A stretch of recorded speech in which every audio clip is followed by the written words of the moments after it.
Hi everyone, it's Alex again. Welcome to the next Selenium tutorial. In this one we want to cover the Selenium basics with Python, and I would say let's jump directly into the agenda and to take a look what concepts we want to cover.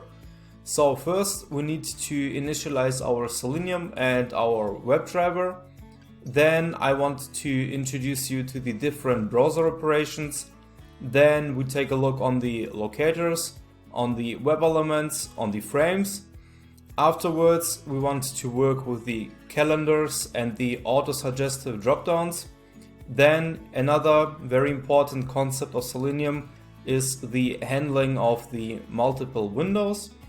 Then we want to cover the different waiting concepts. I want to show you how we can capture the screenshots. Then how we can scroll in Selenium, how we can use the ActionChains class. It's also very important here. Then we need to take a look how we can handle the cookies, the alerts and the SSL certifications. And finally, I want to show you how we can work and how we can handle tables, how we can scrape different elements from the tables, and then how we can work with the logins. Alright, I would say enjoy the project, and if you have any questions let me know, and let's jump directly into the first section. Hi everyone and welcome to section number 1. In this one we want to install Python, Selenium, the WebDrivers and PyCharm as our IDE.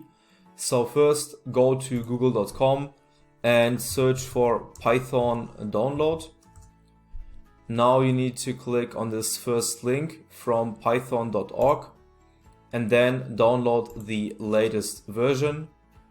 Open the download folder and double click on this file here. Make sure that this add Python to path option is selected, and then go to customize installation and also make sure that this pip button is selected. This is very important. Go to next and now you can install Python. So after the installation of Python went successfully, we can just close this Windows and search for the command prompt. And now we need to install Selenium as step number 2.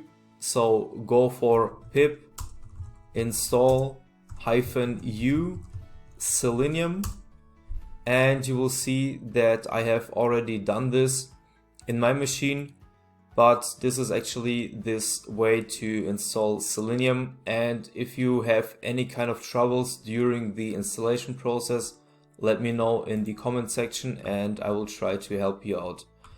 Next we need to install the WebDrivers, so go back to Google and now search for Selenium WebDriver download and click on this link here. So it's selenium.dev/downloads.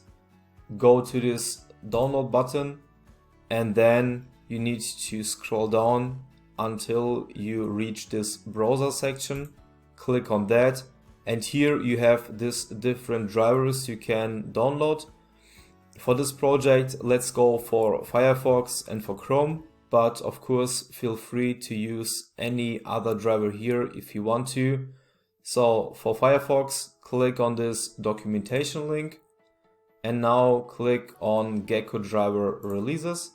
You will be redirected to github.com, scroll down a little bit and choose the right file here. For example, in my case, I use Windows with 64-bit. That means I click on this file and let's open the downloads folder, and you see here that this Gecko driver, this is actually the driver for Firefox, was downloaded in this folder here. And now let's go back and do the same for the Chrome, and then we can extract everything, and I show you how we can put both files in one folder, because later on we need to provide in PyCharm the path where our drivers are located. So first go to Chrome driver and download this latest stable release. Click on that, and now for Windows you will just see this 32-bit, but even if you have the 64, you can just use it and everything is fine here. It really doesn't matter.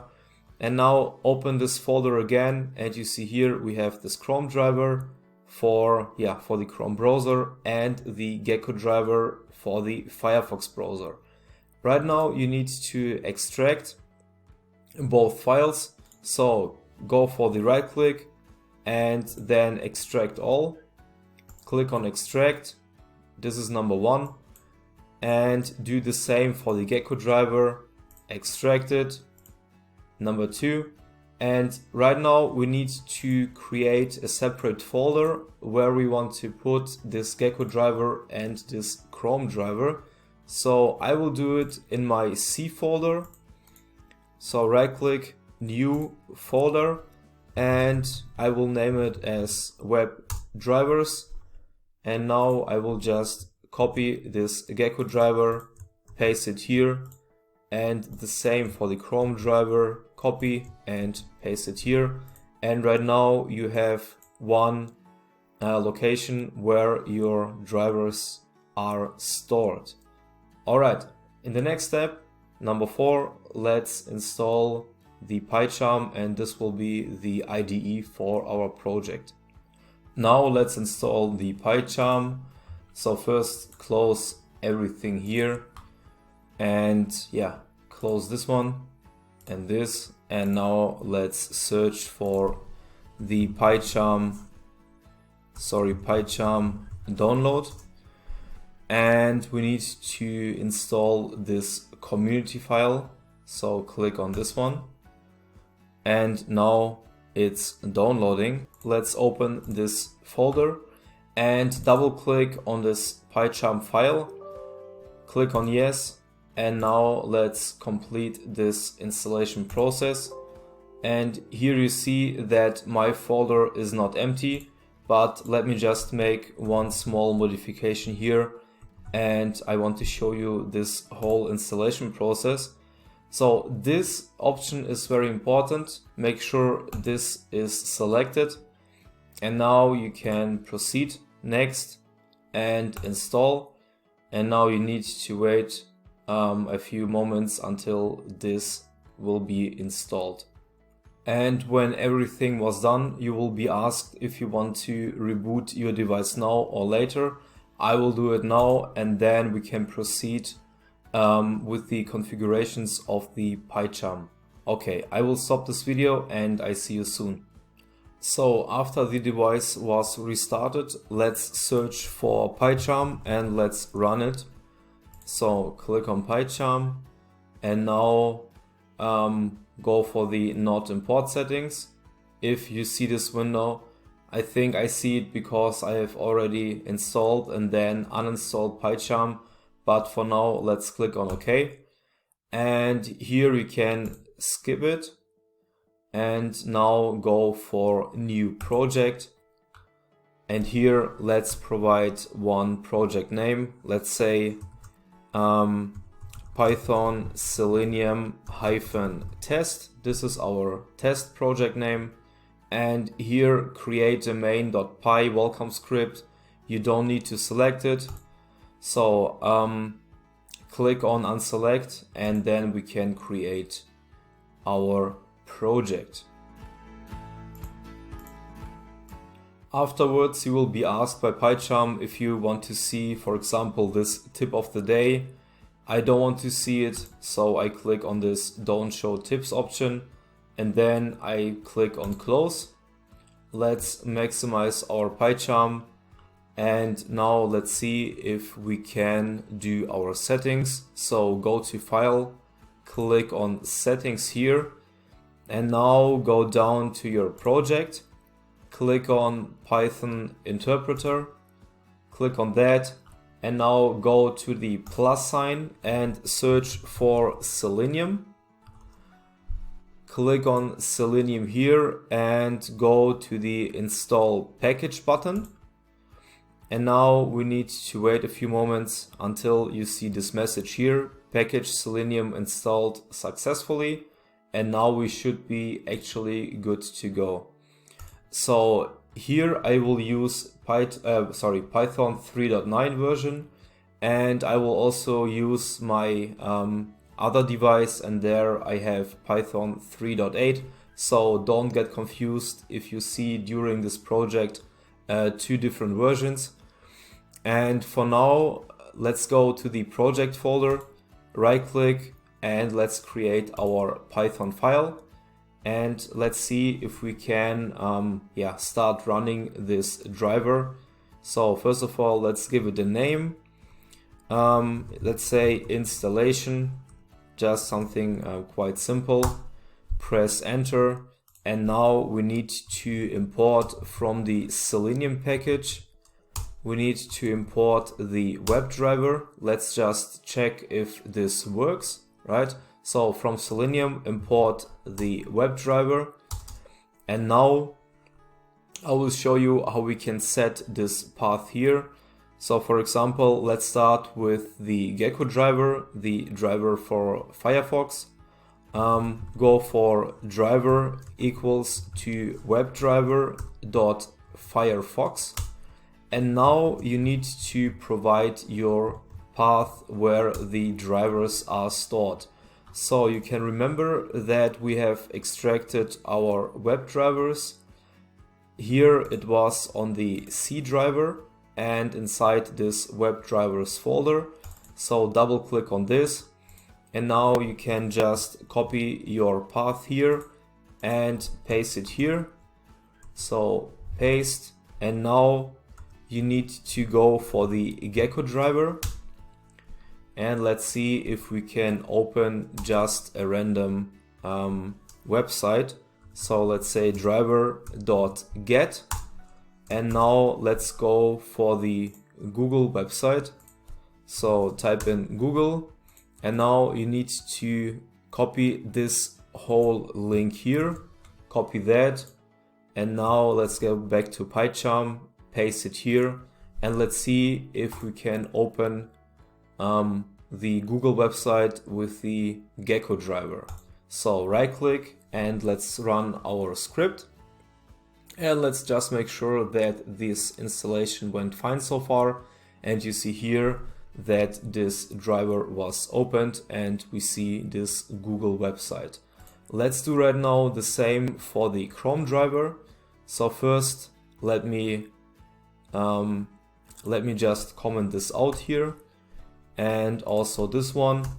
And now let's initialize something for the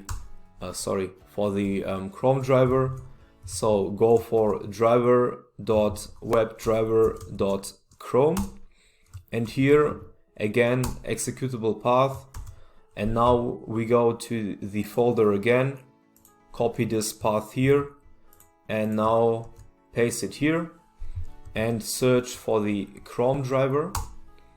And let's see if we can open Google again, but this time with the Chrome driver.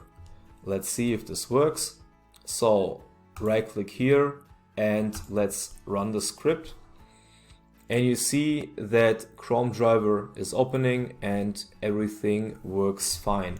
So again, I will use during this project two devices because I have also a different project on a different device. So don't get confused if my path will be a different one in some of the next sections. But for you, just make sure that you have access to your WebDriver, right? Provided here, and now we can start building our projects. So this installation setup was for Windows 10. If you have any kind of troubles with the installation, again, let me know in the comment sections and I will definitely try to help you out. And well, thank you very much for your time and see you in section number 2. Welcome to section number 2. In this one, I want to show you a few basic browser operations and I have chosen to use this website. It's automationpractice.com. It's a dummy page, so it's not a real one. And first of all, let's take a look how we can open this website with the Firefox driver and with the Chrome driver, right? So after we have initialized everything here, so it's Selenium, the WebDriver itself, and our PyCharm IDE, let's open the PyCharm and create a new project. So I have already created this project. What you need to do, you need to go to File, click on File, then on the New Project. And here you need to select your path and provide a name. So this will be your project name. Click on Create, and then you will see your project name just here. In the next step, click on this project, go to New, and choose this Python file. And in the next step, let's name it as browser_operations. Click on Enter, and right now you have your first Py file inside your project folder, right? So after we have done this, we need to import the WebDriver from the Selenium package. So what we need to do is to put down from Selenium, import the WebDriver. This is the very first step. And as I have told, we need to open this one. Let's say first we want to use the Firefox, okay? What we need to do is to provide our variable. Let's say driver equals to WebDriver.Firefox. And here you need to provide the path where the Gecko driver is stored, right? So first go for the executable path equals to the location where the Gecko driver is stored. Let me just copy my personal location here and paste it here. 1 second. I need to find it right now, and then we can proceed. Okay, this is my personal location. Paste it here. Take care of this quote. And now we can open this URL. How we can do it? By driver.get, and here let's paste our URL. Back to this homepage, copy this URL, go back to PyCharm, paste it here, and now this website will open in Firefox, right? But first, let's comment it. Initialize Firefox, and here open the URL. Let's see if this works. What you need to do, go for the right click and click on Run. Now we will see this website in our Firefox driver. Let's see if this works. Okay, so the driver is invoking and our page is loading.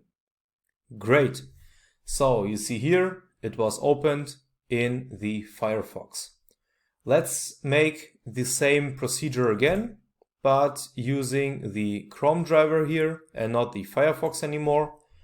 Let's see how we can do it. First, comment this out. And let's say we want to provide a different variable name. Let's say driver2 equals to WebDriver.Chrome. And in the brackets, again, go for the executable path. And you need to provide here the specific location where your Chrome driver is located. Let me quickly copy my personal path and paste it here.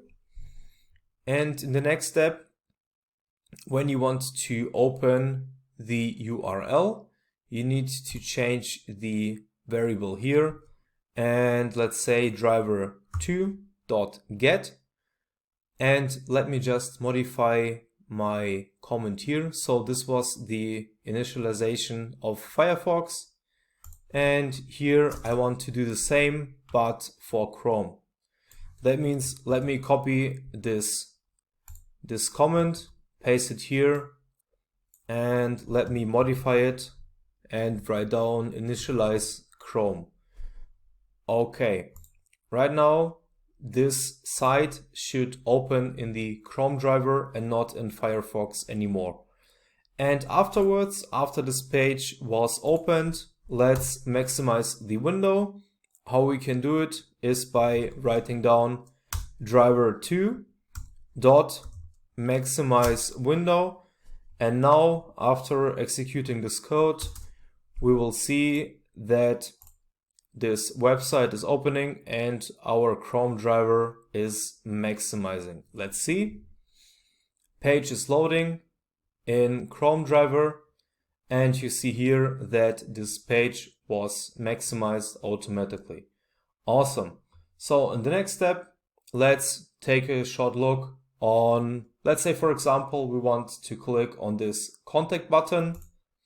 Let's click on this one just to get a feeling of different basic browser operations. Let's click on contact, and then we want to go back. In the next step, we want to go forward. Then we want that this page will minimize. Then we want to maximize it again. And afterwards, what we can do is let's print out the URL.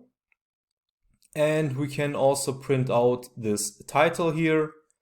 And in the very end, we can just close the browser, right? Let's see how we can do it. First, when we reach this page here, let's click on this Contact Us button. What we need to do is we need to inspect on this button. Actually, I will show you everything related to the locators in the next section, but for this one, just take it as given because we need to use it right now in order to show you the browser operations. But again, in the next section, I will go to the very detail of this different locators. But for now, locate your mouse here, right click and inspect. And now we need to build one locator for this specific button. Again, inspect it. And what we can do here is we can work with this text element and to build, let's say we want to build our XPath, right? So to build our relative XPath, go for a double slash, then for the A tag, and then we can again work with the text element. Let's locate it again. So you see here we have this A tag and we have this text element. This is always very good for us. It makes everything a little bit easier. Copy this text element and paste it here. Close the bracket, and you see here that this button is just unique. You can see it here, it's 1 of 1, and copy it, go back to the PyCharm, and let's say that first we need to create our variable. Let's name it as contact, right? Contact equals to driver.find. Oh, sorry, it's driver2, not driver. Driver2.find element by XPath. And here you can just paste your XPath here, right? Next step, we want to click on this button. So that means write down this variable contact.click. And if you do this and everything goes fine, it will click on this specific button, right? Then it will take maybe 1 second until this page will load, and then we want to click on go back and then on go forward, right? Let's see how we can do it. First, let's write down that we want to wait, let's say for 1 second, until the next line of code will be executed. How we can do it is by typing down time.sleep, right? And for this one, you need to import the time package. So locate your mouse here, click on import this name, and go for the second option, time. If you scroll up, you can see here that this time package was successfully imported. You can remove this line of, or this empty line here, and this is right now a little bit cleaner, right? And here you need to provide the amount of seconds you want to wait until the next line will be executed. Let's say we want to wait for 2 seconds here. And then we want to click on back, right? So after we have clicked on this contact button, we will be redirected to this page, and then we want to click on go back and then on go forward. Let's do it. First, let's go back.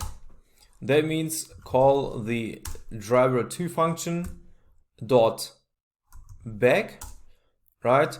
And then let's say we want to wait for 2 seconds until the next line will be executed. And after we went back, we want to go forward again. So driver2 dot forward. And first, let me just put a short comment here, and then we can execute our code. So it's contact us button.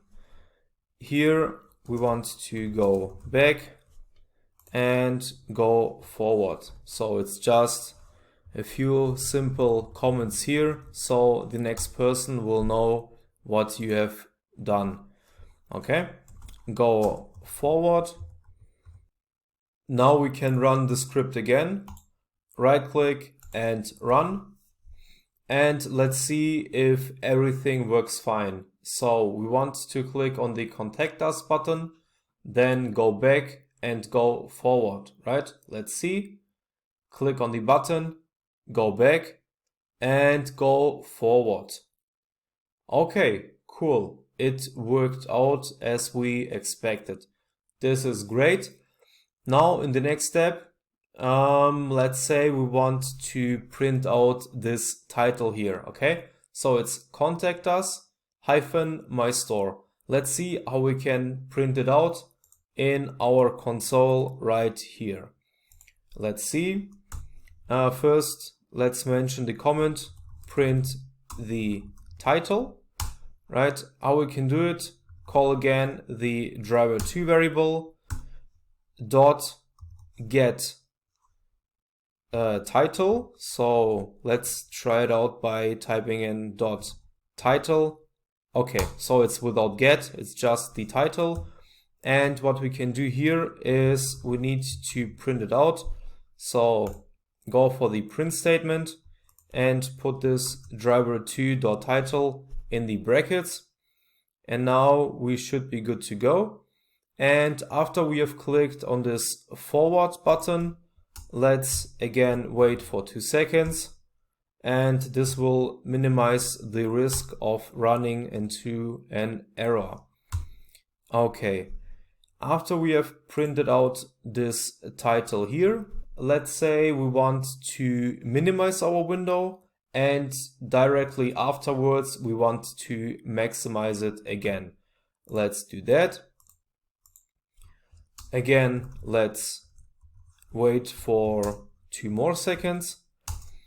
And in the next step, we want to minimize the window. That means driver2.minimize window, wait for 2 seconds, and then we want to maximize it again.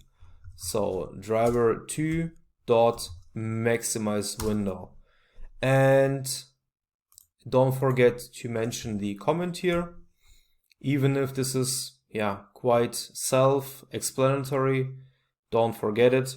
Let's write down minimize window, and here maximize the window, maximize window, right? And in the next step, after we have done this, let's say that we want to print out this URL, right? In the previous step, we have printed out this title, and now we want to go for this URL. Let's see how we can manage it. Back to our PyCharm, put a time.sleep function here, time.sleep, and here we wait for 2 more seconds. And afterwards we want to get for the URL. And how we can do it is by typing down driver2 dot and try out to write down URL. And this is actually what we want, the current URL. And since we want to print out this current URL in our console, we need to work again with the print function. So type in print and put this driver.current URL in brackets. And now we should be good to go. And just to make it a little bit more clear, we can write down a short text. Let's say the current URL is, and then we want to print out this URL, right? Don't forget this plus sign here. And right now this should be fine. Let's make the same for the title. So print down or write down the current page title is, and afterwards this page title will be printed out. Okay, so let's say that in the next step we want this page to refresh. How we can do is, it's again driver2 dot refresh, and now this page will just be refreshed or reloaded. So one short comment here, refresh the website, right? And in our last step, let's just close the driver. It's driver2 dot close. And after we have refreshed this page, let's wait for 2 seconds. Then this page will be closed. And let's put down as a final statement that this page was successfully closed. The page was closed successfully. Okay, so again, the last comment here, close the page. And I think right now we should be good to go. So let's see what we want to achieve. We want to get to this homepage. So let me go, first of all, let me go back to the very first page here. First, we want to click on this Contact Us button.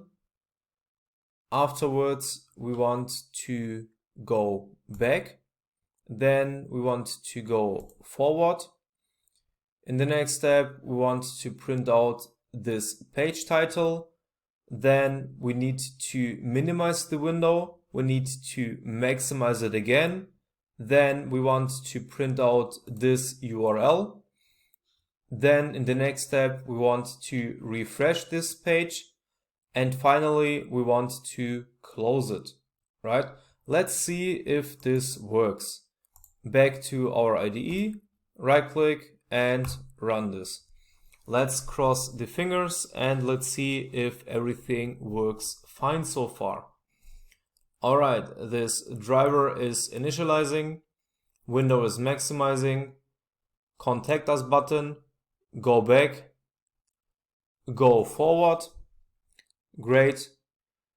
And now it should print out the title, minimizing, maximizing, print out this URL, refreshing this website, you see it, and now close this driver.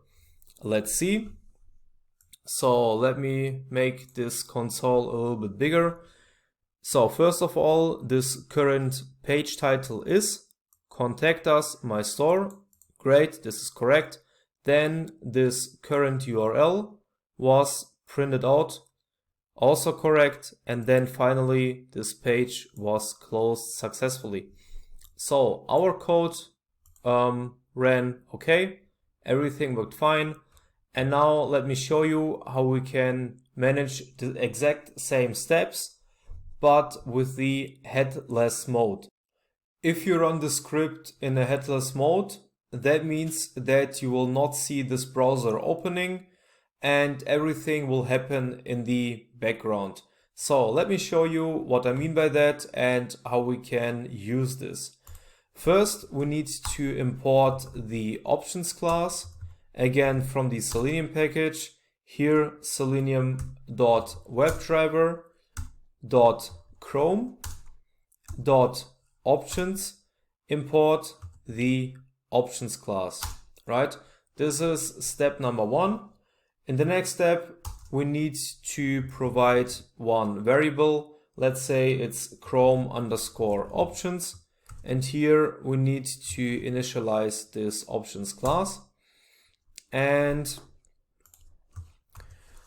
yeah, put these brackets here. In the next step, we need to put down Chrome options dot add argument. And here you need to provide this headless argument. It's just hyphen and then headless. And the final step is to go to this driver2 variable. And after we have provided our executable path, you need to provide this options. So go for options equals to Chrome options. So we want to use this Chrome options here, right? And after you have done this small modifications, you can run your code again. So first of all, let's clear everything from here. And now you will see that the exact same things here will be executed, but you won't see any browser opening and everything will be in the background.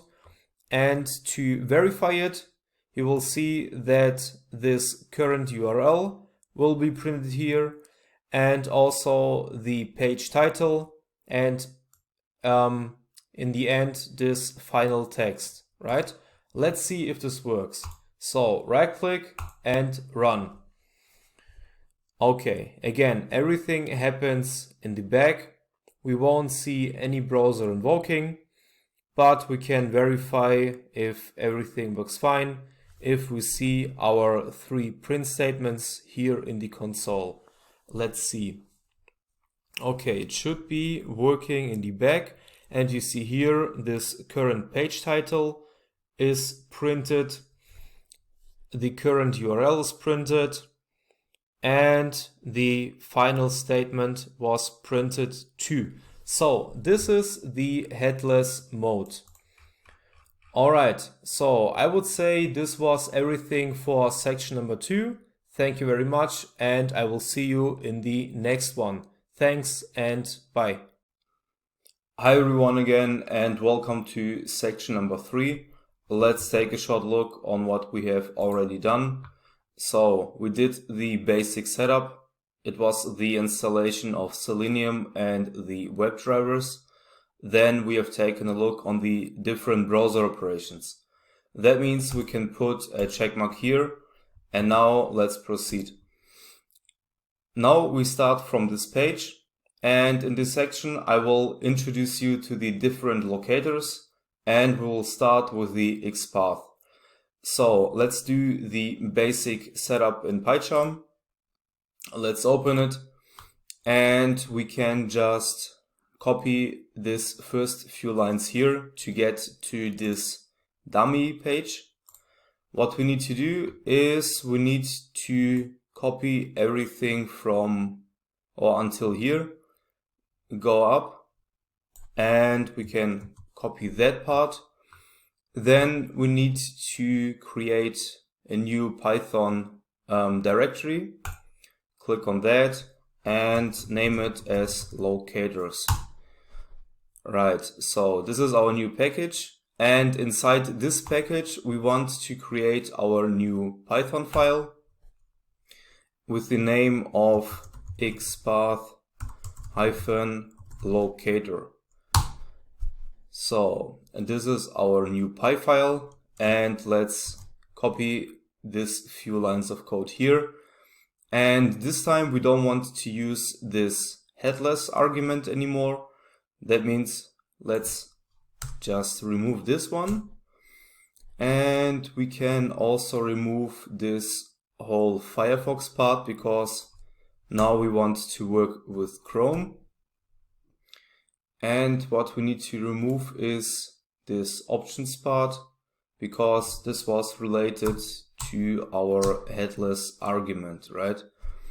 And now we should be good to go. And since we just use one driver here, we can remove this too, and we will just have our driver variable. Okay, so in these few lines we will initialize Chrome and we just open our URL. Then we will be redirected to this specific page here. I mean, you know this already. And now let me show you how we can, let's say we want to locate this card and we want to click on this. Let me show you how we can build our XPath to be able to get access to this specific card button. So first, go here, right click and click on inspect, and you will see that this DOM is opening. If you click on this element here, you will be able to locate your desired button. Click on that and you will see that this is actually what we are searching for. And if we click on this area here, you will see on the left side that card is marked. And now the next question is, how can we build our XPath expression to get access to this card button? So first, it's very important to get a basic understanding of the HTML structure. So for example, you should know that this is an A tag, this href is an attribute, this title stuff here is an attribute, this rel is also an attribute, and everything what follows after the attribute is the value. So for example, the link here or this view my shopping cart, this is everything what is a value, right? And now let me just open again my PyCharm and show you the basic structure of the XPath. So let's put this in comments. And now let's write down XPath basic structure. And the basic structure of the XPath looks like this. You put a double slash here, then you go for the tag, open the curly braces, put an @ sign here, go for the attribute, equals to value, and provide this value inside this quotes. Okay, and then close again the curly braces, and now you should be good to go. So again, we have this tag, we have this attribute, and we have this value. Let's open again our homepage and let's take a look how we can build this structure for this particular button. So if you are here, put Ctrl F for searching, and you see here that this small toolbar is opening. And now let's say we want to use this A tag here, right? Again, // go for the A tag, and it may happen that your expression will be disappeared. You can locate it again by clicking on this select element and put your cursor here and click on this. And you see here, we see this shopping cart element again. And now you have put down your A tag, open the curly braces, put an @ sign here, And let's say we want to use this attribute. So it's title, right? Title equals to, and now you want to use this quotes, and inside the quotes you will put your value element. So here in this example we use this value element. What you can do, make a double click here and just copy that expression and paste it inside your quotes. And as a final step, you need to close the curly braces. And you see here that we have successfully selected this expression here, and this is unique. If you see something like 1 of 1, you can be sure that this expression will be unique for your specific, in this case, in your specific cart button, right? And in the next step, let's copy that, go back to our PyCharm, and now we can provide the variable here. So it's cart equals to driver dot find element by XPath. If you scroll a little bit down, you see that we have find elements. So every time you work with a list, you will use this find elements option. But now we want to go for the find element, right? It's a singular, and click on this. Now in the next step, you need to paste here inside these brackets your XPath expression. So let's paste it here. And if you see that we have worked with double quotes inside this expression, we need to use single quotes at the beginning and also at the end. And if you want to make sure that your XPath expression is correct, you can make just a cross check, copy your whole expression, go back to your website, and now we have seen this elements tab. You need to go to the console tab, click on this, and now you can provide a $sign here and then a small X. And now you just need to paste everything down you have copied from your PyCharm, go for the enter, and you see here that something was selected here. Open this arrow and go for this A.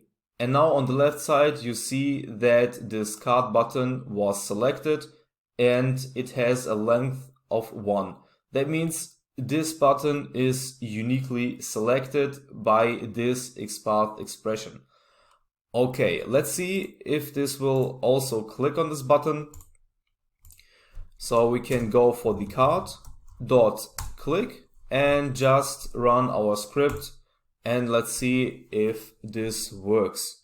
So this is actually option number 1, how we can build our XPath expression, and if this runs fine, I will show you the next option.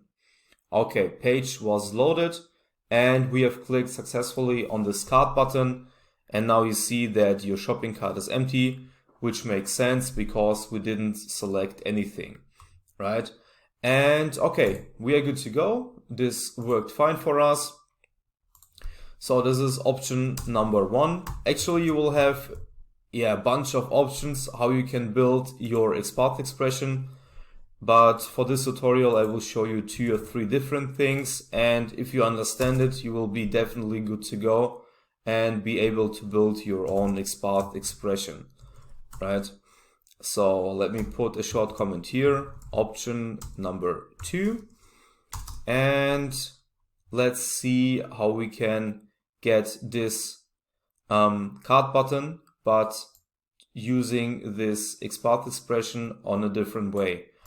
Okay, let's say we want to provide the next variable. It's cart2 driver dot find element, and now you just need to go to this find element option, click on that, and now we will use the by class. So go for by dot, and now you see here that this by class was not imported yet. So put your mouse here and click on import. And if you scroll up, you will see that this by class was successfully imported from the Selenium package. Just put it a little bit on the upside, and now this structure will be remained, right? And in the next step, go for this by class, by dot, and after you have typed in this dot, you will see that we have different options what we can use, and now we want to go for the XPath. Click on that, put a comma here, and now you need to go for this XPath expression, copy this and paste it here. So you see that the structure of this expression is the same. The only difference is how we use this find element stuff, right? So here we have find element by XPath directly. Here we have just the driver.findElement, and we select this specific locator when we use this by class. Okay, let's just comment this out. So the first option will be commented out, and we want to see if card2.click works at the same way. Put here down card.click, right click, and let's run our script. And you will see that this card button will be selected again, and the structure is just a little bit different from the previous one. Okay, page is loading, and you see we have clicked again successfully on this card button. So this is option number 1, this is option number 2, so it's not options, it's just one option. And yeah, it's up to you what option you want to use when you want to build your specific locator. Okay, so this was the 2 options I wanted to show you, and now you need to keep in mind that both of these options are relative expressions. That means we don't start from the very beginning in this HTML structure, but I can also show you how we can get access to this card button by using the absolute XPath. Okay, so we are right now again on our homepage. Go to card, inspect, and now we will start building our absolute XPath expression. That means we'll start at the very beginning.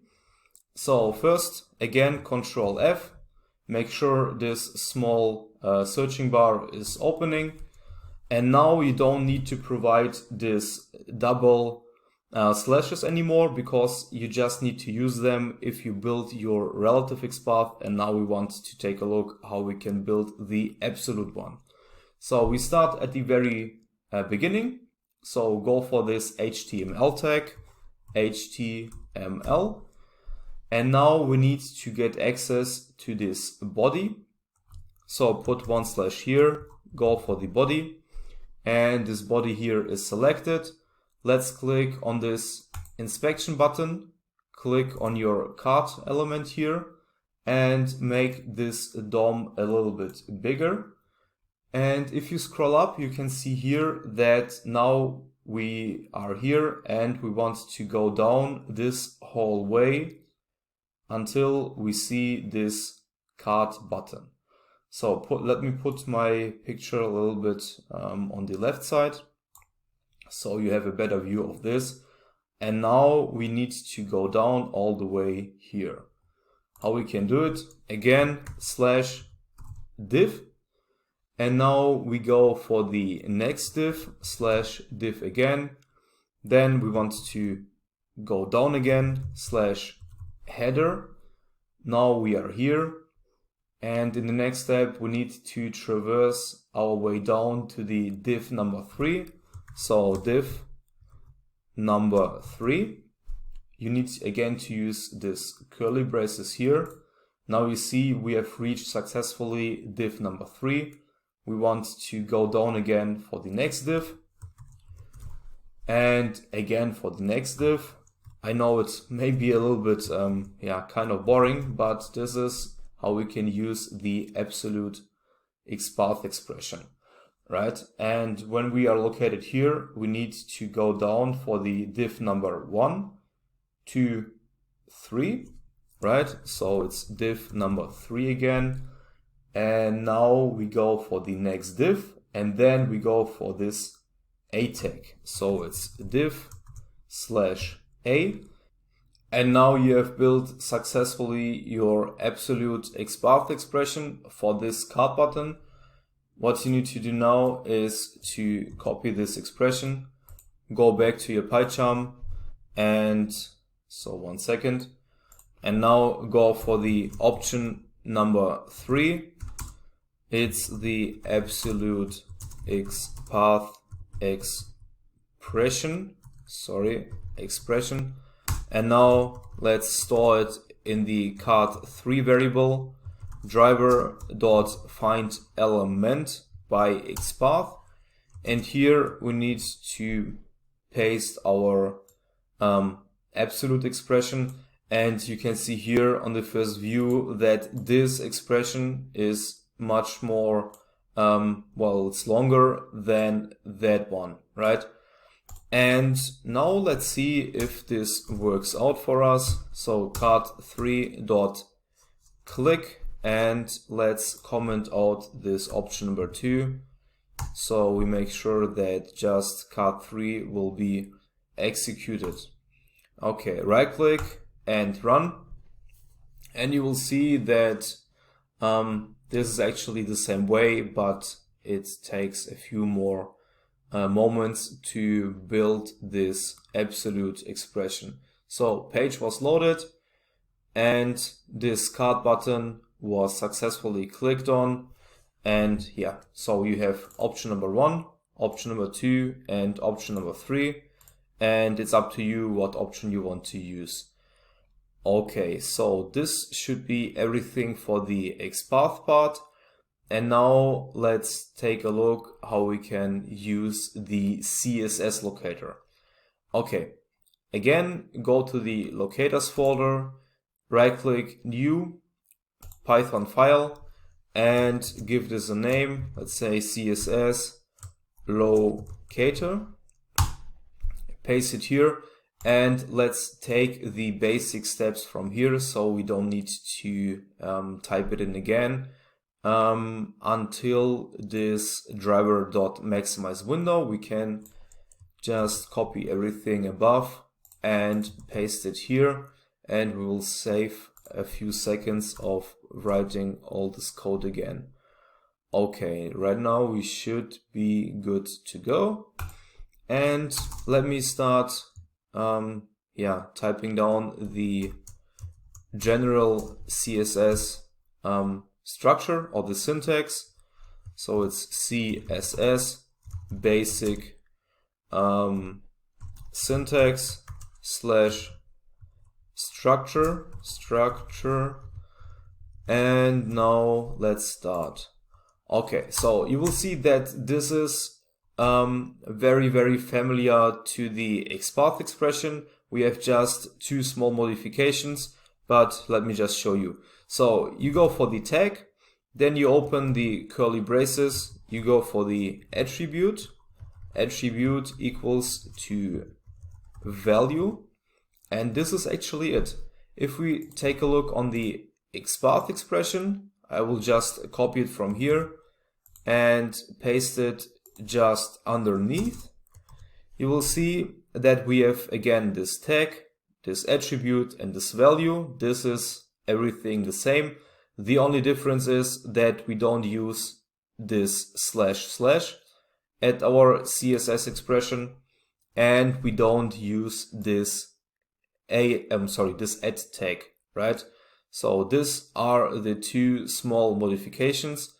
And now we can build our CSS locator. Let's see. Let's open again our website, go to the homepage here, and now we want to locate this card button again. And let's see if we can make it by using the CSS expression. Okay, you should be right now familiar with this one because we have created a different XPath expression out of it, and now we will go for the CSS. So go for the A tag, open the curly braces, go for the title equals to, now put the quotes here, and you need to locate this button again, locate it again, and now double click on this value, copy it and put it inside this quotes, close it, and you will see that this is actually our CSS selector. And for example, if you put again this double slash here and this @ sign here, this will be selected again, but now we have our XPath, and remove this @ sign, remove this double slash, and we have our CSS selector. Okay, so copy it, go back to the PyCharm, and let's write down card, or let's say card1 equals to driver dot find element, and now you need to go down to the element by CSS selector. Again, paste your CSS expression inside these brackets, and don't forget the quotes. If you work with the double quotes inside this expression, you need to use the single quotes at the end, at the end and at the beginning. And now we want to click on this card button. So go for card1.click, right click and run this. And let's see if our CSS selector works properly. So page is loading again, window is maximizing. Hopefully, yeah, it did. And now we clicked on this card button. And again, if you want to make a double check if your CSS selector is fine so far, let me just copy this expression, copy this and go for the console again. And you can remember when we wanted to cross-check our XPath expression, we used this $sign and the X. And now we pasted our whole expression with the brackets just right here. But if you want to cross-check your CSS selector, you just need to use the $sign and remove this X sign. And you can paste your expression here and go for the enter. And again, open this arrow, go for this A. And on the left side, you see that this card button was selected. The length is again 1, so this is unique. This is just a short side fact how you can cross-check your CSS or your XPath expression. Okay, let me show you something different, how you can use your CSS together with the ID and with the class. For example, let's say you want to click on this, your logo, right click and inspect it. And first I want to show you how you can use it with the ID. Again, we need to inspect it again, click on that. And this is actually what we want to get access to. So this div ID equals to header underscore logo. Let me show you how we would build our regular CSS selector out of it. So go for this div, then ID equals to, and now it disappeared again. Let's locate it by clicking on this select option. Go here, and now let's just double click on this value, copy it and paste it inside this quotes. And this would be actually our normal CSS expression for this your logo button, right? And every time you use the CSS with the ID, what you see here, you can make this a little bit shorter and just to remove everything here. Let me show you. Remove everything except the value itself and put down a hash sign. And you see here, this is again selected uniquely. So this is just a short abbreviation every time you work with the CSS and when you have this ID here. You can go for the hash and for the value itself. In this case, it's header logo. And let me show you that this is actually working fine so far. Let's go back to our PyCharm and provide a variable. Let's say logo equals to driver.findElement by CSS selector. Paste your short expression here. And now we want to click on this logo. So it's logo.click. And let's comment out our card1 expression. Now we can run our script again, but first let me put just a few seconds of waiting after we have maximized our window. So time.sleep for let's say 4 seconds. And why do I want to put our time.sleep function here is just because if you are starting from this page and it loads quite quickly, after you have clicked on this one, you won't see any kind of difference here, right? So, and now when we are working or when we are opening our website, we wait for 4 seconds and then you will see that this your logo button will be clicked on. Now I can start running the script. So go for the right click and run the script. And now let's see if this logo will be clicked on.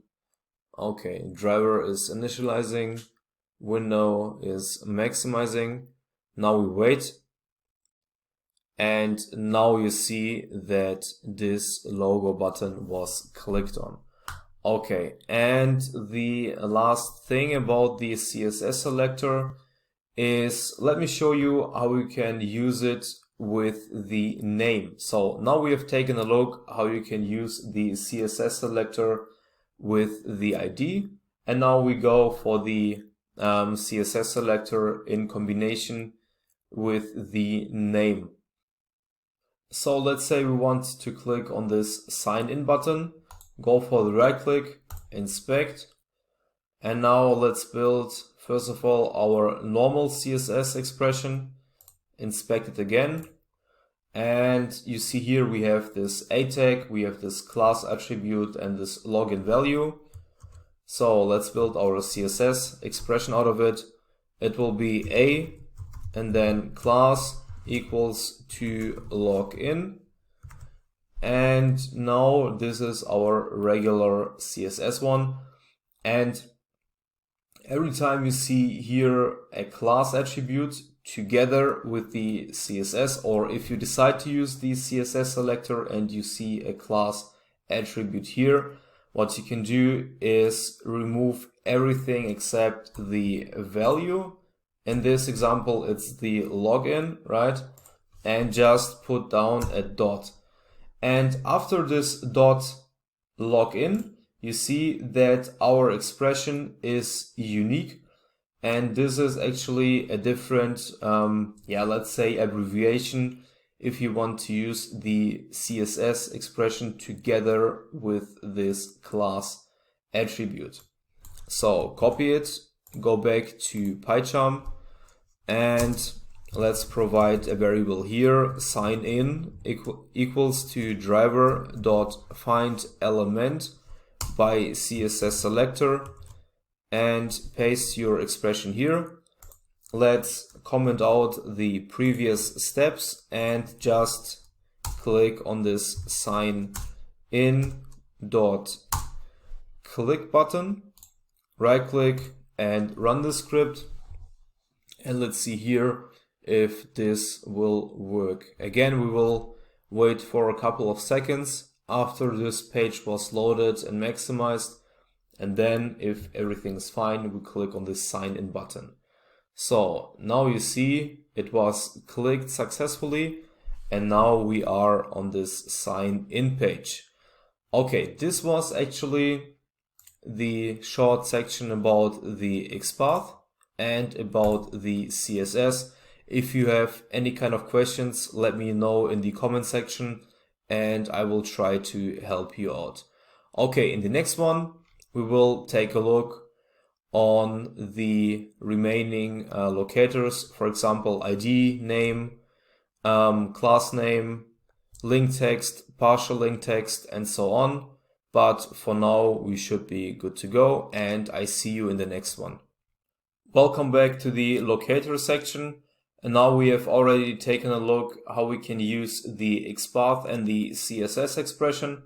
And now let's go for the remaining locators. So let me open again my PyCharm, and inside this locators we want to create a new Python file. Let's name it as locators-remaining.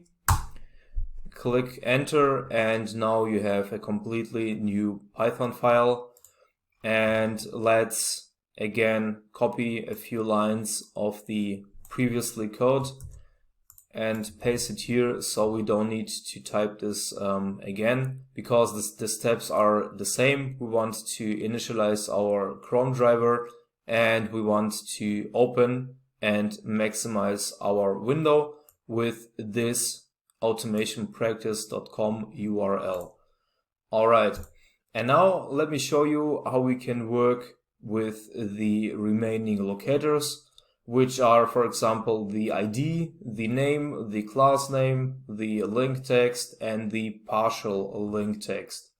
So let me move my picture down. And now let's say we want to click on this search box.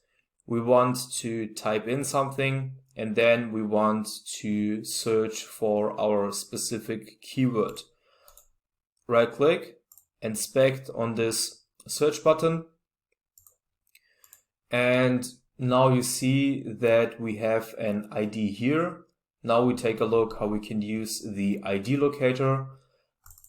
Double click on this value, copy that one, and go back to our PyCharm. So you can provide a variable, let's say it's search driver dot find element. This time we use the find element by ID, and paste your ID element here, right? Afterwards, what you can do is you want to click on this, so it's search.click, and after we have clicked on this search box, you see here now we are able to type something in. Let's say we want to type in hello, and we can do it right now. So this is our agenda, but I want to go back to the PyCharm, and let's say search.send keys. So every time you type something in, you go for the send keys function. And in this example, we just want to type in hello. And finally, we want to click on this search element, right? And let's see, first of all, we need to inspect on this. It's right click, inspect, and this is our search button here. Let's say we want to work with the name, right? So previously we have used the ID locator, and now we want to use this name locator. So double click on the name, copy that one, go back to PyCharm, and let's provide the submit variable. Submit equals to driver dot find element by name. And now you just need to paste your name expression here, and we want to click on this, right? So it's submit dot click. Again, let's take a look what we have just done. Don't forget to comment it. Search for a keyword, and here just comment that you want, submit something, and now you're good to go. So first we will open our website, then afterwards we will click on the search box. we want to type in hello. And in the last step, we want to click on this submit button or search button. And in order to be able to get access to the search box, we use the ID locator. And for our searching submission, we use the name locator. So now we can run this code. And before I do it, let me just show you that again, we can use the by class here if we want to go, for example, for this ID or for this name locator. So this is actually what I have shown you already when I introduced you the XPath expression. But for example, or for clarification, I want to show it again. So let's say search to driver dot find element, and now go for the by class. So it's by dot, and now we use the ID, right? And afterwards, you just need to paste this ID expression here, and actually you will have the same result. So this is option number 1, this is option number 2, and you can build the exact same thing for this name locator. But for now, let's just run the script and let's see if everything works as expected. So right click and run. And now we need to go for the search box, type in hello, and click on the submit button. First we use the ID locator and then the name locator. So you see here, everything worked fine. We typed in hello and clicked on submit. And here you have this message, no results were found for your search hello. So this hello was captured. And of course you won't see anything what is related to hello or something. But for this example, I just wanted to show you how we can get access to these elements. Alright, the next thing, oh wait 1 second, let me modify the comment, search for a keyword, ID locator, so this will be more clear, and submit button hyphen name, sorry, it's name locator, right, locator. And the next locator I want to introduce you to is the class name. So what we can do here is, let's say we want to choose something from our website where we have this class name. Let's go to the sign in button, right click and inspect. And now this DOM is opening. Let's inspect it again. And you see here we have this class equals to login. And now what you can do here is go for this login, copy it, and you can go to your PyCharm back and let's say sign underscore in equals to driver dot find element. And this time it's by class name.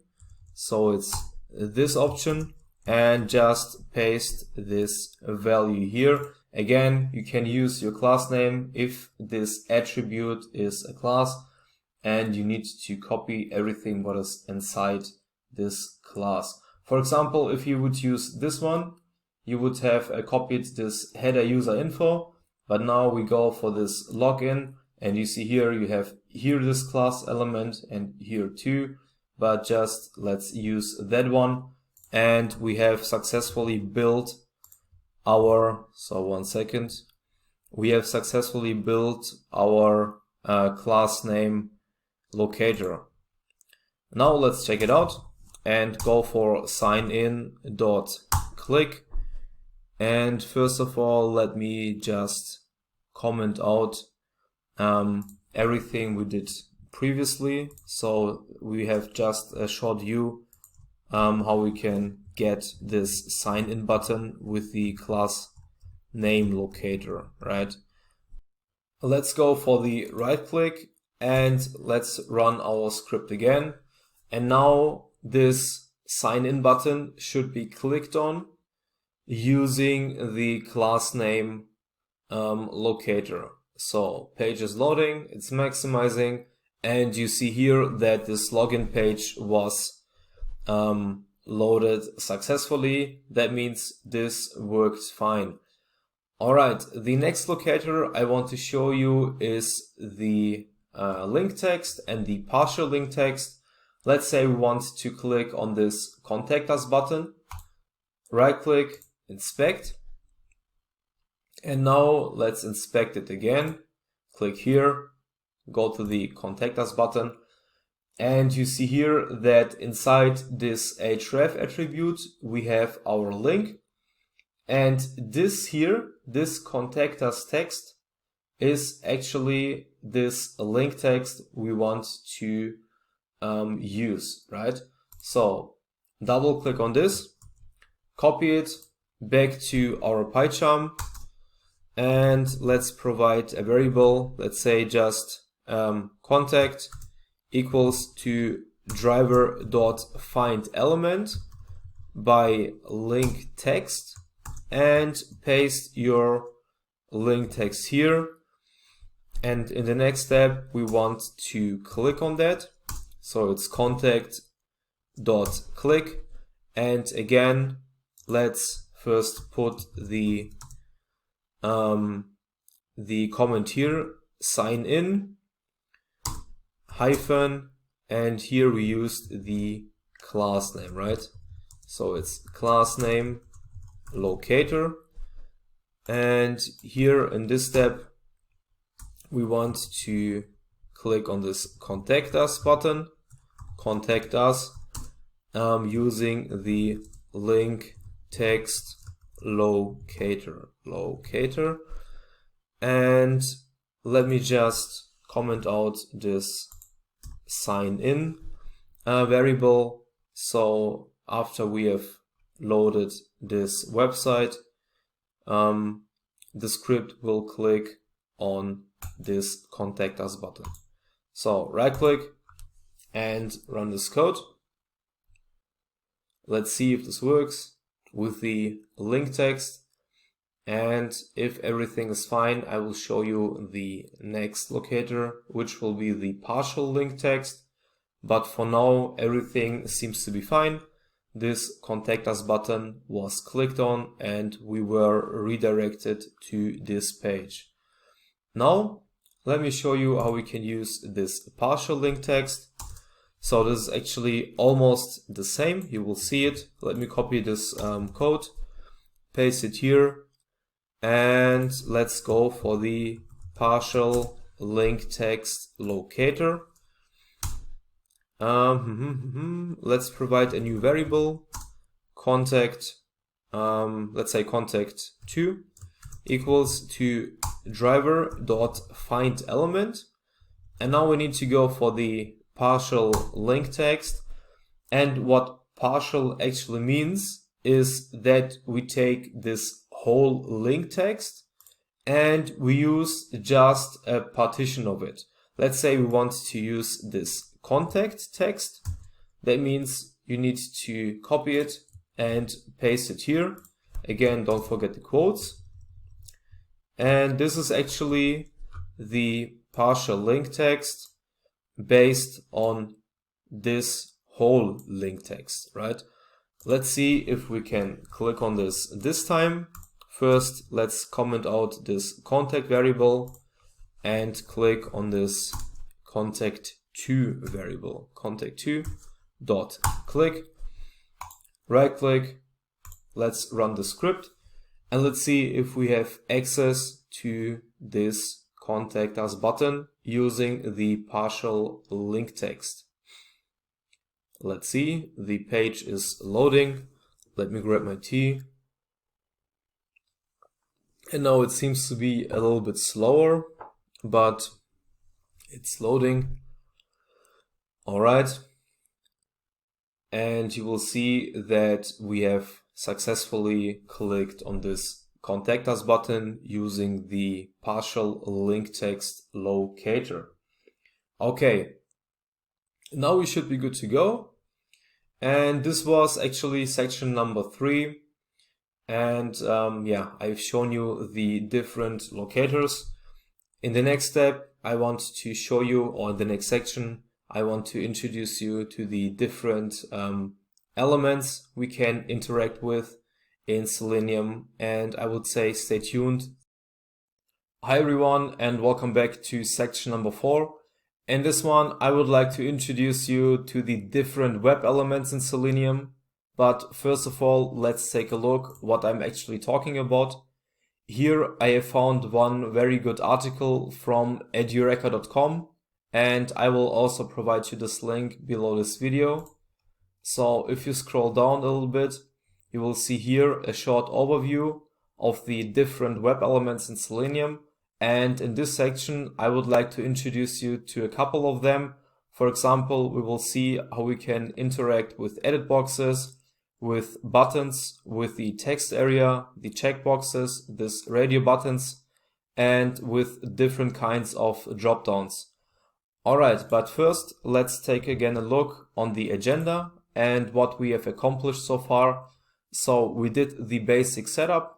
We have taken a look on the different browser operations and how we can use different kind of locators. That means let me put a check mark here and let's dive into the web elements. So we start with this website. You already know this. And let's say we want to take a look how we can interact with this edit box and with this button. So let's imagine we search for a pullover and then we have mistakenly typed in something like, let's say, an X, and this is a typo.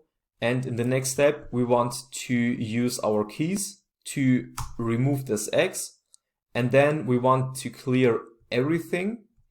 And finally, we want to click on this search button. Let's see how we can do it. Let's go back to our PyCharm, and here I had to switch my device because I work parallel on something different. So here I need to click on this right click new, and then I need to create a new directory, and let me just name it as WebElements here.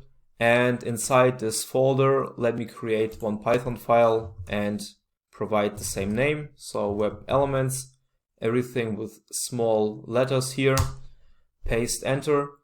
And now I need to import this WebDriver from Selenium. So from Selenium, import WebDriver. And now let me initialize my driver with Chrome. So it's WebDriver.Chrome, and here I need to provide this path from this specific device. So here I have stored everything inside this WebDrivers folder. Let me copy this path and provide it here inside this brackets. I mean, you have already seen the steps. Let's do it quickly. So let me paste it here. And now I will go for the Chrome driver. Great. So right now driver.get, and let me just copy this URL, paste it inside this brackets, and now we can, first don't forget to comment it. So it's initialize Chrome, and in the next step it's open the URL.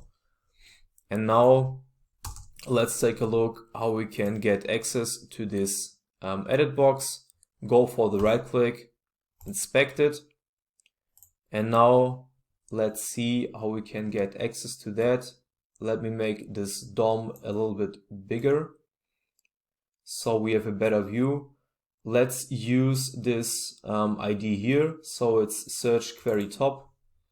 That means double click on this, copy it back to PyCharm, provide one short comment here. So it's edit box. And now let's provide one variable. search equals to driver.findElement by ID. And here let's paste the ID of the search box. And since we want to click on it in the first place, let's go for search.click. And then what we can do next with our edit box is we want to type something in. That means after we have clicked, let me show you, after we have clicked on this search box, you will see that now we can type something down. And let's right now automate this step here. That means go for search.sendKeys. Every time you type something in, you need to go for the send keys function. And now let's say we want to write down pullover with our typo. So this is pullover X. And now let's see how we can remove this X in the next step. Go for the search variable again, search.sendKeys. And in this step, you need to work with the keys class. Let me show you what I mean by that. First, type in keys and then locate your mouse here. And now import this keys class. And you see here that this was successfully imported. Just put it on top. And then we are good to go. Remove this two lines of space here. And now if you put down keys dot, you need to go down and click on this backspace function. So that means let's just pretend we have this typo, and then we want to use our keyboard to click on this backspace. And this is actually how we can use this with the keys class. Okay, and then let's just wait for, let's say, 2 seconds, and then we want to remove everything, right? So go for time.sleep, and first I need to import this time package here. Go for the second option, and now you see this time package was imported, time.sleep, and here we want to wait, let's say, for 2 seconds after we clear everything. So it's search.clear, and you will right now in a few seconds see what I mean by that. To make this a little bit more clear, let me copy this time.sleep function and let's paste something here. So after we have done our typo here with the pullover X, after 2 seconds you will see that this X will be removed because we click one time on this backspace on our keyboard, and then we wait for 2 more seconds, and then you will see that everything will be cleared, right? So let's see what I mean by that.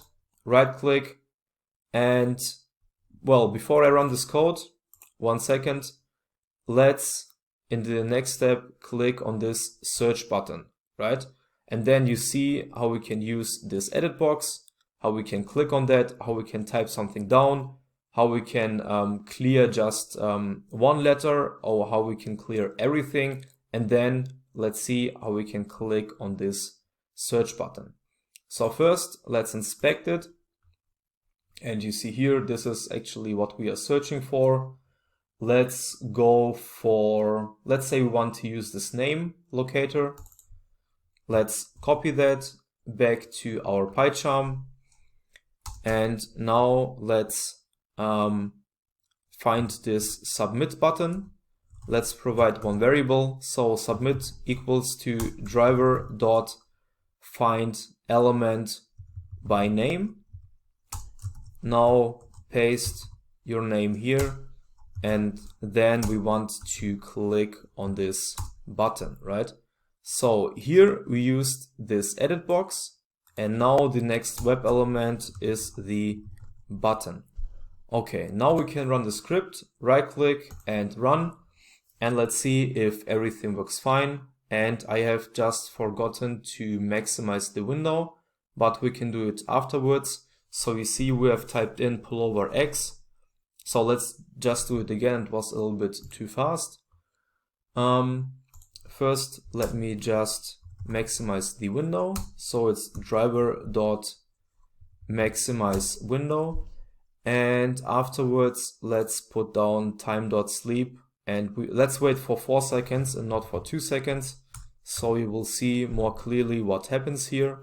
Again, right click and let's run the script. Okay, this driver is loading.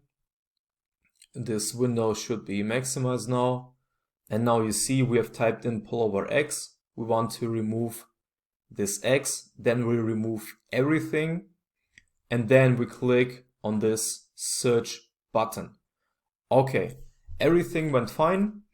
And you see if we click on this search button, we have this message here, please enter a search keyword.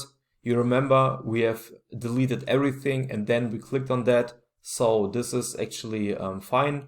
And now let's take a look how we can interact with the radio buttons. For this, let's take a quick look on a different website. So let's go to Chrome and now search for edreams.com. It's a flight booking website, and you will see here that we have different kind of web elements. For example, here you see this radio buttons. This is a checkbox, and here you have an autosuggestive dropdown. For example, if you type the first 3 letters, you will have a bunch of different options you can click on. But for now, let's take a look how we can interact with the radio buttons and with the checkbox. First, let's copy this URL and go back to PyCharm. And now we need to replace this last URL with the new one. And I would say let's work with variables, and let's provide this first variable, flight booking equals to this URL. And then let's say that we want to store this last URL in the shopping website variable. And if we want to refer again to that one later on, we can just use this variable. But for now, we need to work with the flight booking website, right? That means provide this variable here. And this will automatically refer to this specific URL. Afterwards, when we open this website and this window is maximized, we need to comment out everything we did on our previous website. And now this is commented out. Now let's take a look how we can click on this specific radio button. So move your mouse here, right click and inspect. And now let's build our locator for this specific button. Here I will use the XPath expression. So Control F, make sure this search box appears. And now let's build our XPath expression out of it. It was the div tag. And here I want to work with the text element. Let me inspect it again. So you see we have this div tag, and this is the text element we want to work with. Double click on it, copy that, and here you can just paste it in quotes, close the bracket, and first let me put my picture on the left side. And you see here that this XPath expression is unique for this radio button. Copy that, go back to PyCharm, and let's provide one short comment here. Let's say just radio button, and then let's provide one variable, radio equals to driver.findElement by XPath. So it's that one. And here let's just paste our expression. Next step, we want to click on this radio.click, and now right click here and let's run this code and let's see if this works fine. Okay, page is loading, window is maximizing, and you see here that this one-way radio button was clicked on successfully. And next, let's take a look how we can click on this checkbox. You will see that this logic is the same here. And first, let's inspect this checkbox. So let me make this a little bit bigger. And for now, I think we can also work with the text element. So it's actually almost one-on-one. It's the same one. So go for the div tag and then select this text element here, build your XPath expression, and then let's click on that. So you see this will be, more or less the same one. It's again unique. Copy your expression, go back to the PyCharm, provide your comment here. So it's the checkbox, and let's provide one variable checkbox equals to driver.find element. Let's this time work with the by class. So by dot, and now let me again import it. So it was imported successfully. So for this XPath expression, we use this by class. And let's type in by dot.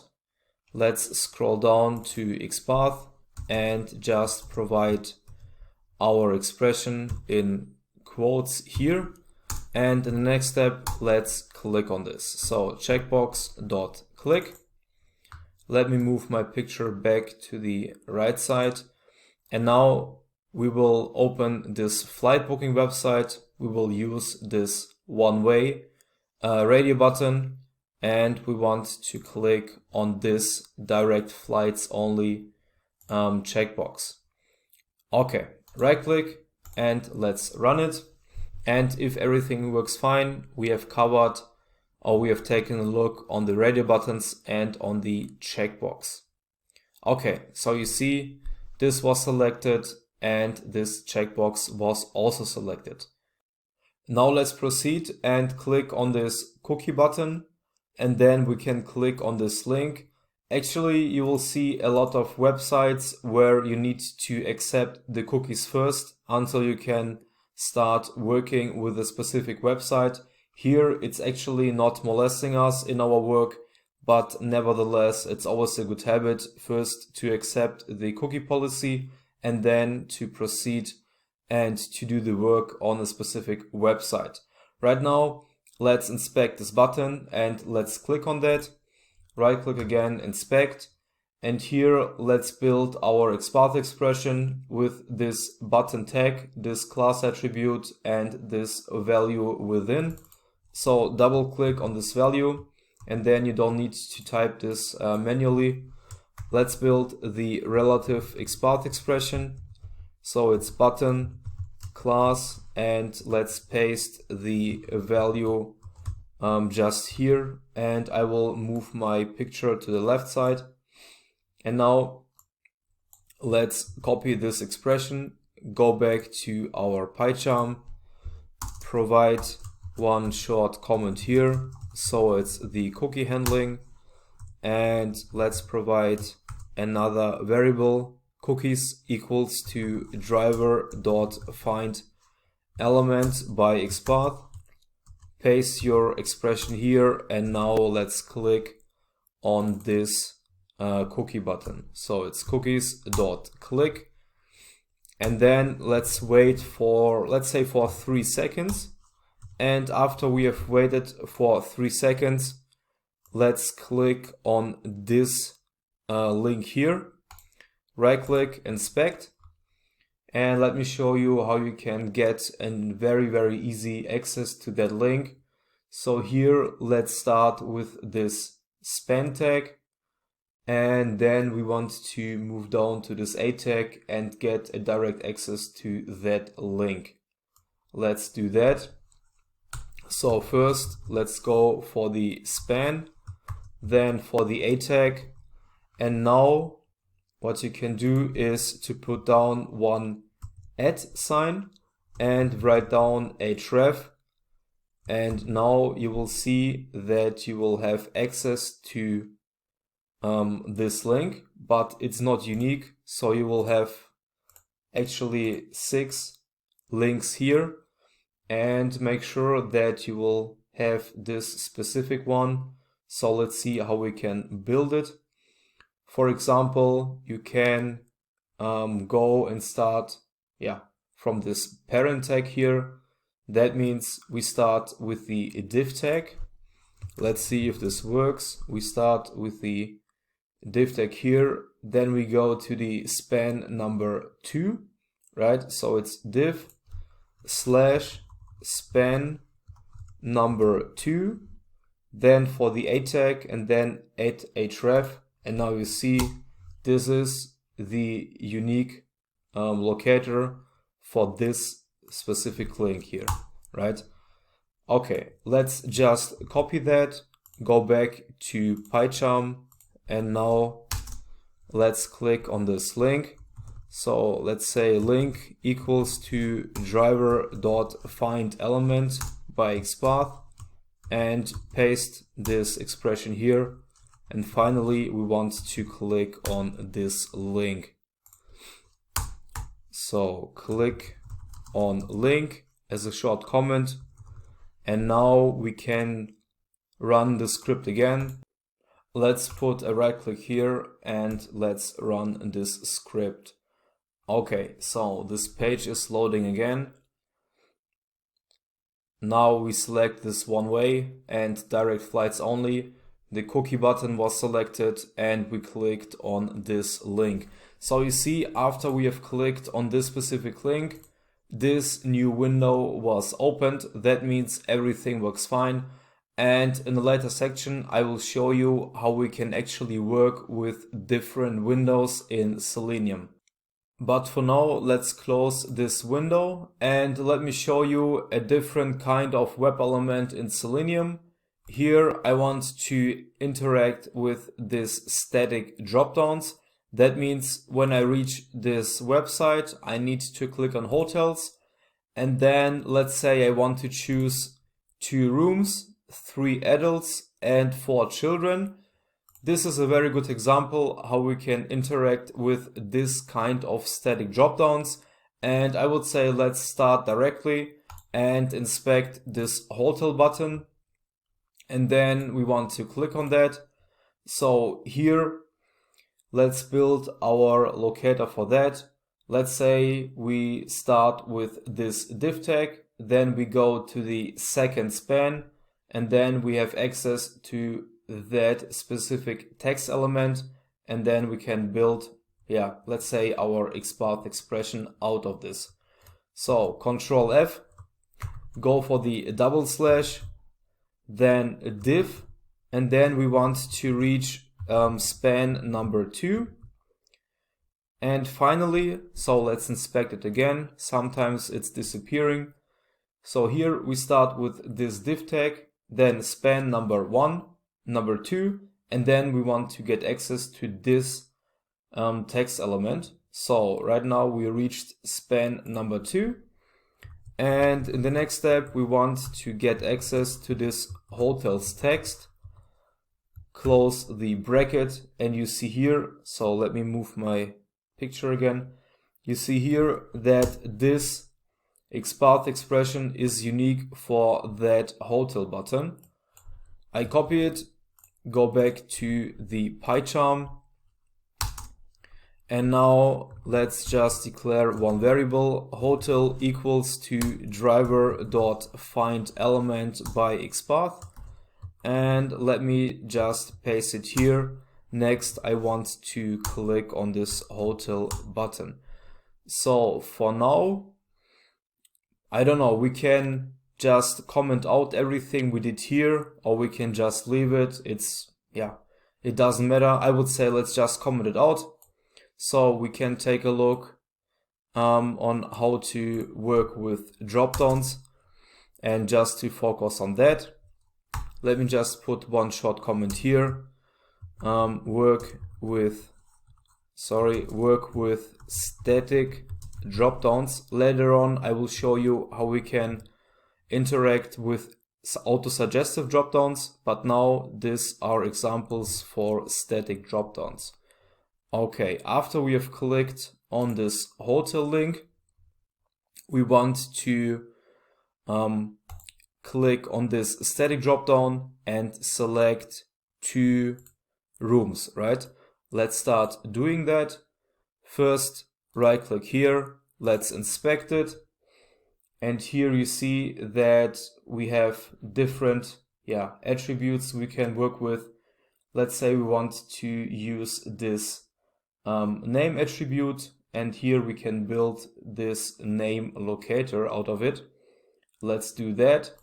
Double click on here on no rooms, copy that, go back to PyCharm, and now let's say we want to select 2 rooms, right? Provide one variable here, rooms equals to driver.findElement by name, paste the expression here, and now we need to work with the select class. Let me show you what I mean by that.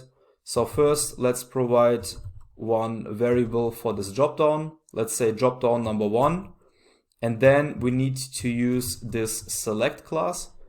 Let me just explain it to you. Move your mouse here, import this class.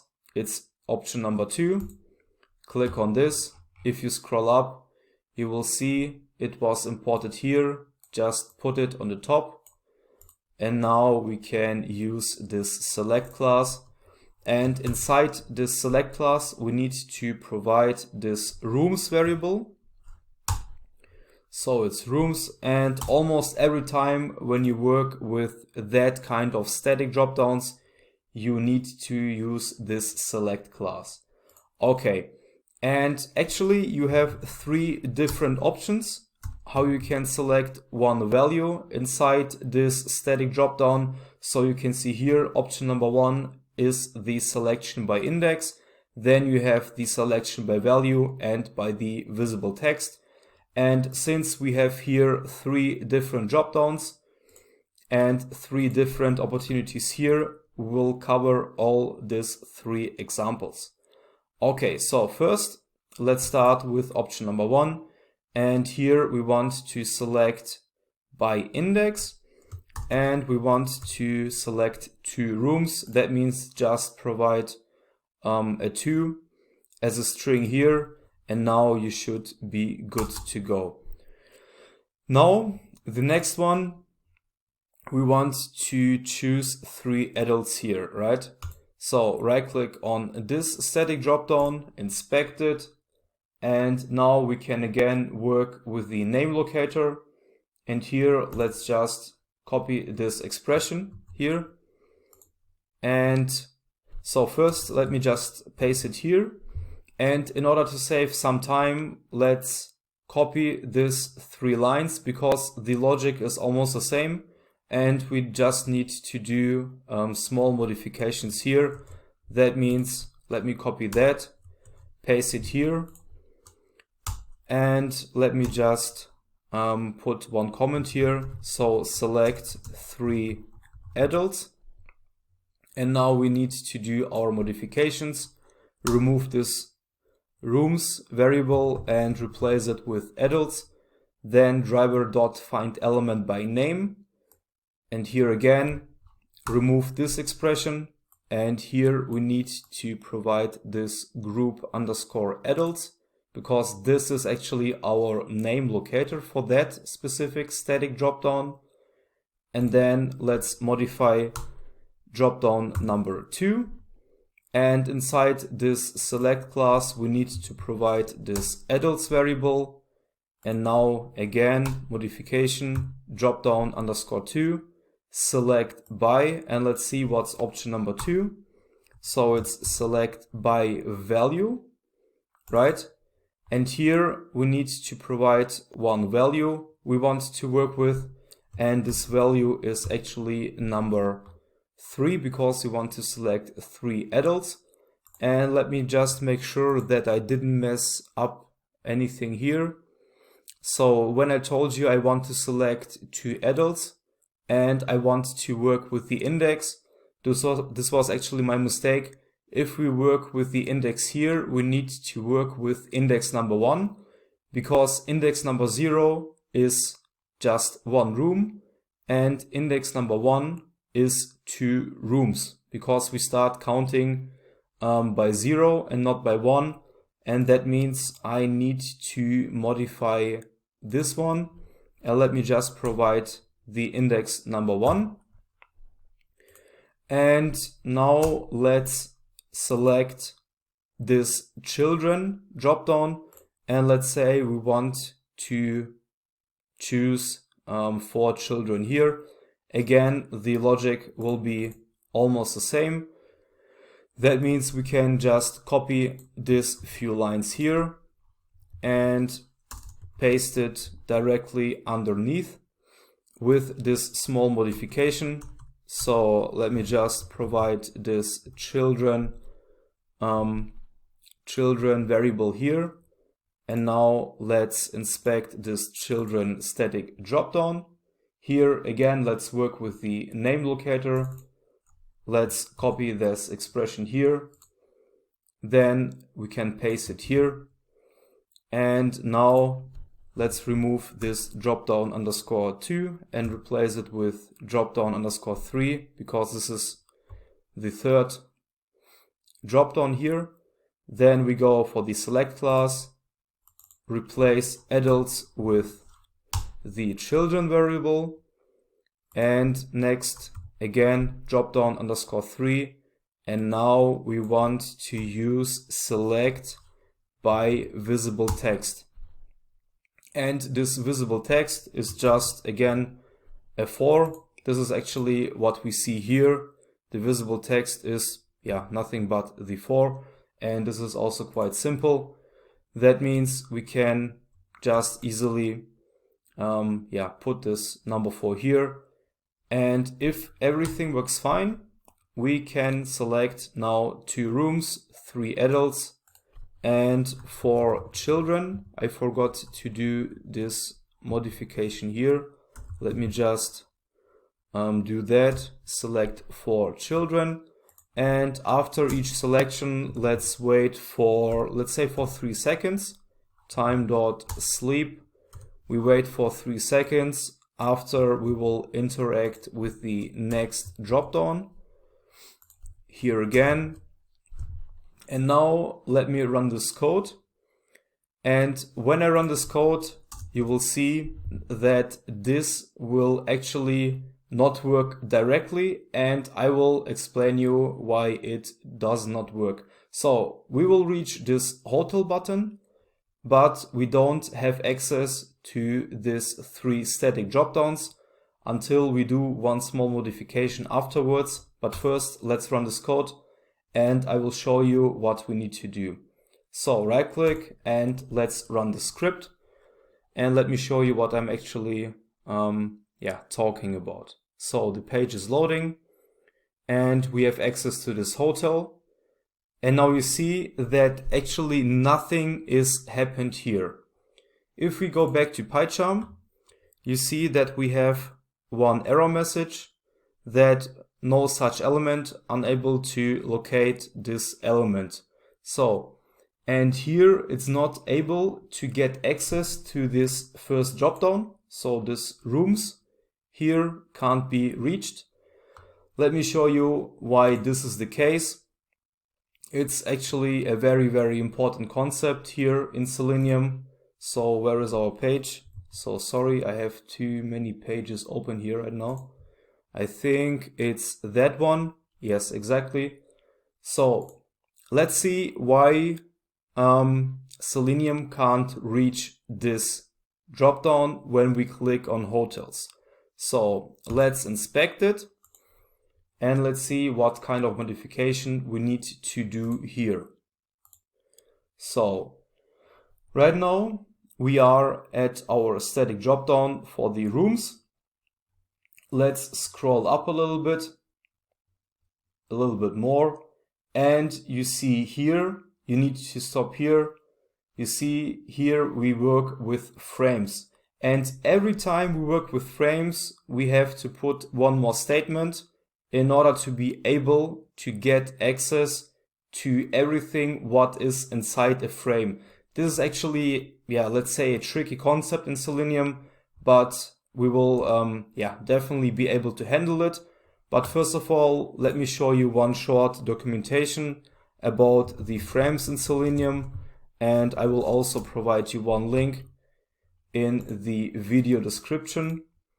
So this is a very good documentation here. If you scroll down a little bit, you will see here that we are able to work with frames in 3 different ways: by using the index, by using the name or ID, or the web element. And if we go back to our site, you will see that, so first let me just inspect on this drop down again. Let's move up, and here you have this frame area. And again, to this documentation, you can work with index, name, ID, and web element. And you see here that we don't have a name, we don't have an ID. We can work with the index. And since this is the first frame on this particular site, let's put this index number 0 here. And let me show you how we can manage it in PyCharm. So let's go back to that. And first we open again this hotel button, and then we need to switch to this frame. So go for driver.switch to frame. You need to choose this option. And now you need to provide 10 here. So this is actually referring to the first frame of this specific website or this specific page. And here you see that this function is actually deprecated. What you can do is you can replace this underscore with a simple dot, and now you should be good to go. So now let me provide one short comment: work with frames. And now let's run the script again, and let's see if we have access to these 3 static dropdowns, and if this will select 2 rooms, 3 adults, right, and 4 children. Let's see. So 2 rooms, 3 adults, and 4 children. And you see here, after we have selected the amount of children, we have different opportunities to choose the ages of children and the checkout, but this is optional, it's not required. And you see here that we were able to get access to this after we have switched successfully to the frame. Now, if we want, for example, to go back to flights, we need to switch to the default content, because right now at the moment we are still inside this frame. And if I will click for the, let's say I want to click on this flights button, it won't work. So first I need to go to the default content, and then I can click on this flights. Let me show this one. Back to PyCharm. Now let me just provide one short comment: switch to default content. And let's do that. Driver.switch to default content. Again, what you can do here is the same what we did here. So switch to, and after this to, let's remove this underscore and put down a simple dot. And now we will be able to switch to the default content. Let's wait for, let's say, 1 second. And then we can click on this flights. Right click, inspect. Now you should be very familiar to these steps. And here let's build our XPath expression to be able to click on this flights button after we have selected these three dropdowns. So here, let's provide the same logic which we did on this hotel button. So start with div, go to the second span, and then get access to this flights text element. So Control F, let's do it. So it's the div, and then we have this span number 2, and now we can go for the text element, and here it's flights. This is unique. Copy that, go back to your PyCharm, and now let's provide one variable, flights equals to driver dot find element by XPath, paste it here, and now let's click on flights.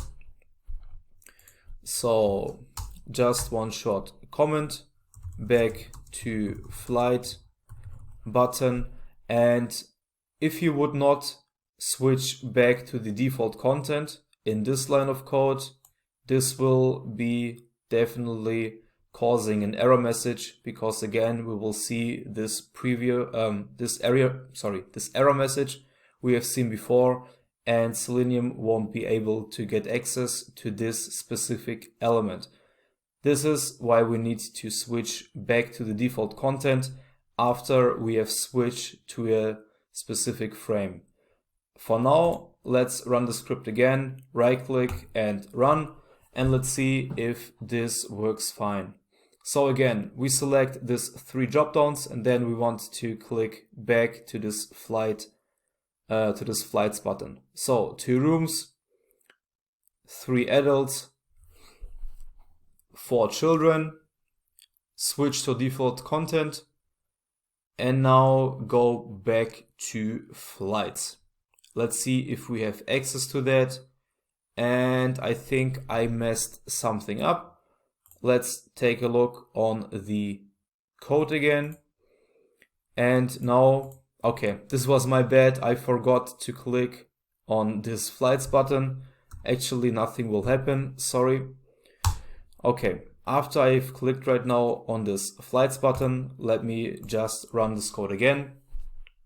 And let's see if this time everything works fine. Actually, now it should. Okay, hotels, 2 rooms, 3 adults, 4 children, switch to default content, click on the flights button, and now it worked fine. If we take a look on our PyCharm, you see here process finished with exit code 0. That means everything worked fine and as expected. Let's make a short recap of what we have accomplished in section number 4. So we have taken a look how we can work with the edit boxes, with buttons, radio buttons, checkboxes. We have seen how we can handle cookies, how we can click on links, how we can interact with static dropdowns on different ways. And finally, we have taken a look how we can switch to frames. Alright, thank you very much for your time, for your attention, and see you in section number 5. Welcome back everyone to section number 5. In this section, we take a look how we can work with autosuggestive dropdowns and with calendars. First, let's go back to our agenda, and in section number 4, we have taken a look how we can use the web elements in Selenium and how we can handle frames. And now let's dive into the calendars and autosuggestive dropdowns section. Okay, here we start again with edreams.com, this flight booking website, and our requirement is to search for a flight from Paris to Berlin. Here in Paris, we need to choose the Orly airport, and in Berlin, we want to select the Schönefeld airport. Then the next requirement is to select the flight on December 21st, and we want to come back in April, 2nd of April 2021. And then finally we want to click on search flights. Okay, this is right now the requirement, and let's see how we can automate these steps. Okay, let me just go back here. Let's open the PyCharm, and we can create one new Python file inside this WebElements directory. Click on Python file, and let's just provide this name calendar, and now we are good to go. Okay, let's take a look on the setup from this last section, and we can just copy a few lines in order to save some time. So copy that, go to calendar.py file, paste it here, and now let's see what else we can use. So first, when we reach this page, we want to click on this understood button for this cookies policy, and we also have taken a look on that in the last section. That means we also can copy this few lines of code in order to save some time. So let's search for the cookie handling. It's these 2 lines. Let's copy them back to our new Python file, and now let's put a short comment here, cookie handling. Let's paste our 2 lines, and now when we reach this step, first what we do is we click on understood, and then we start to search for this Orly airport of Paris and this Schönefeld airport of Berlin. Okay, let's do that. And now I think we can start with the project. First, let's capture the requirements here in the very beginning, and let's put down that we want to book one flight from Paris, and the airport is the Orly airport, and we want to fly to Berlin, right? And the airport is Schönefeld. So the departure date is the 21st of December 2020, and the return date is the 2nd of April 2021.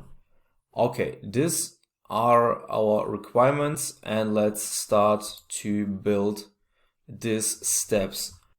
Back to the website, we want to inspect on this text box. We want to click on this, and we want to write down Paris. So then we have these opportunities to choose from. Let's do it. So first right click and inspect. And now we can, let's say we build our XPath expression, and let's go for this input tag, this placeholder attribute, and this from value. So Control F, and now let's build it. So it's the input, then we have this placeholder attribute, and the value is from. Okay, you see this is unique, and let me put my picture on the left. So this expression is unique. We copy it, go back to the PyCharm, and let's declare one variable. Let's go for departure city, so dep_city equals to driver.findElement by XPath. Paste your expression here. Don't forget to comment this. Departure city. And first we want to click on this.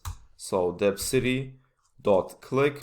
And then we want to write down Paris. So we use this sendKeys function. Okay, this is now step number 1. Let's go back and let's take a look what we can do next.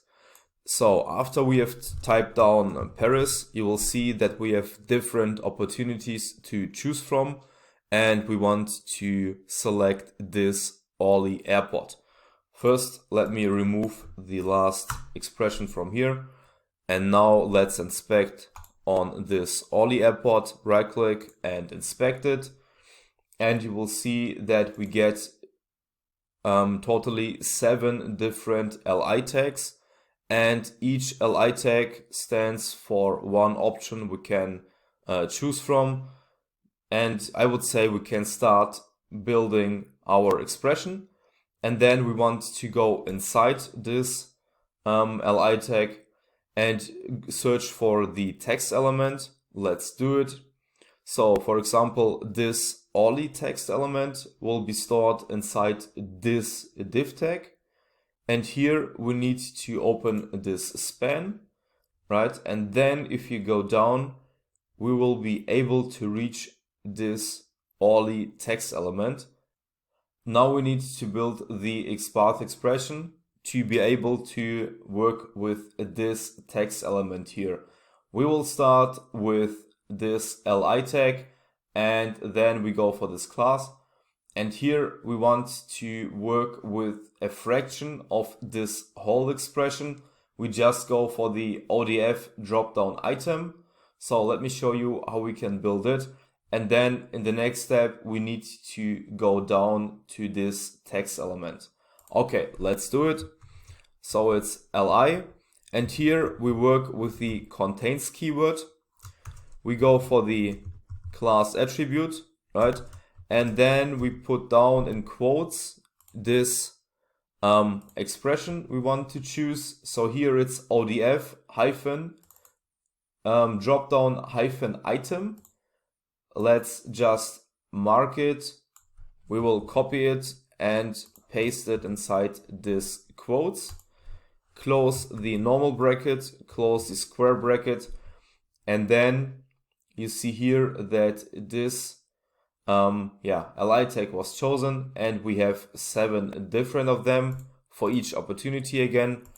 And now we need to go down to div number 2, and then we go to the first span, and afterwards we want to move to the span number 2.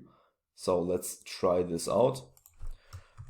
Let's write down div 2.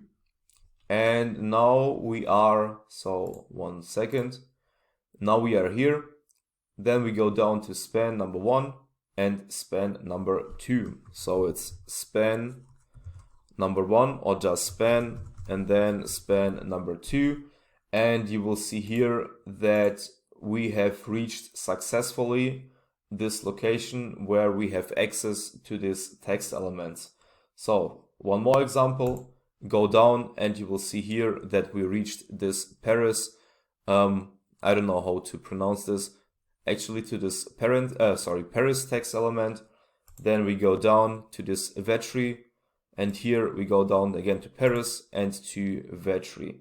So this is actually what we need, because we need this specific Orly airport.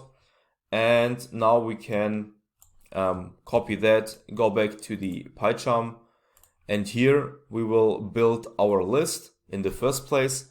And then as step number 2, we need to iterate through each element of this list to get access to our airport. Let's start doing that. And here we have chosen the departure city.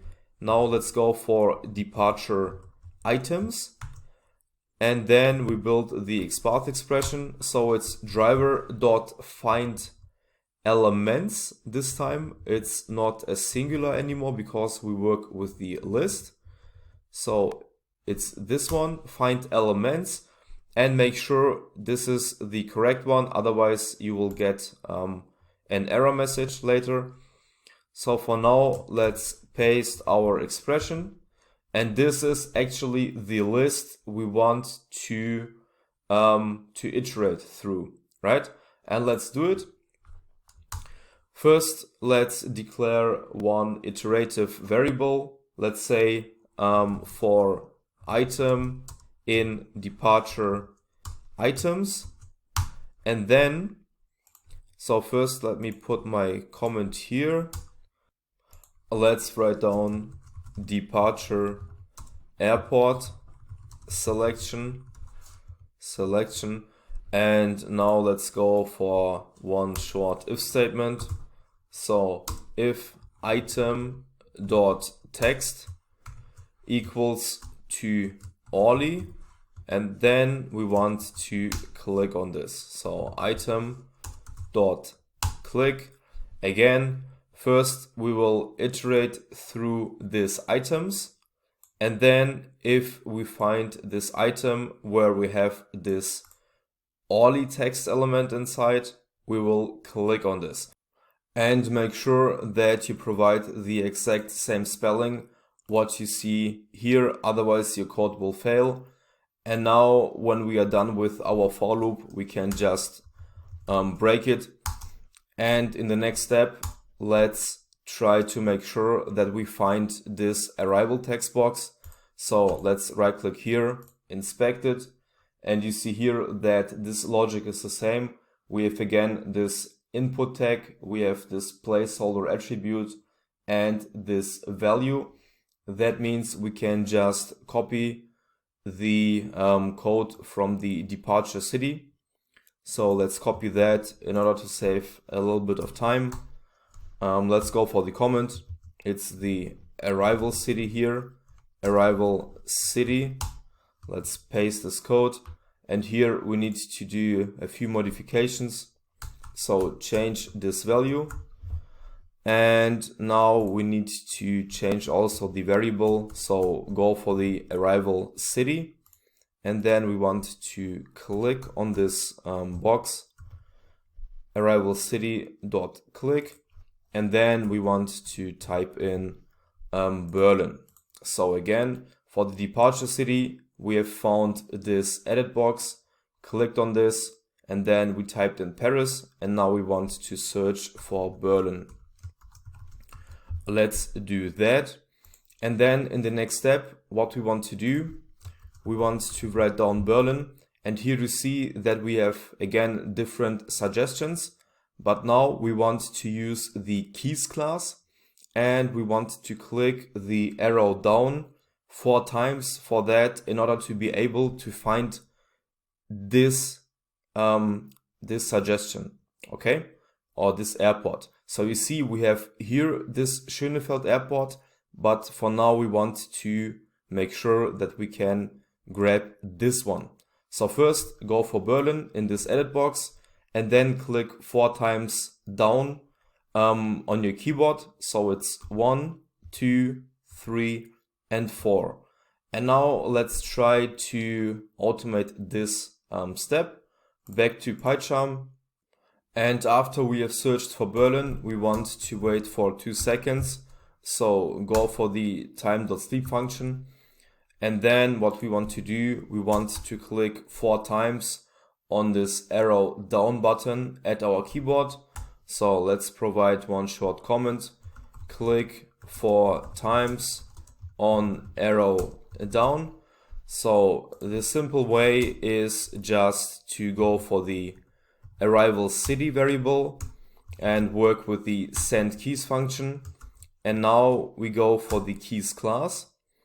So it's keys dot, and then we need to choose this arrow down method, go for it. And with this line, we would click 1 time on this arrow down. And for example, if you copy this code, you make sure that you click 2 times on arrow down, and then finally you can just click on enter. The logic will be the same. Go for the keys class and provide this enter method here.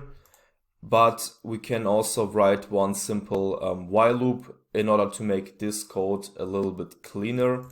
So first let's comment these lines out, and now we can write our while loop in order to just make this a little bit more, let's say, more beautiful. We will start counting at 0, so it's count equals to 0, and then while count is smaller than 4, we want to click on arrow down. So go for city.sendKeys, provide this keys class, and go for the arrow, it's here for the arrow down function. Click on this, and then we want to count always +1, so it's count plus 1.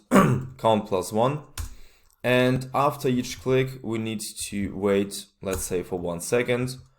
And if we have clicked the arrow down button 4 times, we want to click on enter.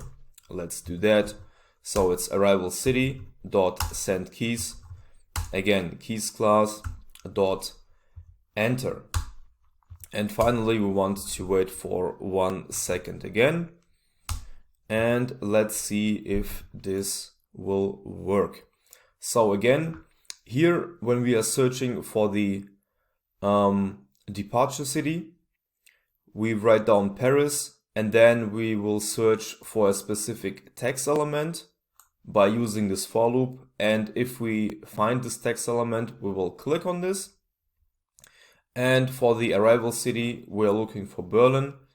And then when we have typed Berlin inside this edit box, we want to click on this arrow down button 4 times in order to be able to find our Schönefeld airport. And for now, let's run this code and let's see what happens.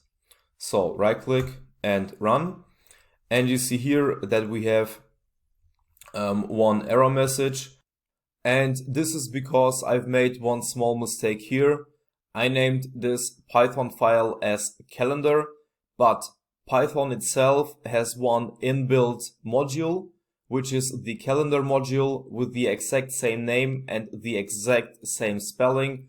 That means we have to change our Python file name, otherwise it will break again and again. So let's just write down calendar underscore options, and now we have a different name here. And before I run this code again, let's just make a few modifications here. We can remove these 2 empty lines, and here I need to undo my typo, so it's initialize Chrome, and now we should be good to go.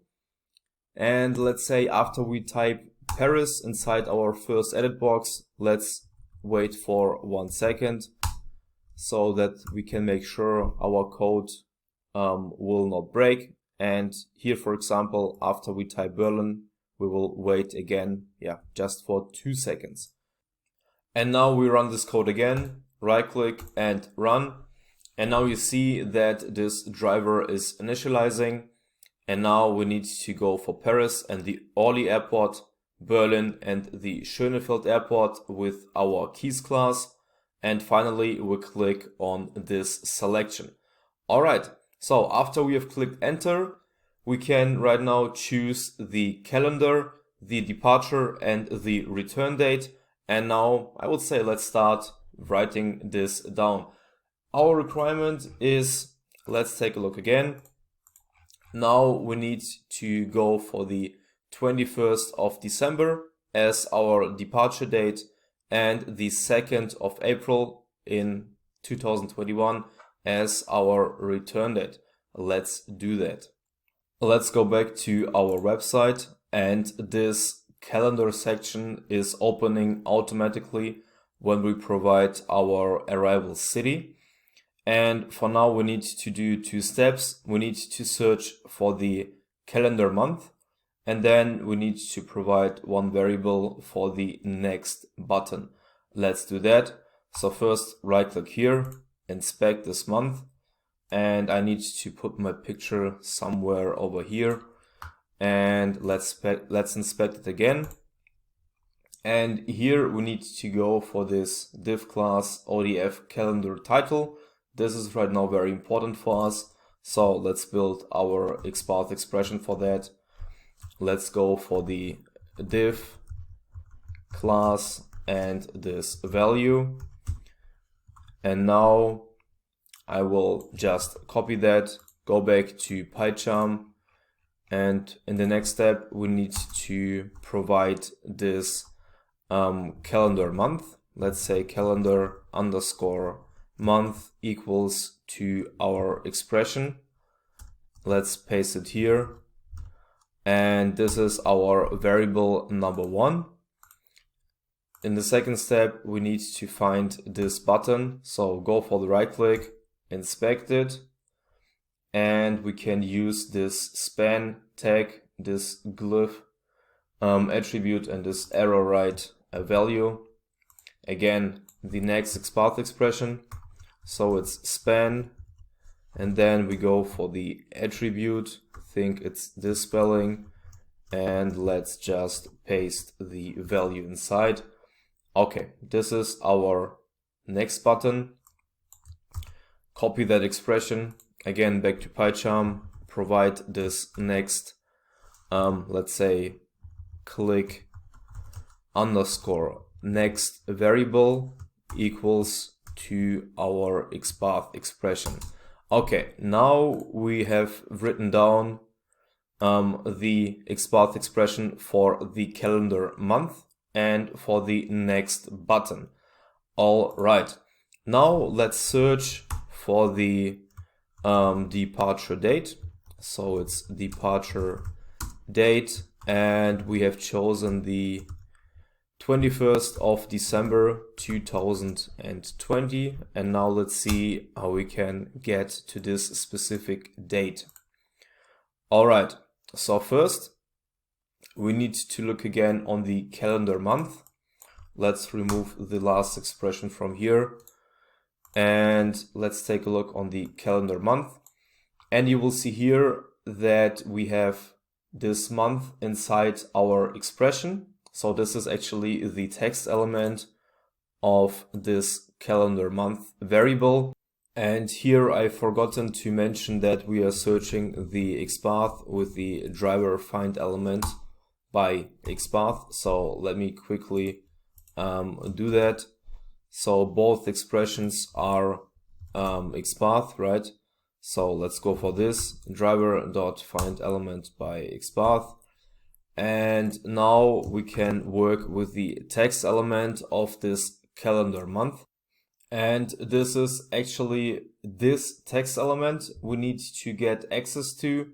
First, I would say let's double click on this, copy that back to PyCharm, and now we can write down one simple or one short while loop. So let's go for while calendar month does not equal to, and now we can paste here this month text element. Let's go for double quotes because we have one single quote inside. And now we need to replace this October with December because this is actually the month we are searching for. And while this calendar month text is not December 20, we want to click on the next button. So let's go for click .next, and we want to click on this. So this is, don't get confused, this is our click underscore next variable, and inside this variable we have stored this, we have stored this next button, right? And here, when the calendar month is not December 20, we want to click on this next button. This is actually now the logic in order to be able to grab this desired month. All right, and then let's wait for, let's say for 1 second when we reached this December 20. And in the next step, we need to search for the departure date, right? Let's do that. First, let's take a look how we can get access to that. And now this will be a little bit more tricky, but we need to do that. Here, when we reach this December, we need to search for the 21. Let's right click here, let's inspect it. And here you see that this 21 is inside this December. And we cannot just write one XPath expression with this div and this class and, for example, this text element, because on the left side we have again a 21 for this November month, but we need to choose this 21st of December. That means we need to start from here and go all the way down until we reach this number 21, which is unique for the December month. Okay, let's do that. Again, this will be a little bit more tricky, but let's just go for it. So this will be the XPath expression. Let's go for the div tag. Then we work with the class attribute, and here we need to choose the ODF calendar title value. Let's copy that and start here. So it's div class equals to the value I've just copied. This is where we want to start. It's this one. And you see here, it's not unique. We have one for November and one for December. That means we can work with the contains keyword here, and we need to search for the December. Okay, let's do that. Let's go for the text element, and let's write down that we need to search the December and work with the contains keyword. All right, and now we can go for December. Right, let's close all the brackets, and you see that with this expression we have successfully found this December month. And now when we start here, we need to go all the way down until we reach this number 21. But for here, you see this is a sibling. We start here and we need to get to this sibling div tag. And let me show you how we can get access to that. Here you need to work with the following hyphen sibling, and then go for the node. And with this expression, you will start from here and you will get to this next sibling. Okay, and then when we are here, we can just traverse down all the way until we reach this div tag number 5. Let's do that. It's div number 5, and then we go for the next div. Let's do that, and you see here now we have 7 different options, but we need to grab this one. This should be unique, the unique element for the 21st of December. Let's see how we can do this. And now we need again work with the text element. Let's do that. So it's actually, so it's div. When we reach this step, we go for the text element, and here we will provide this 21. And then let's close the bracket, and you see here that this long XPath expression is right now unique for the 21st of December. And this is actually the expression we need to work with. Okay, copy it, go back to PyCharm, and now you can provide this expression. Let's say it's the departure date. So it's departure or dep underscore date equals to driver.findElement by XPath. And now let's paste our XPath expression here. And in the next step, we can just click on this date. Afterwards, we can wait for 1 second, and then, or let's say we wait for 2 seconds. And in the next step, we need to do the same steps for the return date. And that means let's start with the comment. It's the return date, and this will be the 2nd of April 2021. Let's just cross-check the requirements. Yes, the return date is the 2nd of April 2021.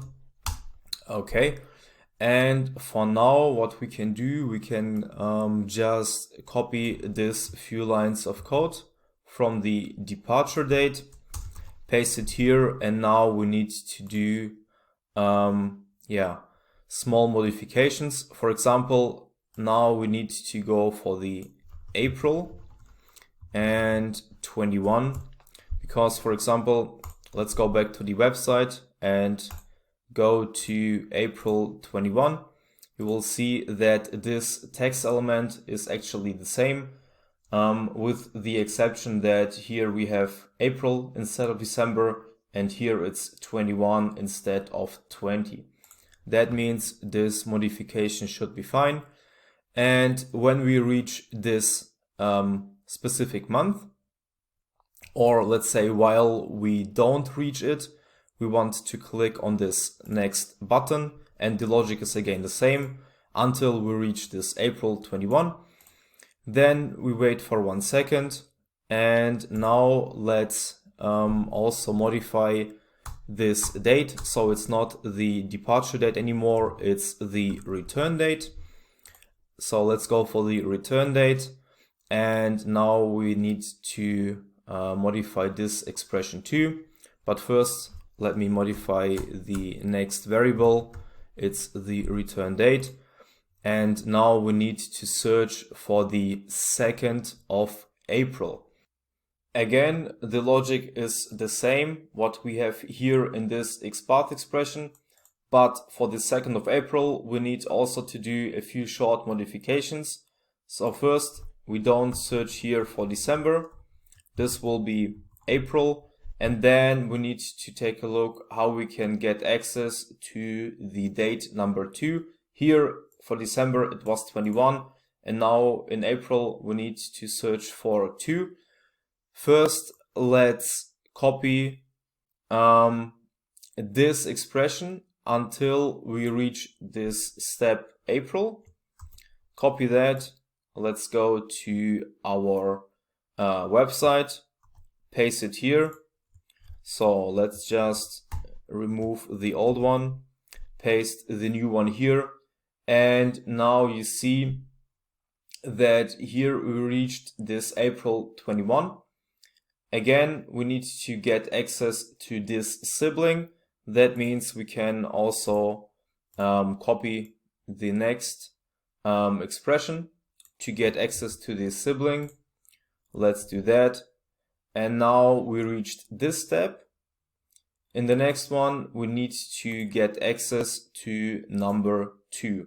Let's search for it. So this is actually this line we want to get access to, and we start from this line which is marked here in yellow.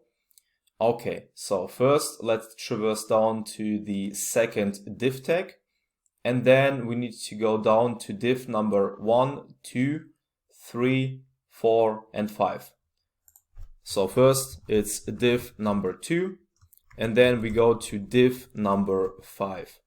And now you see that we have successfully reached the 2nd of April 2021.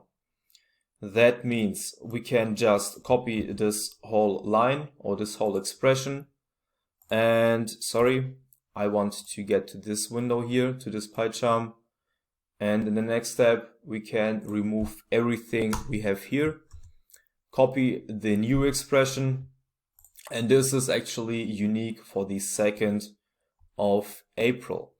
Okay, for now this should be good, and let's see if we have access to the 21st of December 2020 and to the 2nd of April 2021.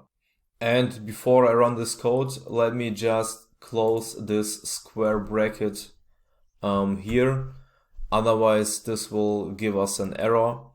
And for now let's right click and let's run this code.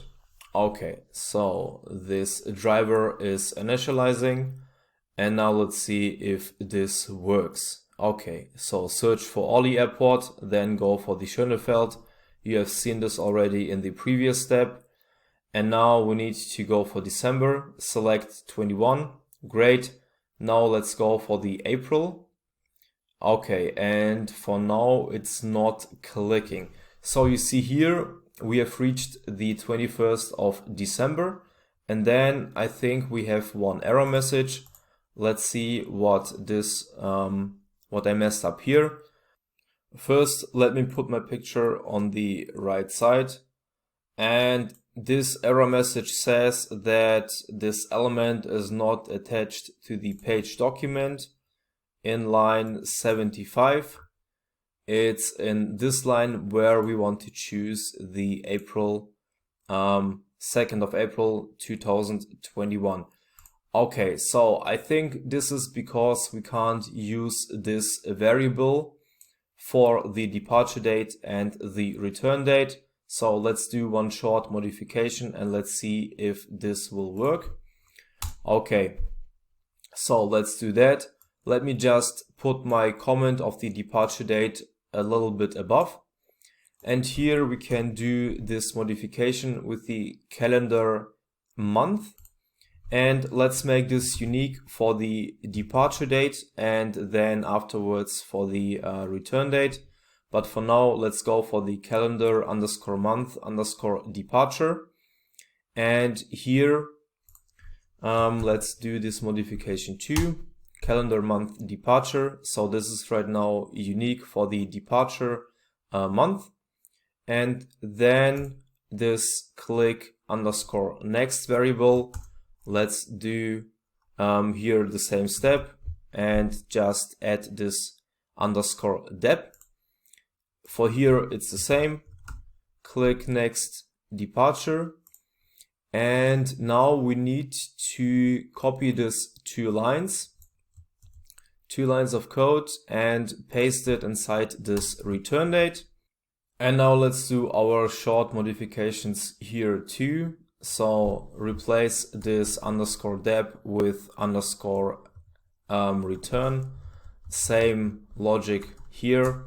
So sorry for the confusion, but this is what we need to do now. And here again the same, calendar month underscore return and click next underscore return. And now this calendar month should be unique for the departure date and also for the return date. So I mean the variable is unique for the departure date and for the return date.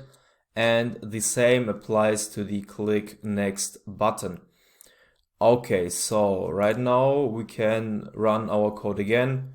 But first, let's take a look what we want to click next as our hopefully last step. If everything works and if it won't break again, we want to click on this search flights. Let's inspect it and let's take a look how we can get access to this button. Okay, let's take a look. And for now, let's build our XPath expression. And for example, let's go for the search flights text element. Let me put my picture on the top. And now let's search for it. So let's go for the button tag and then for the text element. And now let me inspect this button again so I can copy this text element, copy it, paste it inside, close the bracket, and you see that this was not found because I have forgot to put this equal sign here. Okay, for now you see that this button was selected uniquely. Copy that back to the PyCharm, and now we can put this directly after we have selected our return date. And first let's provide one short variable, search flights, and then what we can do is let's mention the same variable here, search underscore flights equals to driver.findElement by XPath. Paste the XPath expression here and let's click on this button.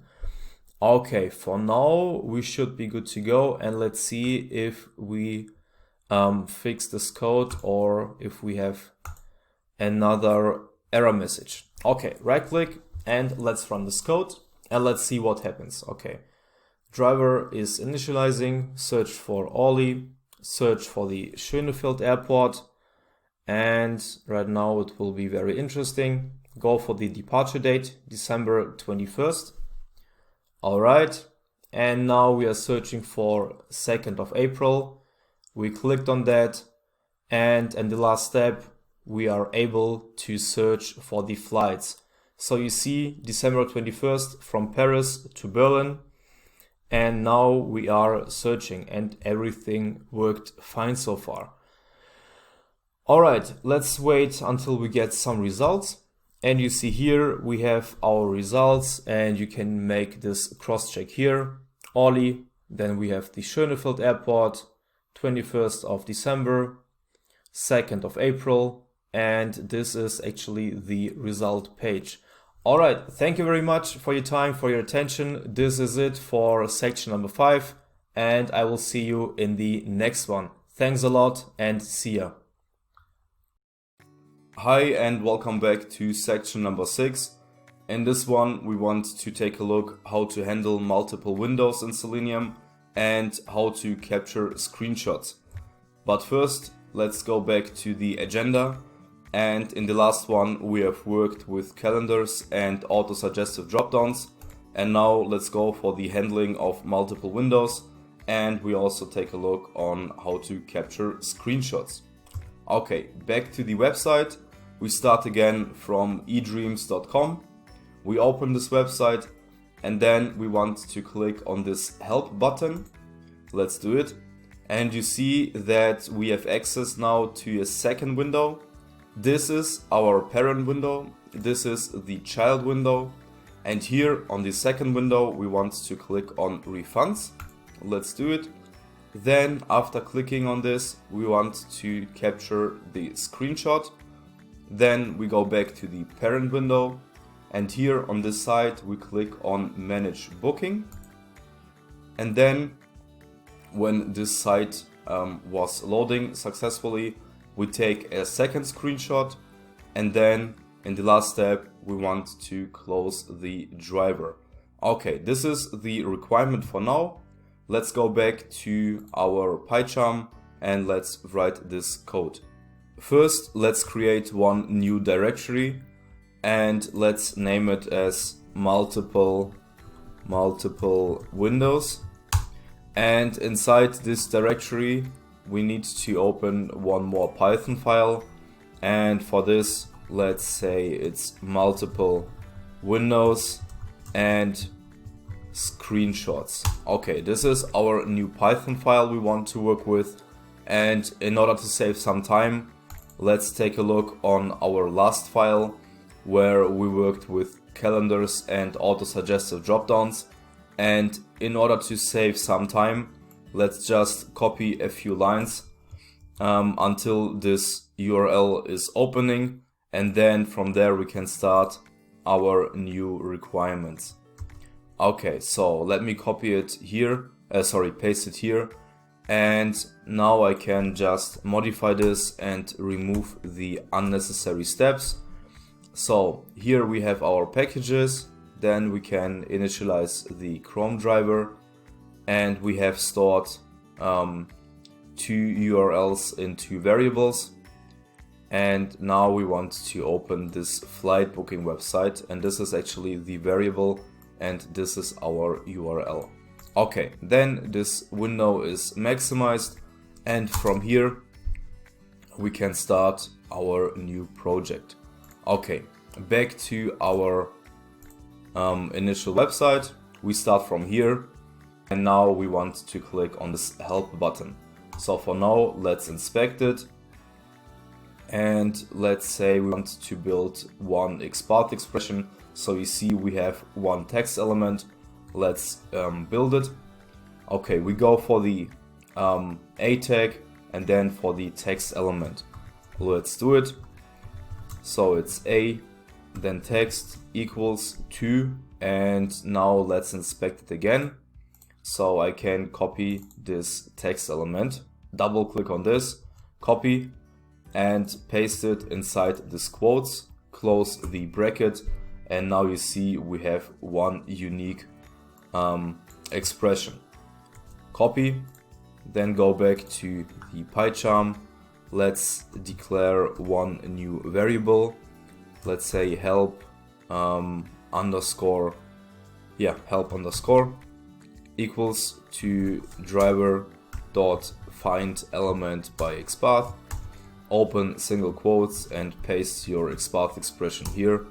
And then in the next step, let's go for help dot click. And again, don't forget to comment, click on help.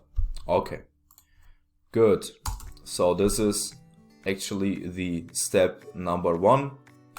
And after section number 5, I've changed the theme. So I think this looks a little bit better. But for now, let's go back to the website. And after we have clicked on this help button, we will be redirected to this child window, and now we want to click on refunds. Let's do that. Right click, inspect, and here you see we have this text element again, and we can build our XPath expression with the same logic. So let's go for the A tag, and then let's go for the text element. And it was the refunds text element. Okay, we have successfully found it, and this is also unique. Copy that back to the PyCharm, and let's comment this as refunds, and we want to click on refunds, right? So click on refunds, and then we need to provide one variable. So it's refunds equals to driver dot find element by XPath. Paste your expression here, and then we click on this expression. So it's refunds dot click. And for now, what we need to do is we need to get access to this page. So first, let me just run this code, and you will see that this will definitely fail. And this is because we didn't switch the windows yet. So again, this is our parent window, and this is the child window. And every time we want to switch the windows, we need to provide one more line of code or 2 more lines, but I will show you after running the current code, and I want to show you that this will fail. So right click and run. And you will see that this help button will be clicked on, but the refund will actually not work until we don't switch the windows. Okay, you see here, this page is loading, and now this refunds option is not clicked on. Let's take a look again on our script, and you see here that Selenium is not able to locate this refunds button.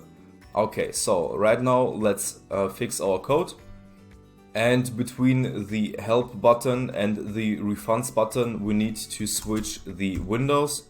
So let's do that, and let's go for the switch windows comment, switch windows, and for now let's declare one child window variable.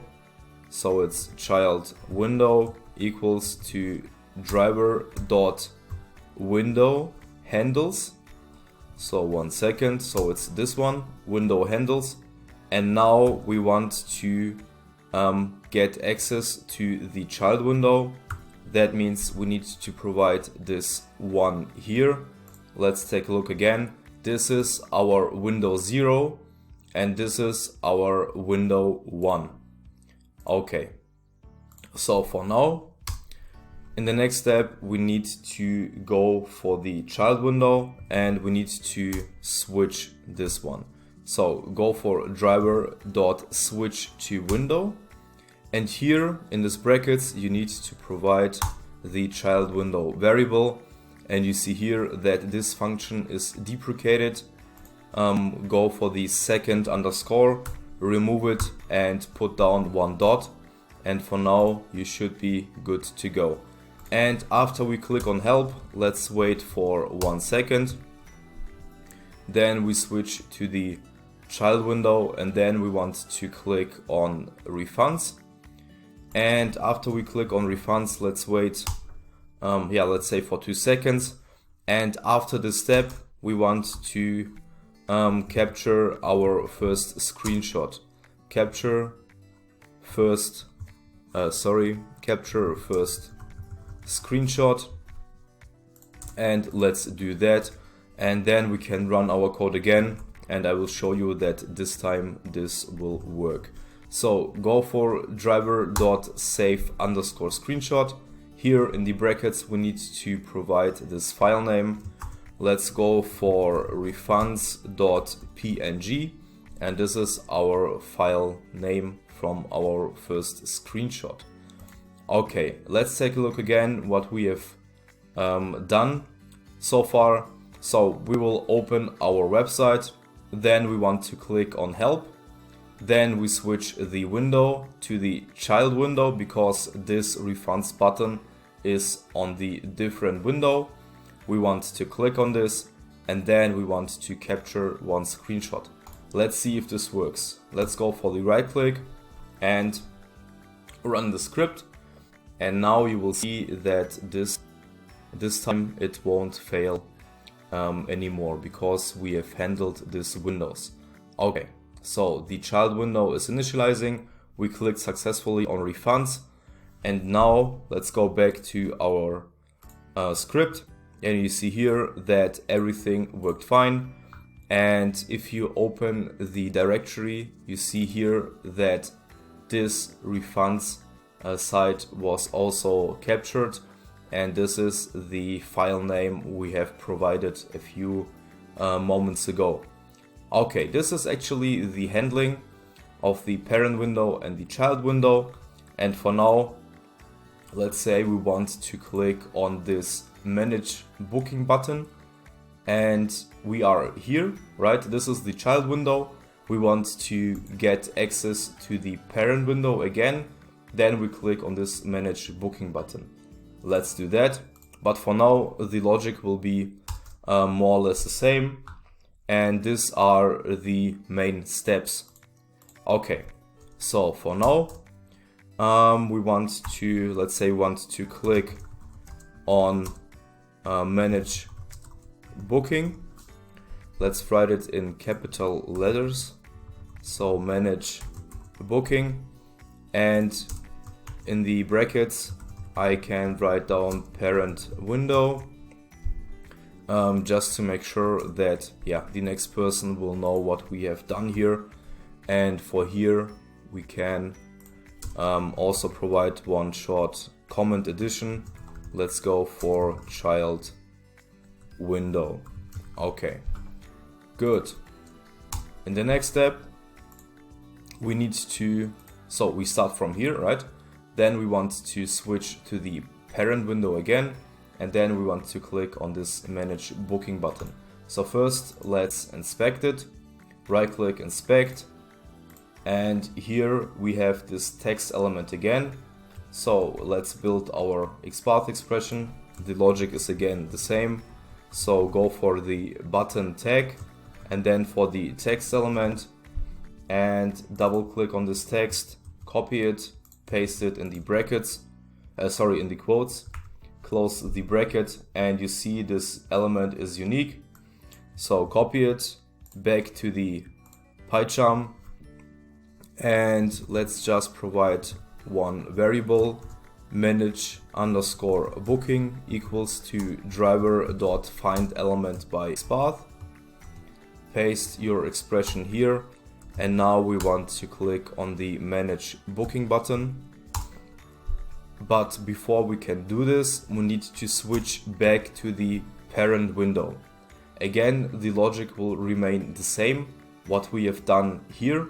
So here we switched to the child window, and now we need to switch back to the parent window after we have clicked the refunds button and after we have captured one screenshot. So let me just wait for, let's say, 1 second after our screenshot, and now we want to switch the window again. Switch window to parent window, and for now, as you know, I have copied these 2 lines. Let's paste it here and do our modification. So for now we want to declare one parent window variable, and here it's not number 1 anymore because the parent window is window number 0. And here we want to switch to the parent window. Let's do this. So it's parent underscore window, close the brackets. And now we are able to run this code again. But before we do it, let's make sure we capture our second screenshot. So let's go for screenshot number 2. And here the logic will be again the same. Driver.save screenshot. Here we need to provide the file name. Let's just make something simple. Screenshot number 2. Alright, and in the last step we want to close the driver. Let's do this. So go for the close driver comment, close driver, and now it's driver.quit, because you have actually 2 choices. When you provide driver.close, it will just close the window you are looking at the moment. So for example, if you are on this window will be closed, and if you provide driver.quit, the whole driver will be shut down. Okay, so for now we need this driver.quit, and before I run this code now, let's make sure we wait for, let's say, 1 or 2 seconds after we click on manage booking.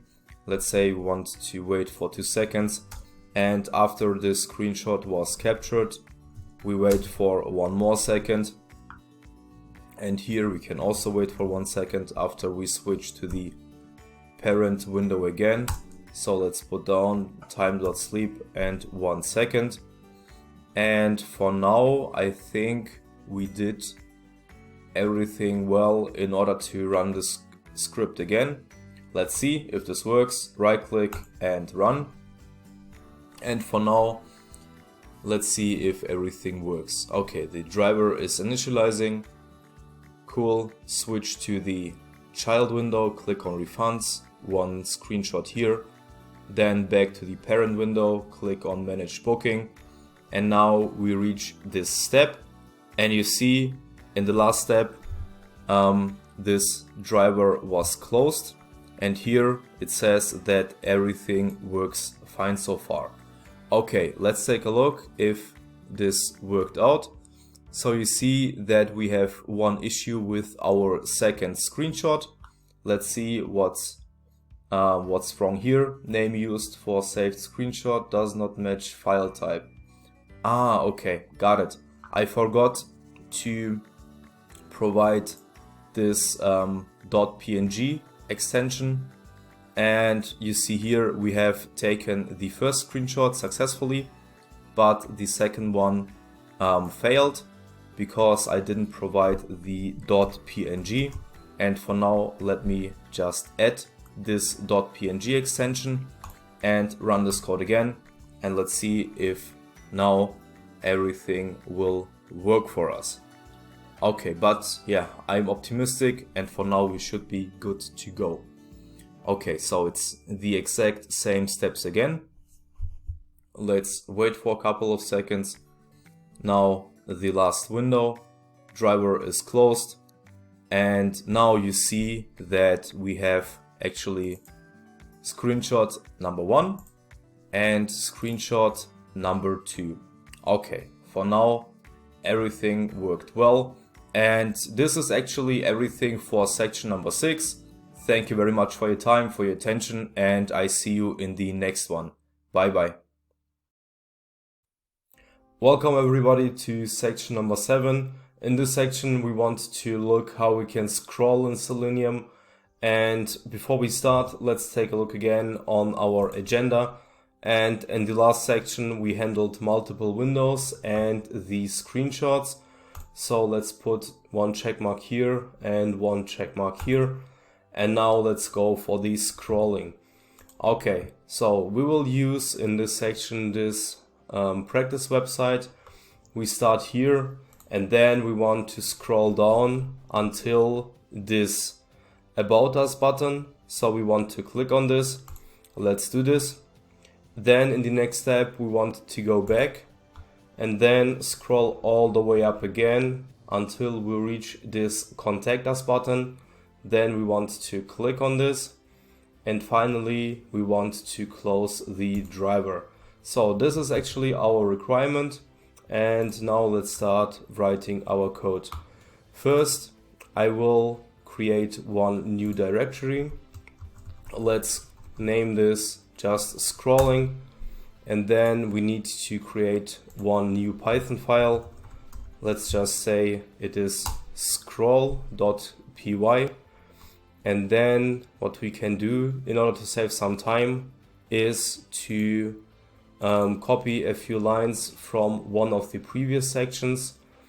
Let's say we want to copy these few lines here until we open our driver and maximize the window. So this initialization steps are always the same, or almost always, but for now we are good to go. And then we need to make a few more modifications. So for example, as you can remember, we have stored 2 different websites in 2 variables. And here we used the flight booking website, but for now we need to go for the shopping website. That means let's just modify our website here, and now we should be good to go. So let's just run this code and let's see if our website will open and if the window will be maximized. Alright, it looks good. The window is maximized and now we can start. So again, let's scroll down until we reach this step. And when we reach this step here, we want to click on About Us. So in this section I want to show you 3 different options how to scroll in Selenium. Of course you will find more if you take a few research, but I guess if you know these 3 steps you will be good to go. So for now let's inspect on this element and let's inspect it again, and you see here that we can work with this text element. And since we have a bunch of free spaces, which is actually unnecessary for us, we can work with the contains keyword. Let's do this. So let's write our XPath expression for this About Us element. Let's use this a tag, and then we can proceed with the contains keyword. Then let's go for the text element and search for about. Let's do this. So about, and then close all the brackets. And you see here that we were able to find this unique element here. Copy that. Let's go back to PyCharm. And for now, let's just write down one variable. So let's go for About Us equals to driver.findElement by XPath here. And then paste your expression. But first let's go and comment this first step. So this is example number 1, and here we want to work with the scroll into view, and I will show you what I mean by that. So let's say after we have maximized our window, we want to wait for, let's say, 1 second. And okay, this time package was already imported. If you didn't import this, please do this, otherwise you can't well, use this time.sleep function, and now we want to wait for 1 second. Okay, great.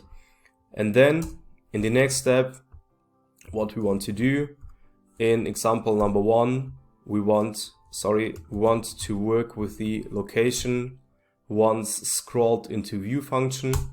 Let's go for this. So that means our page will open, and then we want to scroll to this about us element. And then in the next step, we want to click on this one. So first, let's wait again for 1 second, and then let's click on about us dot click. And here we can again provide one more comment. So let's say this is click on element number 1, and here let's just provide this comment element number 1. So this is a little bit more clear, or maybe very helpful for the person who's taking a look on the code after you. And then after we have clicked on about us, you will see that we will be redirected to a different page. Then in the next step, we want to go back and scroll all the way up until we reach this contact us button. So let's do this. After clicking on about us, or in this case at element number 1, we want to wait for, let's say, 2 seconds, and then we want to go back. Let's just comment this too, so it's go back. Then we can wait again for 1 second, and then in the next step we need to scroll up. That means the logic is again the same. We need to inspect on this element here, and now this is quite simple for us right now because we have again this text element. So let's build our XPath expression. So let's go for the A tag and then for the text element, and now let's just paste this text element inside this quotes, close the bracket, and this is again unique. Copy that back to the PyCharm, and now we need to provide one more variable. So it's contact us equals to driver.findElement by XPath. Paste your expression here, and this is actually our element number 2.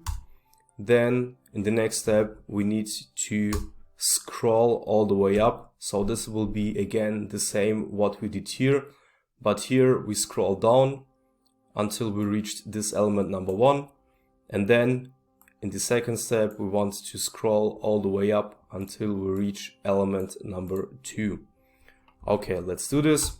Logic is again the same. After we have scrolled up, let's wait for 1 second, and then we want to click on contact us. Let's do this and let's see if this works. Okay, let's go for the right click and let's run this code. And now let's just see what happens. Okay, driver is initializing, window is maximizing, scroll down, click on about us. Now let's go back, scroll all the way up, click on contact us, and now we reach this page. And as the last step, I have forgotten to mention that we need to close our driver. So let's do this. Let's just go for driver.close, and as a comment, let's just write down close the driver. Oh, sorry, close driver. And I know this is not the prettiest code, but I mean, you get the logic of what we want to do here. And this is actually the example number 1. And now let's go for the example number 2. And so the logic will always be the same. We want in this section work with about us and contact us, scroll down and scroll up. And I want to show you 3 different examples. This was actually example number 1. And now let's go for example number 2. In the next example, we want to work with the keys class. So let's go first for the comment. It's example number 2. and this is the keys class, and you will see that the logic will be always the same in all examples. First we want to scroll down, then we want to scroll up, and in each step we want to click on one specific element. So first on element number 1, this About Us button, and then on the Contact Us button. Okay, so for now, in order to save again some time, we can copy this line. This is just the variable for the first element. And now in the next example, we want to work with the keys class. So let's go for keys. But for now, you need to make sure that you have imported this keys class. So for me, I've done this so far because I've copied this few lines of one of our previous projects. If you didn't do this, please import this keys class and then you can proceed. So let's go for keys, and now we want to scroll all the way down, right? That means we need to go for the page down function, and then let's wait for 3 seconds and you will see that our element will be marked. And then we want to click on this one. Let's do this. So let's go for about us dot click. Then we want to wait for, let's say, 2 seconds, and then we reach again the next page. From there we want to go back, driver.back, and here we can again put this same comment here. So let's go for the go back comment, and then in the next step we want to wait again for 2 seconds, and finally we want to scroll all the way up until this, or let me show you it here, until this Contact Us button. And since we have already located this, we can just copy this line, copy this, paste it here, and this is the variable for the Contact Us button, and this is also element number 2. And don't forget to mention that here we want to click on element number 1, and in the next step what we want to do here is we need to work again with the keys class. So let's go for send keys, and here it's keys dot, and in the first step we wanted to scroll down and now we want to scroll up. That means we need to choose this page up function. Then we want to wait again for 3 seconds. I chose this time period in order to show you that when we use this keys class, our element will be marked and or highlighted, and then it will be more clear what element we want to work with. But I will show you this when I run this code. So first let's go for time.sleep, wait 3 seconds, then let's click on Contact Us, so Contact Us.click, and then when we wait for 1 more second, let's just close the driver. So let's go for driver.close, put one short comment here, close driver, and now if I didn't mess up anything, I think we can just run this code and let's see what happens.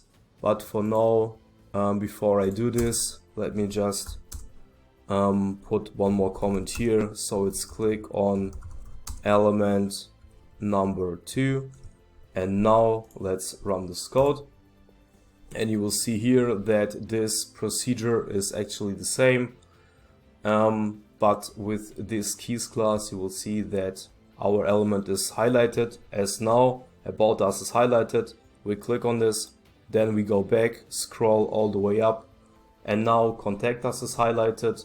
Click on Contact Us, wait for 1 second and close the driver. Okay, so I think the last step didn't work. Let's see what I have messed up here. Let's take a look. And for now, here, okay, I've forgotten to provide that we want to wait for 1 second. And this is why we have received this error message. Let's just run this code again. And now you will see the exact same steps, but with the difference that hopefully now the driver will be closed in the very last step. Okay, let's see if this works. So scroll up again, highlight contact us, click on this element, wait for 1 second and shut down the driver. Okay, so for now, everything went well. This was actually example number 2. And now let's go for example number 3. And now we will work with the action chains. Actually, I have one separate section for the ActionChains class, but for now I think this is also important to show it to you in this section, because I want to demonstrate that we can do the exact same steps, but just using the action chains. Alright, let's go for example number 3 for the action chains. And then what we need to do is we can just copy this line, paste it here, and then in the next step we need to initialize the action chains. Let's go for actions_1 equals to action chains. And here it seems that I didn't import this package yet, so move your mouse here and then go to import.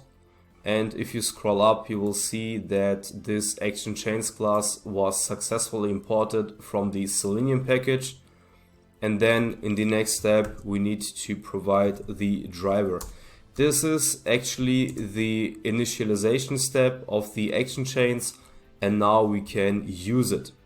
Alright, let's go for actions_1 dot, and then we want to use this move to element function. And now we want to move to about us.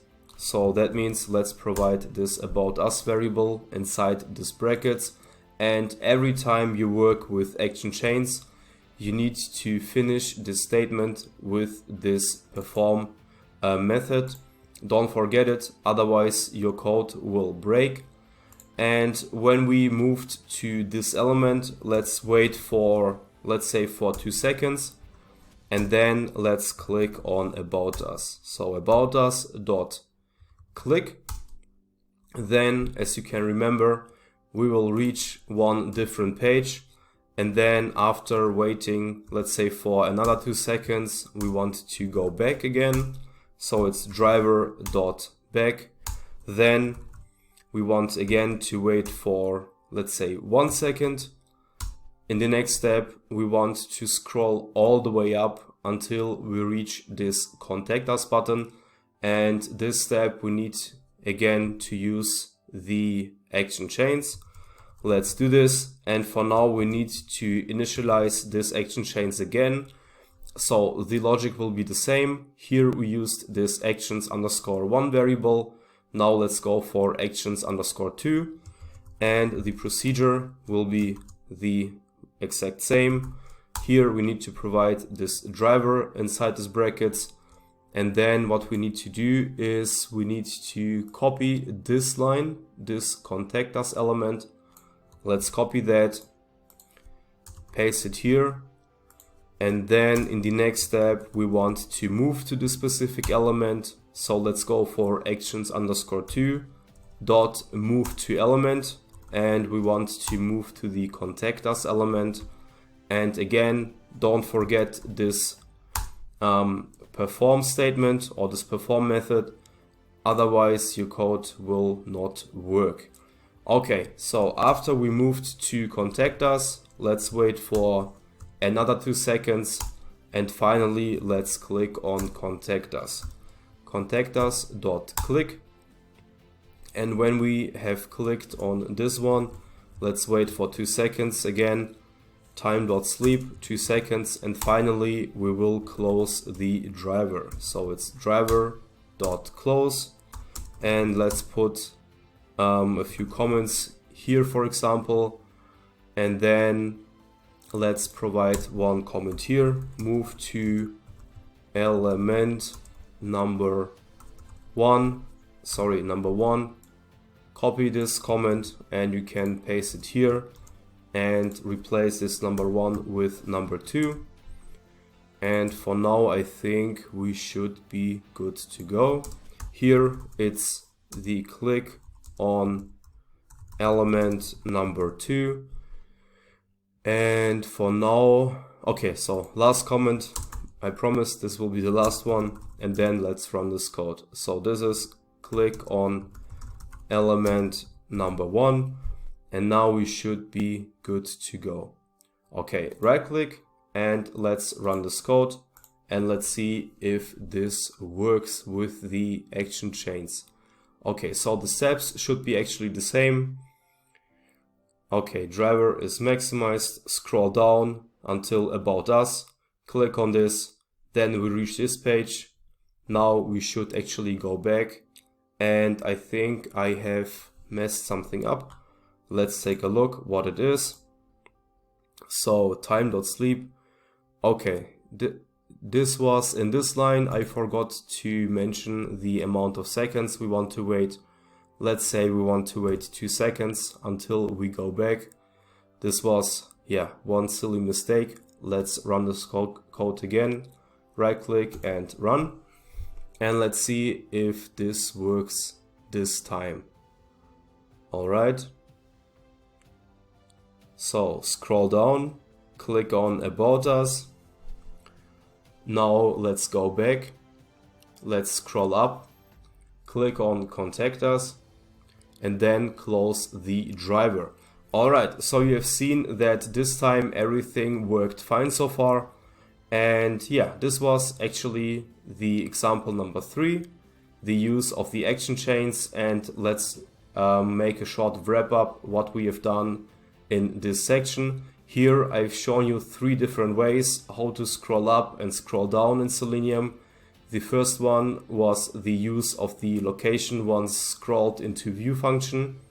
Then the second example was the keys class, and in the last one we have used the action chains class. Alright guys, as always, thank you very much for your time, for your attention, and if you have any kind of questions, let me know and I will try to help you out, and I see you in the next section. Hi and welcome to section number 8. In this section we will take a look on how to handle alerts, pop-ups, notifications and so on. First, let's just create one new directory and let's name it as alerts. And inside this directory we want to create one Python file, and yeah, let's go for alerts underscore handling. And I think this, yeah, should be a good name for this project or this section.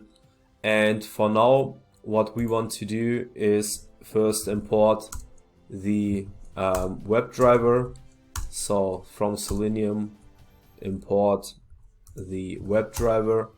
And then in the next step, let's initialize the driver equals to WebDriver.chrome. And here inside this executable path, we need to provide our location where the path is stored. For that, let me open one of the previous sections, and let me just copy this line of code. It will be a little bit faster. And this is actually the initialization of our driver. And then let's open the first website, and I want to show you how to handle notifications in the first step. So let's go for driver.get, and now we want to open this website. This is the cleartrip.com. Let me open this one, and you will see that when we open this website, this notification message will appear. Let's try it out. Let's do this. But first, let's go for the comment and let's write down handle notifications. Okay, so for now, let's also maximize the window and let's go. Right click, let's run this code. Sorry. And you will see that this window will be maximized now. and then in the next step you see this one. This is the notification message, and we want to get rid of this. So first of all, what we can do, let's make one simple Google search. Let's go for notification handling Python Selenium, and here let's go for the first option. And this is actually exactly what we are looking for, right? So again, this is the notification message, and this is actually this solution on Stack Overflow, and this 4 lines is what we need. So copy this 4 lines, go back to PyCharm, and now you can just paste it inside, or after importing the WebDriver, you can paste this 4 lines. And for now we need to do a few short modifications. So line number 1 is okay, line number 2 is also okay, 3 is good too. And for the last one, we need to copy this Chrome options. Let's copy this and paste it after our executable path. Let's do it, and then we can just remove this line. And now let's run our code again, and let's see if this works. But first, before I run this, let's just put our comment on the top. And for now, let's do the right click, let's run this code, and let's see if we can get rid out of this notification message. Let's see, driver is loading, window is maximizing, and you see here everything looked fine, and we don't see this notification message anymore. Okay, great. This was actually the first step, and here we have just one deprecation warning, but actually this works fine. And for now, let's proceed with the second example. And in the next step, let's take a look how to handle cookies. But first, let's comment out this few lines for the notification handling, and then we can start with the cookies. All right, so let's go for the first comment, or for the second comment, sorry. Cookie handling, and then let's copy a few lines in order to save some time. These 3 lines can be copied. Let's paste it here. And in this example, we don't need this Chrome options, so let's remove it. And again, here we have initialized our driver. This step implies that we want to open one specific website, and in this example we go for edreams.com. So copy this URL and paste it inside this brackets here, and then we want to maximize the window. So first, let me run this code and let me show you the cookies here. And you see it on the bottom of the website that here we have this cookie, and we need to click on understood. And you will see that this is actually, let's say something like a button. Let's right click here, and I don't know why it won't work. Okay, so now it's working. So right click and inspect, and then let's inspect it again. And for now, we can either work with the text element or with the class name. So let's go for the class name. And here we have 2 different names. So this is OD cookies, DSC BTN, and here we have accept button. So let's go for the first class name. Let's copy it and then back to the PyCharm. And for now, let's just provide one variable. So go for the cookie button equals to driver.findElement by class name. Let's provide this class name here, and then we want to click on this button. So cookie button dot click, And let's say after this window was maximized, we want to wait for, let's say, 3 seconds. So then you can see clearly that first this cookie button appears, and after 3 seconds of maximizing the window, or after maximizing the window, we click on this specific button. But first I need to import this time package.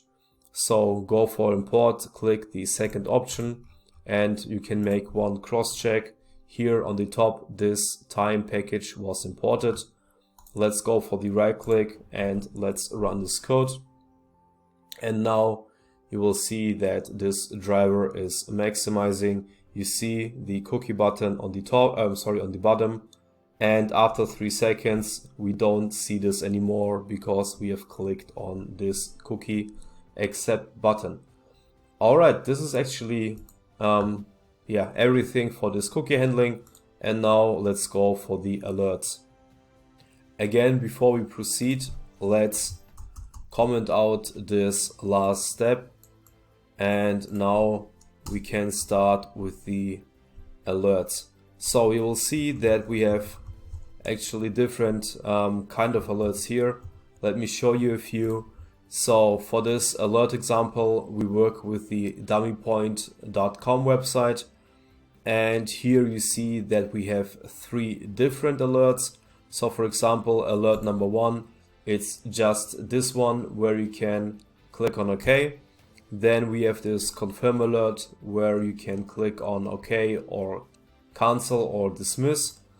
And the next one is the prompt alert where you need to type something inside this small window, and then you can click either OK or cancel. Okay, so first let's go for the first alert, but for now we need to initialize our driver.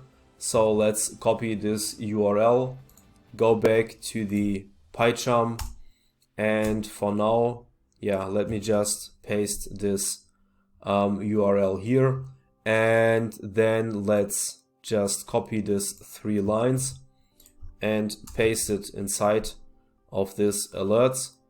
And here we need to do one more modification. Let's remove our last website, and here let's put this inside this brackets. Okay, now this window will be opened, and then in the next step we want to click on this alert button. Let's click on this. So our goal is that this small window appears after we click on alert. Let's do this. First, let's inspect on this alert button and build our expression. So for example, let's go for the name. Copy this back to the PyCharm, and let's go for alert _1 equals to driver.find element by name. Paste your name here, and then in the next step you will see that we can't inspect on this small window. Again, if you click, or if you put a right click here, for example, again, right click here, you are able to inspect on this element. Same will be for this one. But when you see this alert box, you can't inspect on anything here. That means you need to do something else. Let me show you how to handle this. So first we reach this URL, this website, then we click on the alert button, and then in the next step we need to switch to this alert. Let's see how to manage this. First, go back to the PyCharm, and we want to click on the alert button. So go for alert.click. Then this box will be opened again. So click on this one, and you see that this box pops up. And now we need to switch to this one. Let's do this. After we wait for 1 second, or 1 second, we need to switch to this alert. First, let me provide the variable here. Let's go for alert _button. equals to driver dot switch to alert. And now you see that this one is deprecated, and what you can do is remove this underscore and go for the dot, and now you will be good to go. In the next step, let's print out the alert text element. So go for the alert button dot text, and then finally we want to accept this alert. Let's do it. Go for alert underscore button dot, and you see here that we can accept this alert button or we can dismiss it.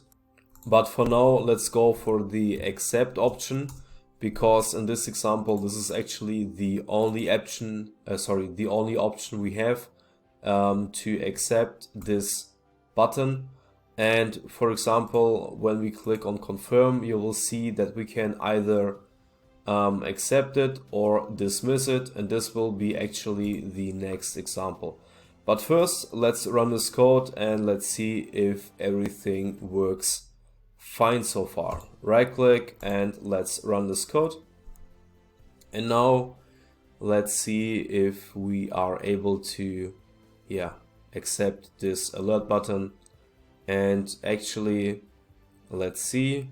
For now, it does not look good. Let's go back to the PyCharm, and here I think I have forgotten something. So 1 second. This is actually time. Okay, time.sleep and not time.time. Sorry, I wasn't, I think, careful enough. And now I think we should be good to go. Let's right click and let's run this code again. And now let's see if we can accept this alert button. Alright, alert button, and we have accepted. So it appeared and disappeared. And now let's see what happened. Here we have printed out successfully this alert text, and the exception of the alert dot accept worked fine so far for us, and that means we can go for the next example. All right, so again, let's comment out the last step, alert number 1, and let's go for alert number 2. So alert number 2, and here we can again just copy a few lines. This 3 lines of the driver initialization we can copy, and now we don't want to go for this alert button but for this confirm alert. So right click and inspect.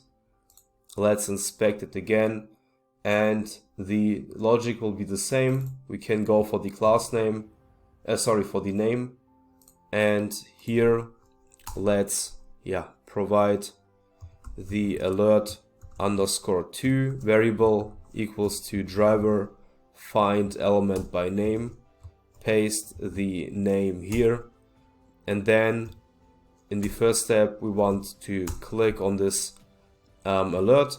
So what we can do is let's just extend our comment with the confirm alert, otherwise it will be a little bit maybe confusing. So let's go for confirm alert, and now this should be more clear. And after we have clicked on this confirm alert button, we want to wait again for 1 second, time.sleep, and in this time it's not time.time, so time.sleep, let's wait for 1 second.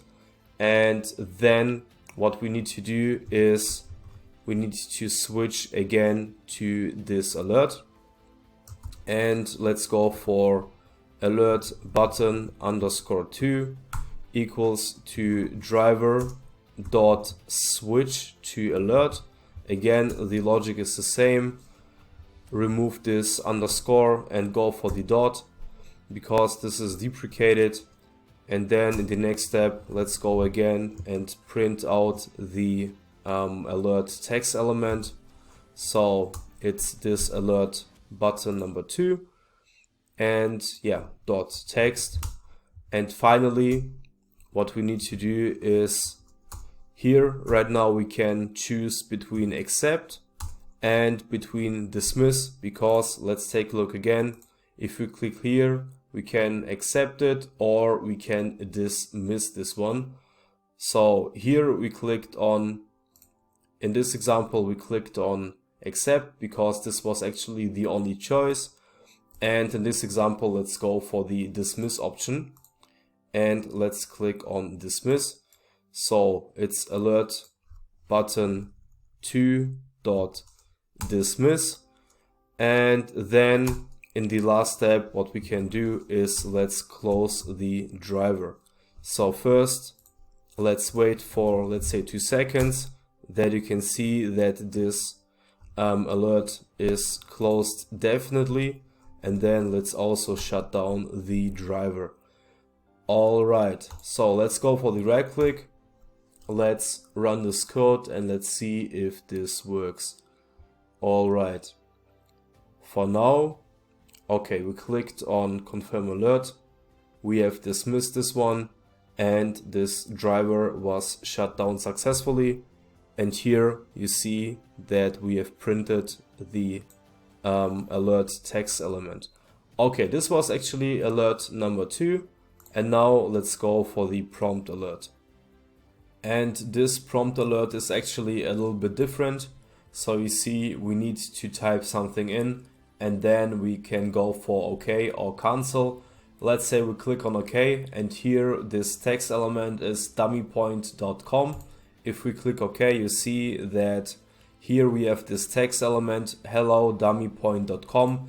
This is blah blah blah, right? And if we cancel this option, we see that user canceled the prompt alert. And now let's see how to handle this one. Alright, again, same procedure. Let's comment out the last step. And now let's go for alert number 3. So it's alert number 3, alert 3. And here in brackets, let's go for the prompt alert. Okay, so for now, again, let's copy a few lines of code in order to save some time. So these 3 lines can be copied. And then after we maximize our window, we want to click on prompt alert, right click, inspect it. And here we can again use this name element back to PyCharm and let's provide just one variable. Let's say it's alert sorry, alert underscore 3 equals to driver dot find element by name. Paste your name expression here and then we want to click on this alert. So alert 3.click, and then in this step we have just invoked this prompt alert, and I see that I have one typo in my comment. So it's prompt without this P, and for now I think, yeah, now we are good. And then in the next step, and now we have, yeah, one small difference, because now we need to work with the alert class. Let me show what I mean by that. But first, let's go for the variable confirm prompt button equals to alert. So provide this alert statement here, move your mouse here and go to import. And if you scroll up, you will see that this alert class was successfully imported from the Selenium package. Then inside this brackets, you need to provide the driver. This is actually the first step. And then let's say we want to wait for, let's say 2 seconds. Then in the next step, we want to type something inside this small window. Let's go for the .sendKeys function, and let's just write down I love Selenium, and this is actually the text element we want to type in. Then we want to wait for 1 more second, and then in the next step let's go for the accept option. Again, we can accept this alert or we can dismiss it. Let's go for accept. And for now, let's run this code and let's see what happens. So right click and run this code. And now let's see if we can type in our text element. So go for prompt alert and then type something in, click on accept. And you see here that this text element changed. This is actually what we have typed in. I love Selenium. This was our text element from this statement, and then we clicked on accept.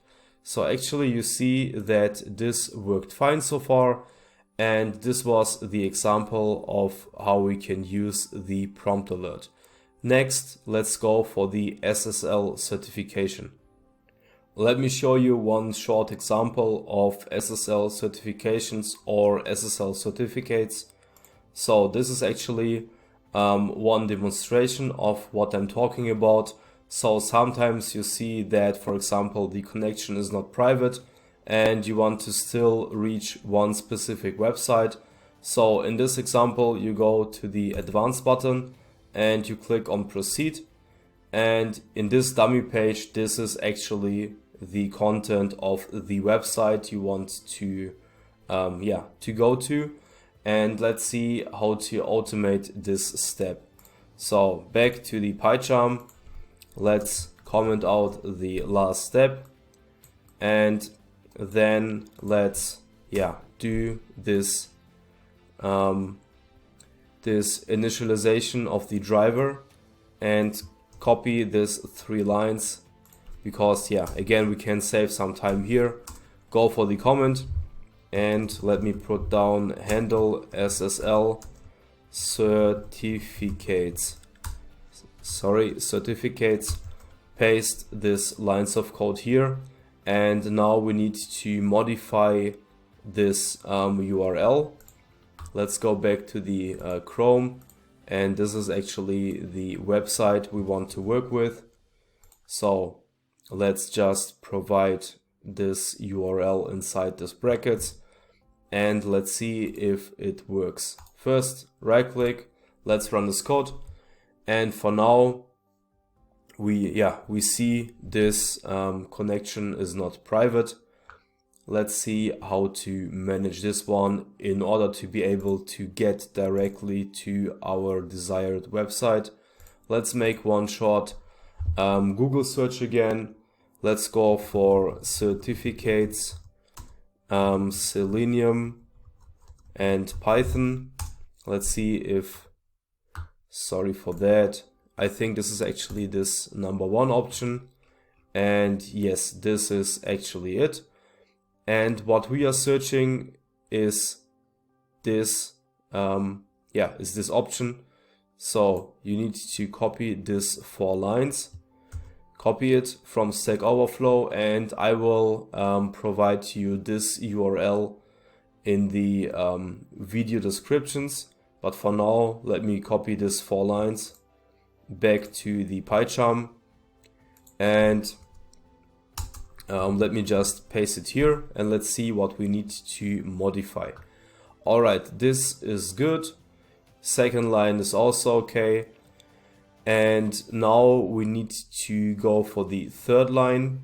Let's copy this Chrome options, copy that, and let's paste it after the executable path. And now we can remove this line and this line too, because here we get access to a specific website, and this is nothing else what we did here in line 77. So let's get rid of this one, and for now let's see if we can run this code and if we reach directly our website. So right click and let's run this code. Alright, driver is initializing, and you see here for now we reach directly the website. Alright, this was one short example of the SSL certificate, how we can handle certificates, and actually this is everything it for this section. Again, if you have any kind of questions, please let me know. And for now, thank you very much for your time, for your attention, and I see you in the next section. Bye bye. Hi everyone, and welcome back to section number 9. Let's go for the ActionChains class in this section. And first, let's see what we have covered in the last 2 sections. So we have taken a look how to scroll in Selenium and how to handle cookies, alerts, and SSL certificates. And now let's jump directly into the ActionChains. Alright, but first let's take a look on the websites we want to work with in this section. So this is website number 1, this is website number 2, and let me show you the 5 different requirements we want to cover. So the first one will be the moving of your mouse on a specific element. So for example, this website will be open, and then we want to move our mouse to this woman part. Then you see that this window appears or opens, and then in the next step you want to click on blues. This is our first requirement. Again, we want to move just our mouse to this element without clicking on this, and then when we see this window here, we want to click on blues. This is the first requirement. The second one is to open one element in a completely new tab. So for example, let's say we want to click on sign in. If we click it on the normal way, you see that this site appears in the same window or at the same tab. And if we want to open this in a new tab, we need to click, make the right click and then open this one in a new tab. And you see here that now this window was opened in a completely new tab. This is our second requirement. The requirement number 3 is to drag this element and to drop it to this area. Then we want to make one double click. So if you double click on this one, you will see that we get this message, double clicked, and this was successfully. And the last requirement is to make one right click. So for example, we will use this element here, this home button. We want to move our mouse here and make one right click. So then we see this options. So these are actually our 5 requirements, and let's go and let's build this code. So again, back to PyCharm. First, let's create one new directory. Let's just name it ActionChains class, and inside this directory we can build one Python file. Let's go for action_chains, and now let's write our code. First, let's import the WebDriver from Selenium, and now we need to, from Selenium import the WebDriver, and now in the second step let's initialize the driver itself. So go for webdriver.chrome. Here you need to provide your path where the driver is actually stored. Let me open one of the previous files in order to copy this path. So this is our path for the Chrome driver. Let's paste it here, and don't forget to put the right quotes on the right place, and then we can proceed. Again, never forget to comment. I know sometimes I'm actually forgetting this one, but yeah, I try to memorize that this is important. So here it's initialize Chrome driver, and then we can open the website itself. And since we have 2 different websites, let's store the URLs inside 2 variables. So the first one is the e-commerce. Let's paste this URL here. So now we have stored this inside this e-commerce variable, and the same we can do for, let's say, UI practice. This is our second variable, and here we want to store this website. Let's do this and store the URL inside this variable, and now we should be good to go. Okay, so first we will work with the e-commerce website. That means let's open this driver.get, and now we can just provide the e-commerce variable inside this brackets, and then if everything works fine, this website will open. Okay, so it looks good. And in the next step, we need to maximize the window. So go for driver.maximize window, and now we can start. Again, the first requirement is to move our mouse to this woman tab, and then we want to click on blues. Let's do this. So first, inspect on woman. And here you see that we can work with the text element. So let's build our XPath expression for this one. So it's A, and then go for the text element and provide the exact same spelling of this text element. So double click, copy, and paste it inside this quote. Close the brackets, and you see this element is unique. Copy that back to the PyCharm, and let's store this one in one variable. So I think it's actually women driver dot find element by XPath, and paste it here. And I forgot to mention what we are actually want to achieve. So here we want to move the mouse to a specific element, right? This is our first requirement, element. And yes, this is actually step number 1. And then when we reach this step here, we want to work with the ActionChains class, and then we want to click on blues. I would say let's inspect on blues first, and then we can build what we actually need.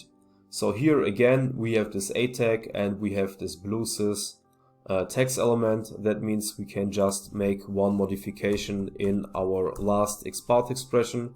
So go for blues, and you see this element is also unique. Copy that back to the PyCharm. Let's provide one more variable and paste the expression inside this brackets. All right, so now we can start.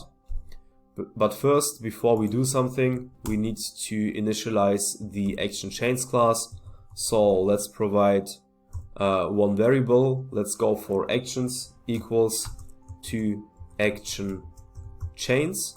And now you need to move your mouse to this ActionChains and click on import.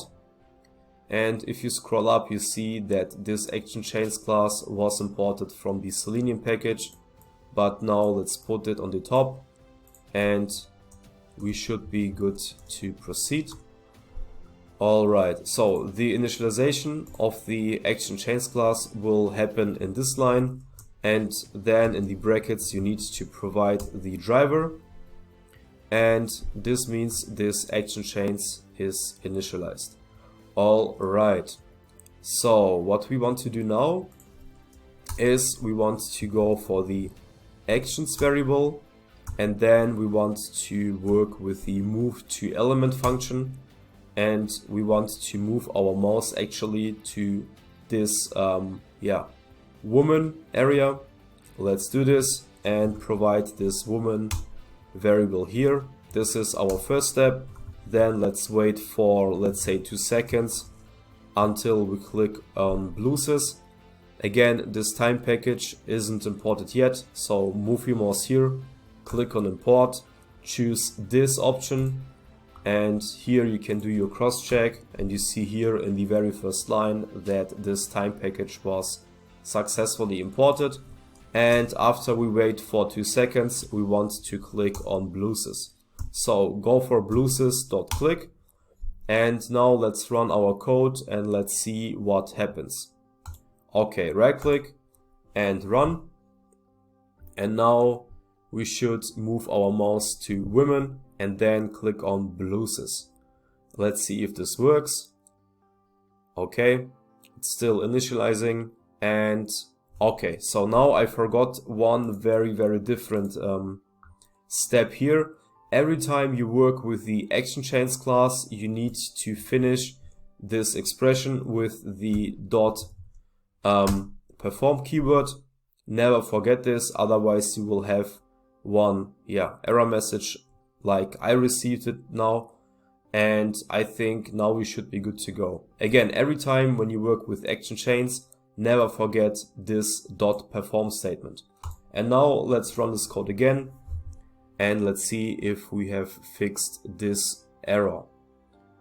Let's see, it's loading, and now you see this woman tab was selected, and we clicked finally on bluesys. So this was actually the first requirement, and now let's go for the second one, and let's take a look how to open this sign in button in a new tab. So it will look like this. We will open this in a new tab, and then this page will load, not in tab number 1, but in tab number 2. Alright, let's automate this step and let's go back to the PyCharm. And now I will quickly comment out this last step, and then we can go for the next requirement. And the next one is to open a page in a new tab. Let's go for it. So again, here we have initialized this ActionChains class, and we can just work with this variable in this second requirement. And what we need to do, let's inspect on this sign in button and build our XPath expression.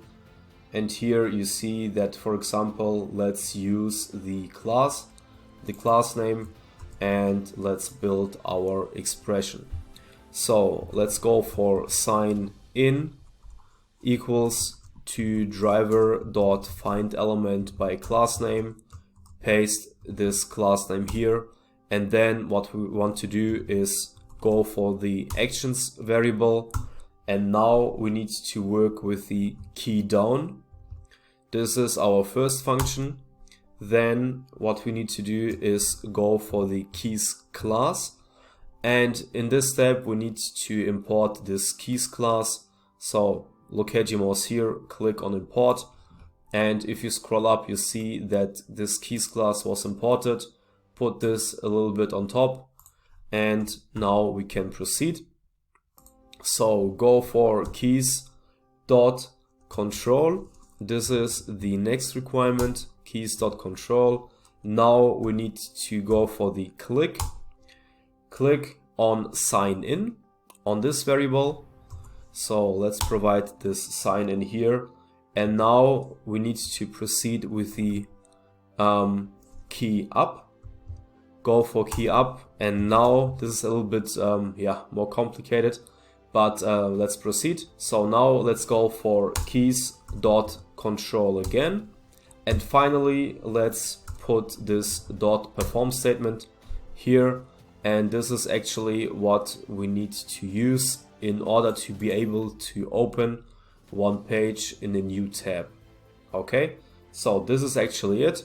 Again, let's just run this code and let's see if this works. Again, what we want to achieve is that this sign in page will open in a new tab. Okay, let's do this. Let's close this window and now right click and run this code. And let's see if everything works. Alright, let's see. And now you see that this tab was actually initialized. So this one is opened, in this tab. Alright, this is actually requirement number 2. Everything went well so far, and now let's go for the requirement number 3, which is the drag and drop. Let's take a look again on what we want to accomplish. So for now we work with this website and we want to drag this element and to drop it to this area. Let's do it. First we need to inspect on both elements and build our expressions for that. Here for this draggable element we can go for this ID. So double click on this ID and go back to PyCharm in order to build our expression. First, let's comment out this last step and then we can proceed. Okay, so the requirement number 3 is actually the drag and drop. And now let's build these expressions. So first, let's go for the draggable element. Let's say draggable underscore element equals to driver.findElement by ID. Paste your ID expression here, and now let's build this droppable element. And I think we can also go for the ID, so driver.findElement by ID. Back to the website, let's inspect on this element here, and yes, we have this ID. Double click, copy, back to the PyCharm and paste your ID inside this brackets. And now we need to work again with the ActionChains class. Again, here we have this initialization step. So let me just put one comment here. Initialize ActionChains and let's use it. Okay, so let's go for actions dot, and first we need to go for the click and hold. Right, click and hold. And what do we want to click and hold? Actually this draggable element. Let's provide it inside this brackets. And then the next function is actually the move to element. And we want to drag this draggable element and move this to the droppable element. That means let's provide this droppable element inside this brackets here. And now in the last step we want to release it. Okay, so let's go for the release. And finally again we need to work with the perform function. Again, every time we use the ActionChains class we need to finish with .perform. Otherwise, as you have seen in my previous run, it won't work. Okay, this is actually alternative number 1. Let's go for the right click and let's run this code. This script, and let's see if this. Okay, so I've forgotten to change the website. Sorry for that. Here we want to work with UI practice and not with the e-commerce website anymore. So let me provide the right website here, and now let me just run this script again. Stop and rerun. And for now, let's see if this works. Okay, this page is loading, and you see here that finally, yeah, it worked, and we have dragged the element number 1 and dropped it to element number 2. Everything worked fine so far, and this is actually alternative number 1. And let me show you the alternative number 2.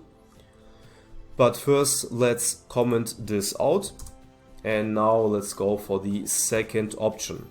Again, we need to use the actions variable, and then we have the drag and drop function here, and inside these brackets we need to provide the draggable element and also the droppable element. Let's do this, and finally again let's go for .perform, and let's see if this alternative number 2 is actually working. Let's take a quick look and run the script again. Right click and run. And now this should be also fine. Okay, page is loading, and you see here that we were able to drag this element and to drop it inside this area. So here we have alternative number 1 and alternative number 2 in order to be able to drag and drop one element. Okay, now let's go for the requirement number 4, which is the double click. Let's take quickly a look on this button here. So for now we want to click on this button 2 times, so it's a double click, and then you see that we have received this success message, so that the double click went fine. If we click this just 1 time, it won't work. You need to put 2 clicks here until you receive this message. So let's inspect on this button, and then yeah, I guess we can use this name, copy that back to the PyCharm, and let's again comment out this last step. And now we go for the requirement number 4. Okay, this is the double click, and let's provide one variable here. So it's button equals to driver find element by name. Paste your name here, and for now let's go again for the actions variable, and here we can use this simple double click function, and then don't forget this dot perform. And now let's run this code, and you see this is just 2 lines. Let's run this code and let's see if this works. Okay, so driver is initializing again, and now you will see that we click 2 times on this specific button if nothing was messed up. And you see, I guess I messed something up here, and now let's try to fix it. Okay, so this was my silly mistake. I've forgotten to provide inside these brackets this button we want to click on. Let me do this, and now let's just run this code again. Right click and run, and let's see if this works this time. Okay, so you see we have clicked successfully 2 times on this button here. We received this success message, and this is actually everything for requirement number 4. You see we just have 2 lines here, and now let me comment this part, and then we can go for the next requirement, which is actually the right click. So let's go for the right click, and here in this example what I want to do is I want to make one right click on this home element. So let me just inspect on this one, and then we can do the right click. Alright, so here we can work with the text element. So let's build our XPath expression here. So it's A, and then we go for the text element, and now let's provide this home text element, and you see this is unique. Let's use it, copy that back to PyCharm, and now let's build our variable. So let's go for the home button equals to driver.find element by XPath. Paste your XPath expression here, and now what we need to do is we need to go again for the ActionChains, and then we need to use this context click. Again, if you want to do the right click, you need to use the context click of this ActionChains class, and then in the next step you need to provide the variable inside these brackets, and finally use this dot perform function, and then you are good to go. So what we want actually to achieve, again, move to this home button, right click, and you want to see these options. Alright, let's automate this step and let's run our code or script. Right click and let's run this. Okay, again, driver is initializing, and now you will see that we clicked successfully on the home button with the right click, and this is actually our last requirement or requirement number 5.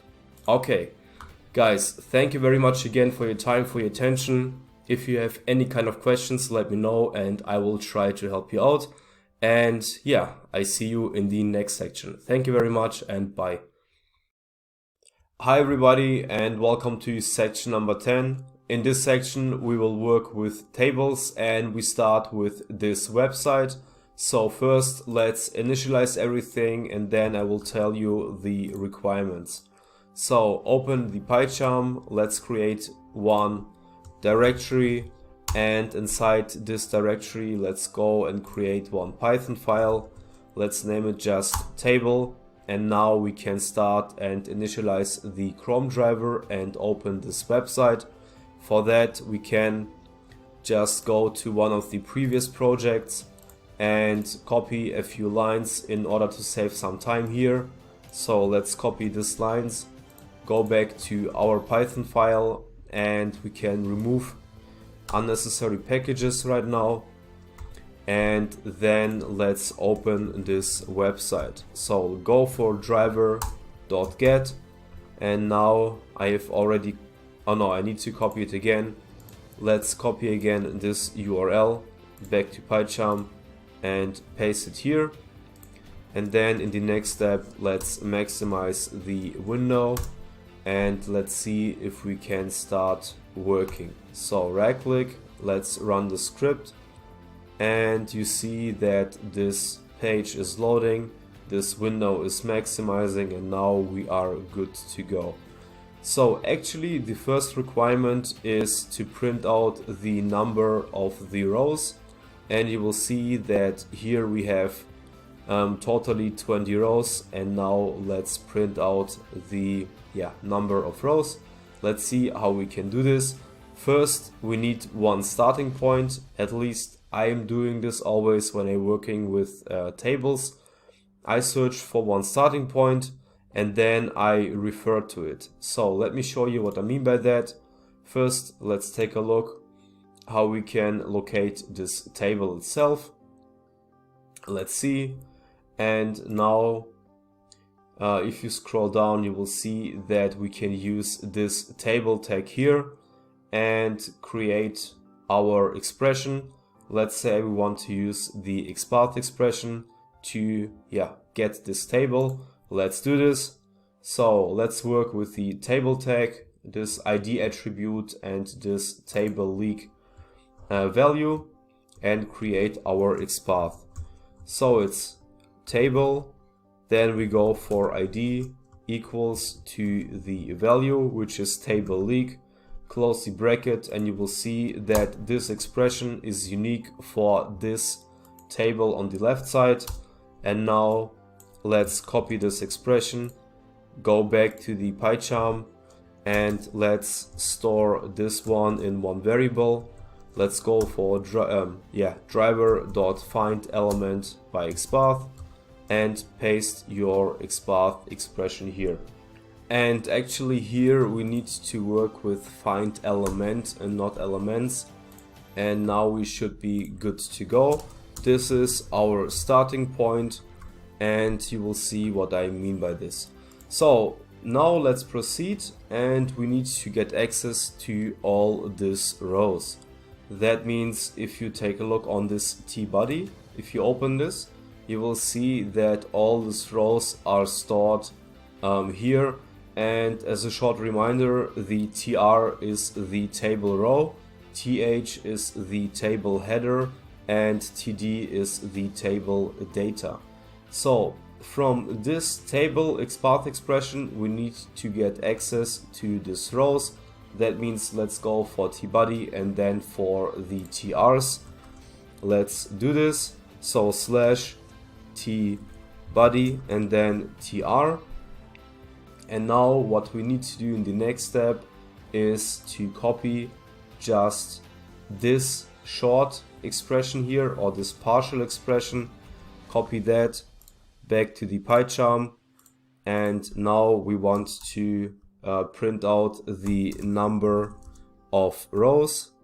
Print the number of rows. Don't forget this comment. and let's declare one variable, rows equals. And now we don't start with driver.findElement, but we start with table.findElements by XPath. And then, give me just 1 second, I will explain it. Paste your XPath or your partial expression here. And this is actually the element we want to work with. So again, we start here with this table XPath expression, and from there we want to get access to this tBody and this tr. So again, we have in total 20 rows, and now we want to print out the number of rows. So let's go for print, and then we need to use the length function, and now we need to provide this rows variable. Right click, let's run this code, and let's see if we have access to the number of the total rows. Let's see. And now let's take a look again, and you see here that this 20 was actually printed. And I hope this one was not confusing. If it is confusing, please let me know, and I try to help you out. But again, this is our starting point, and from here we need to get access to this element here. This is why we start with 1 point, then with the double slash, and then we proceed with the next elements here. Alright, this was actually the first requirement. The second requirement is to print out the number of the columns. Let's do this. So print the number of columns, and now let's take a look what we need to modify here in order to be able to get this. So let's start here, and now let's begin again with our starting point, which is the table XPath expression. And then in the next step, what we need to do is we need to open this t-head and then this tr tag, and you will see that inside this tr we have all the columns, right? And now we need to get access to this. Again, th is the table header, and in our case this is the column. Okay, so let's start with the starting point. Then we go for t-head, it's t-head, and then we need to go for tr, then for th, and now you will see that we have actually 10 different elements, and each element is 1 column. This is great. And now let's copy this partial expression here and go back to our IDE. Let's provide one new variable, so it's columns equals to table dot find elements, and in this time and also here we need to work with find elements, and then go and paste your expression here. And in the beginning we need again to work with 1 point and 2 slashes. In the next step, let's do the same and print out the length of the columns. So let's do this, and maybe what we can do is to put one short statement here. This is the length of the columns and then let's just concatenate it and put this in a string, and now we can print everything in a string, and if this will work fine, we get this access to the columns number. So let's comment out the last step, the previous step with the rows. Right click and let's run this code again, and let's see if this works. Okay, so this page is loading. I think it's maybe necessary to close the driver at the end, and if I don't forget it, I will do this in the next step. And now let's take a look, and you see here that this is the length of the columns. And yeah, so here we have our 10. Maybe I should put one space here so it's more clear, but you see we have printed out successfully the number of the columns. Okay, this is great. And now let's go for the next requirement, and in the next one we want to print out the entire row. And now let's go for it. And now let me inspect on this table again. So right click and inspect. And what I want to do now is I want to copy our starting point and paste it here so we can save some time, because we have already created this XPath expression. And from here, what we need to do now is we need to get access to this tbody and then to this tr, because now we want to print out the whole rows. And let's do this. So tbody and tr, and now let's just copy this partial expression back to the PyCharm. Let's provide the new requirements, so it's print out the whole row or the whole rows, because we want to print out every row. And now let's declare one variable. So entire row equals to table dot find elements by XPath. Then you need to paste your partial expression, and don't forget about the conventions. We start with 1 point and go for 2 slashes, and now we should be good to go. And here let me just provide one space in the comment of the last requirements, so you don't see this yellow or orange lines anymore. And yeah, I guess I have one typo here, so let's go for length. And now this should be fine right now. In the next step, we need to loop through this list here, and let's do this. So let's go for row in entire row, and then we want to print out the row and the text element, right? So let's go for row.text, and now if this works, we will have printed out all this row elements. Let's see if this works. And now in the next step, let's wait for, let's say, 1 second. And then we want to close our driver. So it's driver.close. Okay, let's see if this works. Right click and let's run our script. And now if this works fine, you will see that we have access to all these text elements of the rows. Okay, so the driver was closed successfully, and you see here that now, let me just make this a little bit bigger. You see we have 20 lines, and we have every text element inside this line. So on the very left side we have this number 1, and then we have this team name, and on the very right side we have this 98. Let's make one double check. So here we have this 1 team name, and on the very right side we have this 98. Alright, this was the requirement for the entire row. Let's again comment everything out, and now we can start with the next one, which is actually the printout of the team. Let's do this.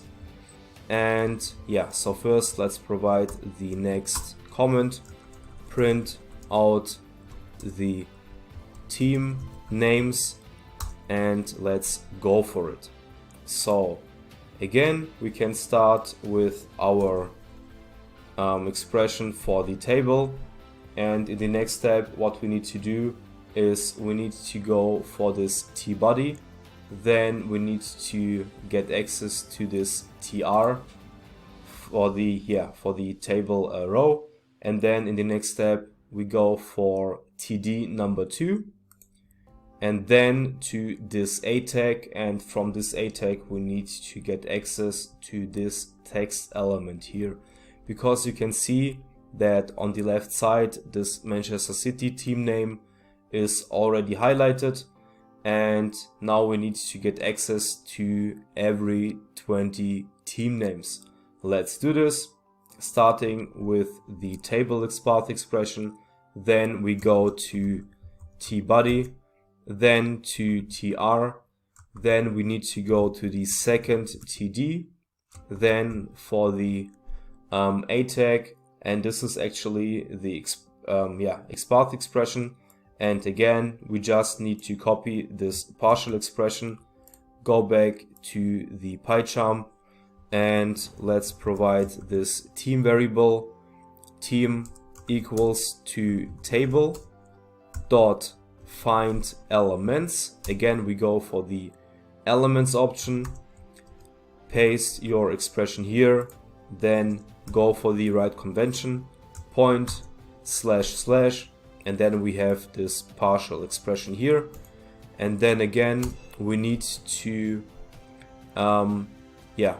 write down our for loop in order to be able to loop through this list. So let's say for, you know what, we can just write down teams, and then we can take the team as our iterative variable. So let's go for team in teams, and what we want to do is to print out the team.text element. And finally again we want to wait for 1 second and close the driver. So let's do this, and let's see if we are able to print out just the team names. Okay, so again it's initializing, and now let's see if this works. Okay, the driver is closed, and you see that we have printed out successfully all 20 team names. Alright, so this was actually the requirement number 1, 2, 3, our requirement number 4, and then in the next one let's print out the points. First let's comment out again the last requirement, and then let's try to print out the points of these teams. Okay, let's do this, and let's provide the next comment of the next requirement, print out the points, and what I actually want to print out is this last column here. So the first one will be the 98 and the last one is the 16, and let's see how we can get access to this one. So we start actually, so let me remove everything except the starting point here. We start with our starting point, and then in the next step we need to get access to this tBody. Then next for the tr, let's go for tr, and then we go for the td number 10, because in the last td tag we have our points we are searching for. Okay, so again we start with our starting point, then let's go for tBody, then we go for tr, and then we go for td number 10, and this is actually what we are searching for. You see here we have access to this points. Copy this partial expression here, go back to the PyCharm, let's provide one new variable, let's go for points equals to table dot find elements by XPath, paste your expression here, take care of the conventions, and then let's again write our simple for loop. So let's go for point in points, and what we want to do is we want to print out the text element of this point.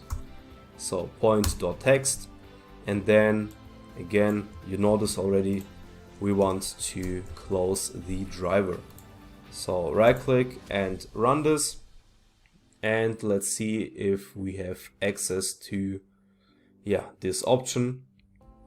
Close the driver, and you see that this was actually working fine. We have our points for every team. And now, as the last requirement for this section, let's try to sum up every points here. So let's go for the total points, and first let's again comment out this last step, and then we will try to get the sum of all these points here. Alright, so again, total points. And now what we need to do is we need to copy this points variable here with the XPath expression. Then in the next step, we need to create one empty list. So let's go for the empty list variable, and now in the next step we need again to iterate through this list here. So I guess I can make this a little bit smaller, and let's get a few lines more here. So let's go for point in points, and what we need to do now is we need to append the points inside this empty list. So let's proceed and append the points inside this empty list. That means it's empty list dot append, and inside the brackets we need to go for the point dot text. And then to sum up all these points, what we need to do is we need to work with integers and to use the map function. And then we need to store everything inside one list. Let's do this. But first we need to provide one more variable. So let's go for total points equals to map. So here we need to map these points with the integers. So it's int, comma, and then we need to go for our empty list. And then in the next step we need to cast everything inside this list element, and now we should be good to go. In the next step, let's print out this total points, and let's go for the sum of the total points. And since we want to work with a string element, we need to provide this string before we go for the sum. So it's string, and make sure you have every column which is needed here. And to make this a little bit more clear, let's print out one simple statement. So let's say the total sum is, and then let's put one plus sign here. And if everything works fine, we have stored every point element inside this empty list. Then we worked with this map function, and we mapped this empty list to an integer. We stored everything inside this list, and finally we need to work with the string in order to be able to print out everything.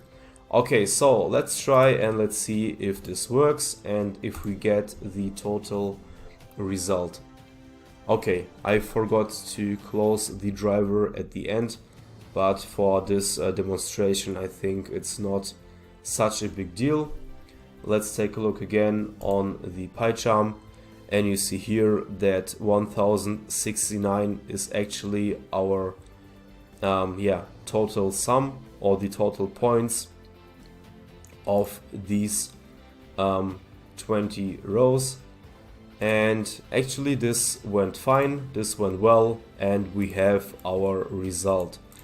Alright, so let me just, before we initialize the driver, let me mention again that tr is the table row, because this can be very helpful if you work with tables, th equals to table header, and finally td equals to table data. Alright guys, so this is actually everything for this table section. Again, thank you very much for your time, for your attention, and if you have any kind of questions, please refer to me and I will try to help you out. And yeah, thank you very much, and I see you in the next section. Hi everybody, and welcome to section number 11. In this section we want to cover the different weighting elements in Selenium, but first let's take a look again on our agenda. And in section number 9 and section number 10 we have covered the action chains and the tables, and now let's go for the weights.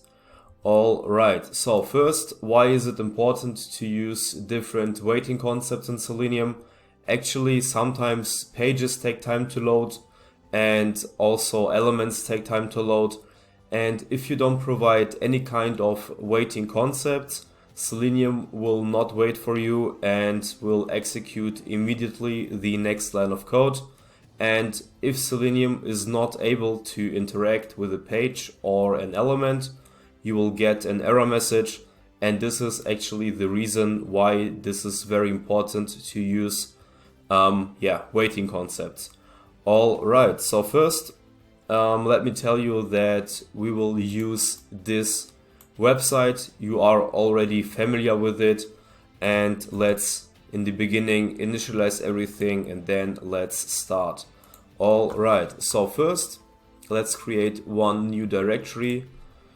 Let's go for weighting concepts, and inside this weighting concepts let's create our first Python file, and let's go for the implicit weight.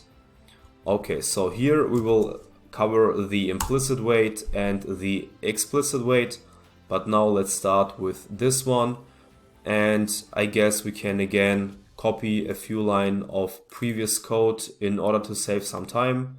So this is just the initialization step, so copy that and paste it inside your current Python file, and then let's remove everything except the WebDriver. This is the only package we want to have at the beginning now. And then when we initialize the Chrome driver, this will be the same from the previous code. And since we don't use this shopping website in this section, let's remove it from here. And this edreams.com URL we can store in this flight booking variable, and then when we open the URL we will get access to this page. So let's try it out. Right click and run, and you will see that edreams.com will be opening, and this is actually the starting page we want to work with. Alright, so first the requirement is to click on this help button, or can we help, and you will see that this new tab will be loaded. And then in the next step what we want to do is we want to click on refunds. As you can remember, if you have taken a look on one of the previous sections, this is actually a step we have already covered, but not with the implicit weight. So let's do this, and again we will click on this help button, and when we reach this new tab we want to switch to this child window, and then in the next step we want to click on refunds. So that means in the beginning we need to inspect on this element and build our expression, and also for this refunds element. Let's do this. Right click here, inspect on this button, and then let's build our expression. And here what we can do, let's work with the class name, and let's use this class name here. Copy that back to the PyCharm, and let's create one variable. Let's get for help underscore button equals to driver.findElement by class name, and here you can just provide this class name you have copied a few moments ago. This is our first variable, and then in the next variable, or let's say we want to first click on this button, and then let's proceed with the second one. Okay, so first let's click on the help button dot click, and then in the next step you will be redirected to this page, and then we want to click on refunds. So that means first let's click on this, and you will see that now again we need to switch to a different window, otherwise your code will not work. And here you have just seen this important concept. So after you've clicked on the help button, it took a while until you see these elements here, right? Again, let me click on help again, and you see it takes 2 or 3 seconds until we see something, and this is right now the crucial point we want to cover. Alright, so for now, let's inspect on this refunds button, right click and inspect, and let's build our XPath expression. And here we can use again this A tag and this refunds text element. Let's do this. So it's A, and then we go for the text element, and this is actually the refunds text element, and this is here unique. You see it, it's 1 of 1. Let's copy that, go back to the PyCharm, and let's provide a new variable. So refunds underscore button equals to driver.findElement by XPath. Paste your expression here, and then what we want to do is we want to click on this refunds button. So here I messed something up. Don't go for elements, you need to use the find element option, and now you can use this click method. So go for it. And again, as you can remember, if we work with different tabs, first what we need to do is we need to switch to this child tab, or this child window in this case. Let's do this, and this is actually what we need to do here. Let's go for the command, switch to the child window, and now let's provide one variable for this child window, and let's switch to this window. So it's driver.windowHandles, and as you can remember, and we also covered this in one of the previous sections, you need to provide this child window here. And well, I will show you once again. So this is our window number 0, and if we click on this help button, this window appears in a new tab, and this is our window number 1. That means we need to provide this number 1 here, and then in the next step what we need to do is we need to switch to this window. So go for driver.switch to window and provide this child window variable here, and here you need to make sure that you replace this underscore with 1 point or 1 dot, because the last function is deprecated. And now we should be good to go. Now we are able to click on this refunds button if we use the correct waiting concept. So again, now we reached the second page, or the child window, and from here we want to click on refunds. And first let me show you what happens if we run this code this way without using the waiting concept. Right click and let's run this code, and you will see that now this will break and we get one error message because Selenium is not able to click on this refunds button immediately, because it took 1 or 2 seconds until these elements were loaded. So you see it, this element is not interactable, and we receive this element not interactable exception. This is the main case, or the main reason why we need to work with waiting concepts. So as you can remember, in one of the previous sections we have worked with the time.sleep.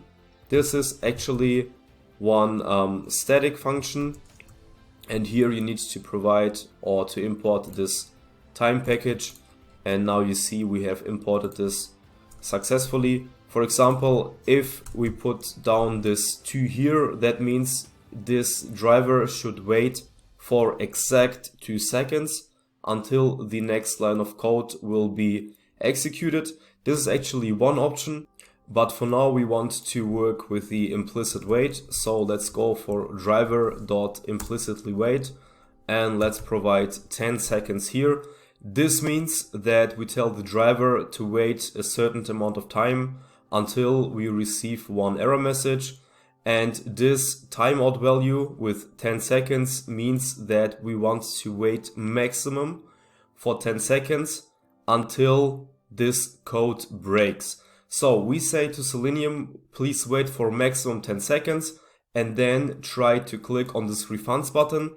If Selenium is able to click on this refunds button after 2 seconds, it will ignore the remaining 8 seconds. So this is just the maximum time, and let's see what happens if we run this code. So right click and run, and you will see that it will take again one short while until we are able to click on refunds, but this time everything went well and we don't receive one error message. So you see here that when Selenium was able to click on refund, it was actually directly executed, and here everything is okay and we didn't actually wait it for 10 seconds. This was maybe 1 or 2 seconds, but if you ignore this line of code, as you have seen a few moments before, this will break because Selenium can't reach this step immediately after this child window is opening. Alright, this is actually the concept of the implicit wait. This was just, one short introduction. I hope you get this point. If you have any kind of troubles, again, let me know and I will try to help you out. And I will also provide 1 or 2 references regarding this implicit wait in the comment section. And now let's go and take a look how we can use the explicit wait. So what we need to do is we need to initialize everything again. So let's go for this directory and create one new Python file inside, and let's name it explicit wait. And now let's start. So actually almost everything will be the same here. So I would say let's just copy everything and do our modification afterwards. So here until we reach this step, when we want to switch to this child window, everything will be the same, and then we need to do some kind of modification. So let's remove this driver.implicitly-wait, and when you work with the explicit wait, you tell the driver to wait for a specific condition until the proceeding of the execution of the next line of code, and often you use the expected conditions when you work with the explicit wait in combination with the WebDriver wait. And you need to import these 2 packages, and let me show you how we can manage this. So actually let's start here and let's go for this wait variable. So let's go for wait and then let's write down WebDriver wait, and this is actually the first class you need to import. Click on import, and if you scroll up you see that this class was imported from the Selenium package. Let's put it on the top, and this is actually the first requirement. And here inside this WebDriver wait, what we need to do is we need to provide this driver, and then let's provide our timeout. Let's say again we want to wait for maximum of 10 seconds. And then what we need to do in the next step is we need to import the expected conditions, because again, when we use the explicit wait, often we work with the WebDriver wait and with the expected conditions. And in a few seconds you will see what I actually mean by that. Now let's import this expected conditions from the Selenium package. So let's go for Selenium WebDriver support, and then we can just import the expected conditions, and it's usual to provide one alias. Let's go for capital E, capital C, and this is actually our abbreviation for the expected conditions. Alright, so now we have initialized this WebDriver wait, and now we need to use the expected conditions, and we need to modify this refunds button. So let's write it down again, refunds underscore button, and now we need to use the wait variable dot until, and then inside this brackets we want to use the alias from this expected conditions. Go for EC dot, and now you can see that we have different kind of conditions here we want to use, and actually one of the most common is the element to be clickable. It's actually this one, and here we want to use this element to be clickable function. And then in the next step we need to provide our expression. So actually this is this XPath expression we want to use for this refunds button, and here in this example let's use this by class. As you can remember, we can also build our XPath expression by using this by class, but first we need to import it. So locate your mouse here, click on import, and here you see that this by class was imported successfully from the Selenium package. And now let's go for XPath, and then we need to provide our expression here. So this is actually our expression. Let's use it, copy it, paste it here, and then we need to take care that we have all the brackets which are necessary in this step. So don't mess it up. And now we can just remove this last line, and this is actually our new refunds button variable. And again, we have used this WebDriver wait. We want to wait for a maximum of 10 seconds until we are able to click on this refunds button. This is why we use here with the expect conditions this element to be clickable function. Okay, so let's run this code again, and let's see if we are able to click successfully on refunds in this step. Let's see. Okay, switch to the next window, and now you see that this went well so far, and yeah, our code didn't break. And this was actually our example for the explicit wait. Again, we have this implicit wait, we have explicit wait, and we have time.sleep. And yeah, you can remember that time.sleep is always static, whereas explicit and implicit wait are dynamic options. Okay, so I hope you got this point here in this example. If you have any kind of questions, please refer to me. And this was actually everything for this section number 11, where we have covered the waiting concepts in Selenium. Again, thank you very much for your time, for your attention, and I see you in the next one. Welcome everybody back to section number 12. In this section, we want to use the logging module, and in the last one, we take a look how to use the waiting concepts. And now let's go for this logging part. All right, so back to the PyCharm, and let's create one new directory. Let's go for, let's say just logging. And inside this directory, let's create the logging underscore basics py file. And now let's start. The logging module itself is actually part of Python's library. And what we need to do here is we need to import this specific logging module. And this is actually it. And now we can start. And as a short wrap up, every time we wanted to print out something, we had to use this print statement. Let's go for print out. This is an example. Right click and let's run it.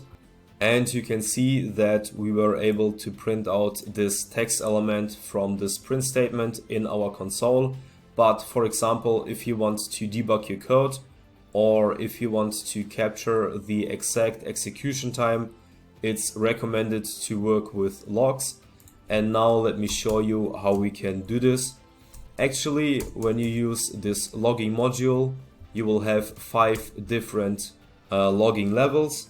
The first one is the debug, number 2 is info, then we have this warning level, then this error level, and the last one is the critical level.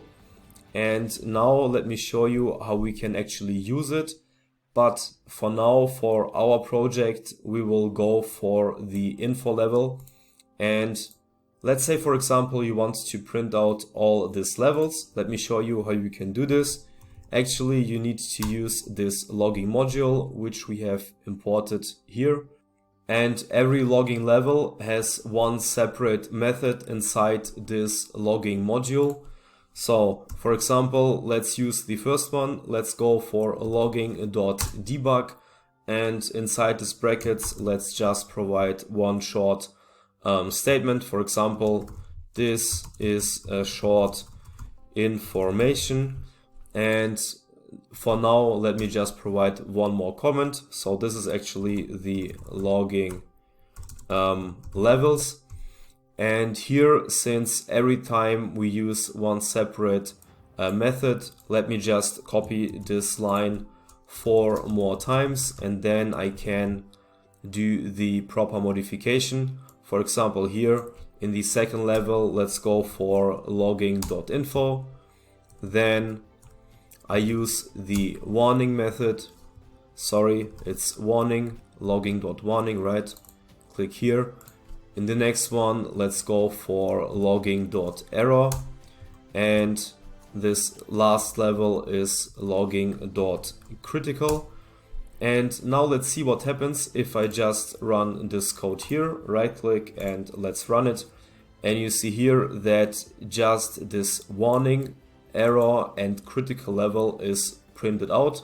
So everything from level number 3 and level number 1 and number 2 were completely ignored.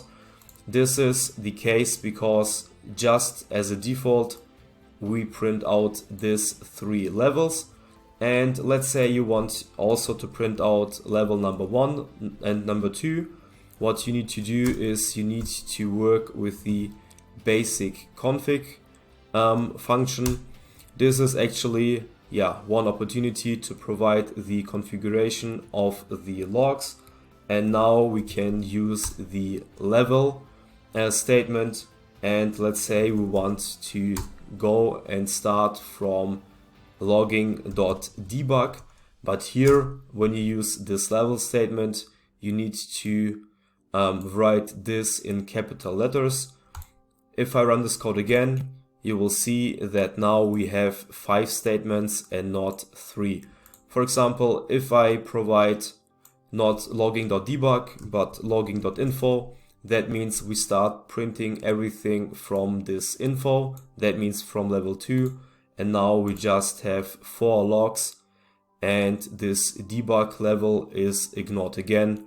So let me just put this debug here, and you will see again that everything is printed out so far.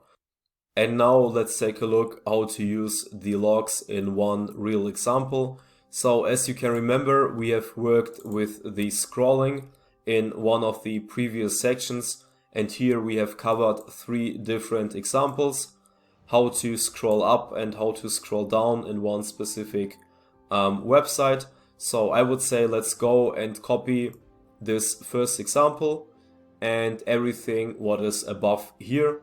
Let's copy that, and inside this logging directory let's create one new Python file, and let's just name it as logging_example. Paste everything what you have just copied inside this Python file, and for now let's do a few short modifications here, and then I will run this code without the logs, and then in the next step I will use the logs. Alright, this 4 lines we can just remove because we don't use them. Let's remove it. And then in the next step, as you can remember, we have used for the scrolling part this shopping website. That means this flight booking website we can delete too. And then in the next step, yes, this Chrome is initialized. We open this URL and then we scroll all the way down and then again all the way up, and finally we close the driver. So I would say let me just run this again without any kind of logs, and in the next step we will use the logging module. So this is just for remembering. We scroll all the way down, click on About Us, then we want to go back, scroll all the way up, click on Contact Us, and then we want to close the driver.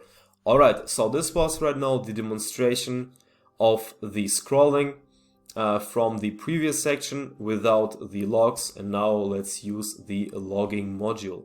So again, we need to import this logging module here, and then we need to instantiate it.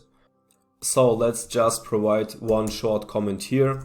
Let's go for logging configurations, and then we need to use this logging module. And inside this logging module, as you can remember, we have this basic config method, which is actually this method for the configuration of the logs itself. And inside this basic config, let's start and provide our file name. So let's just name it logs_example.log.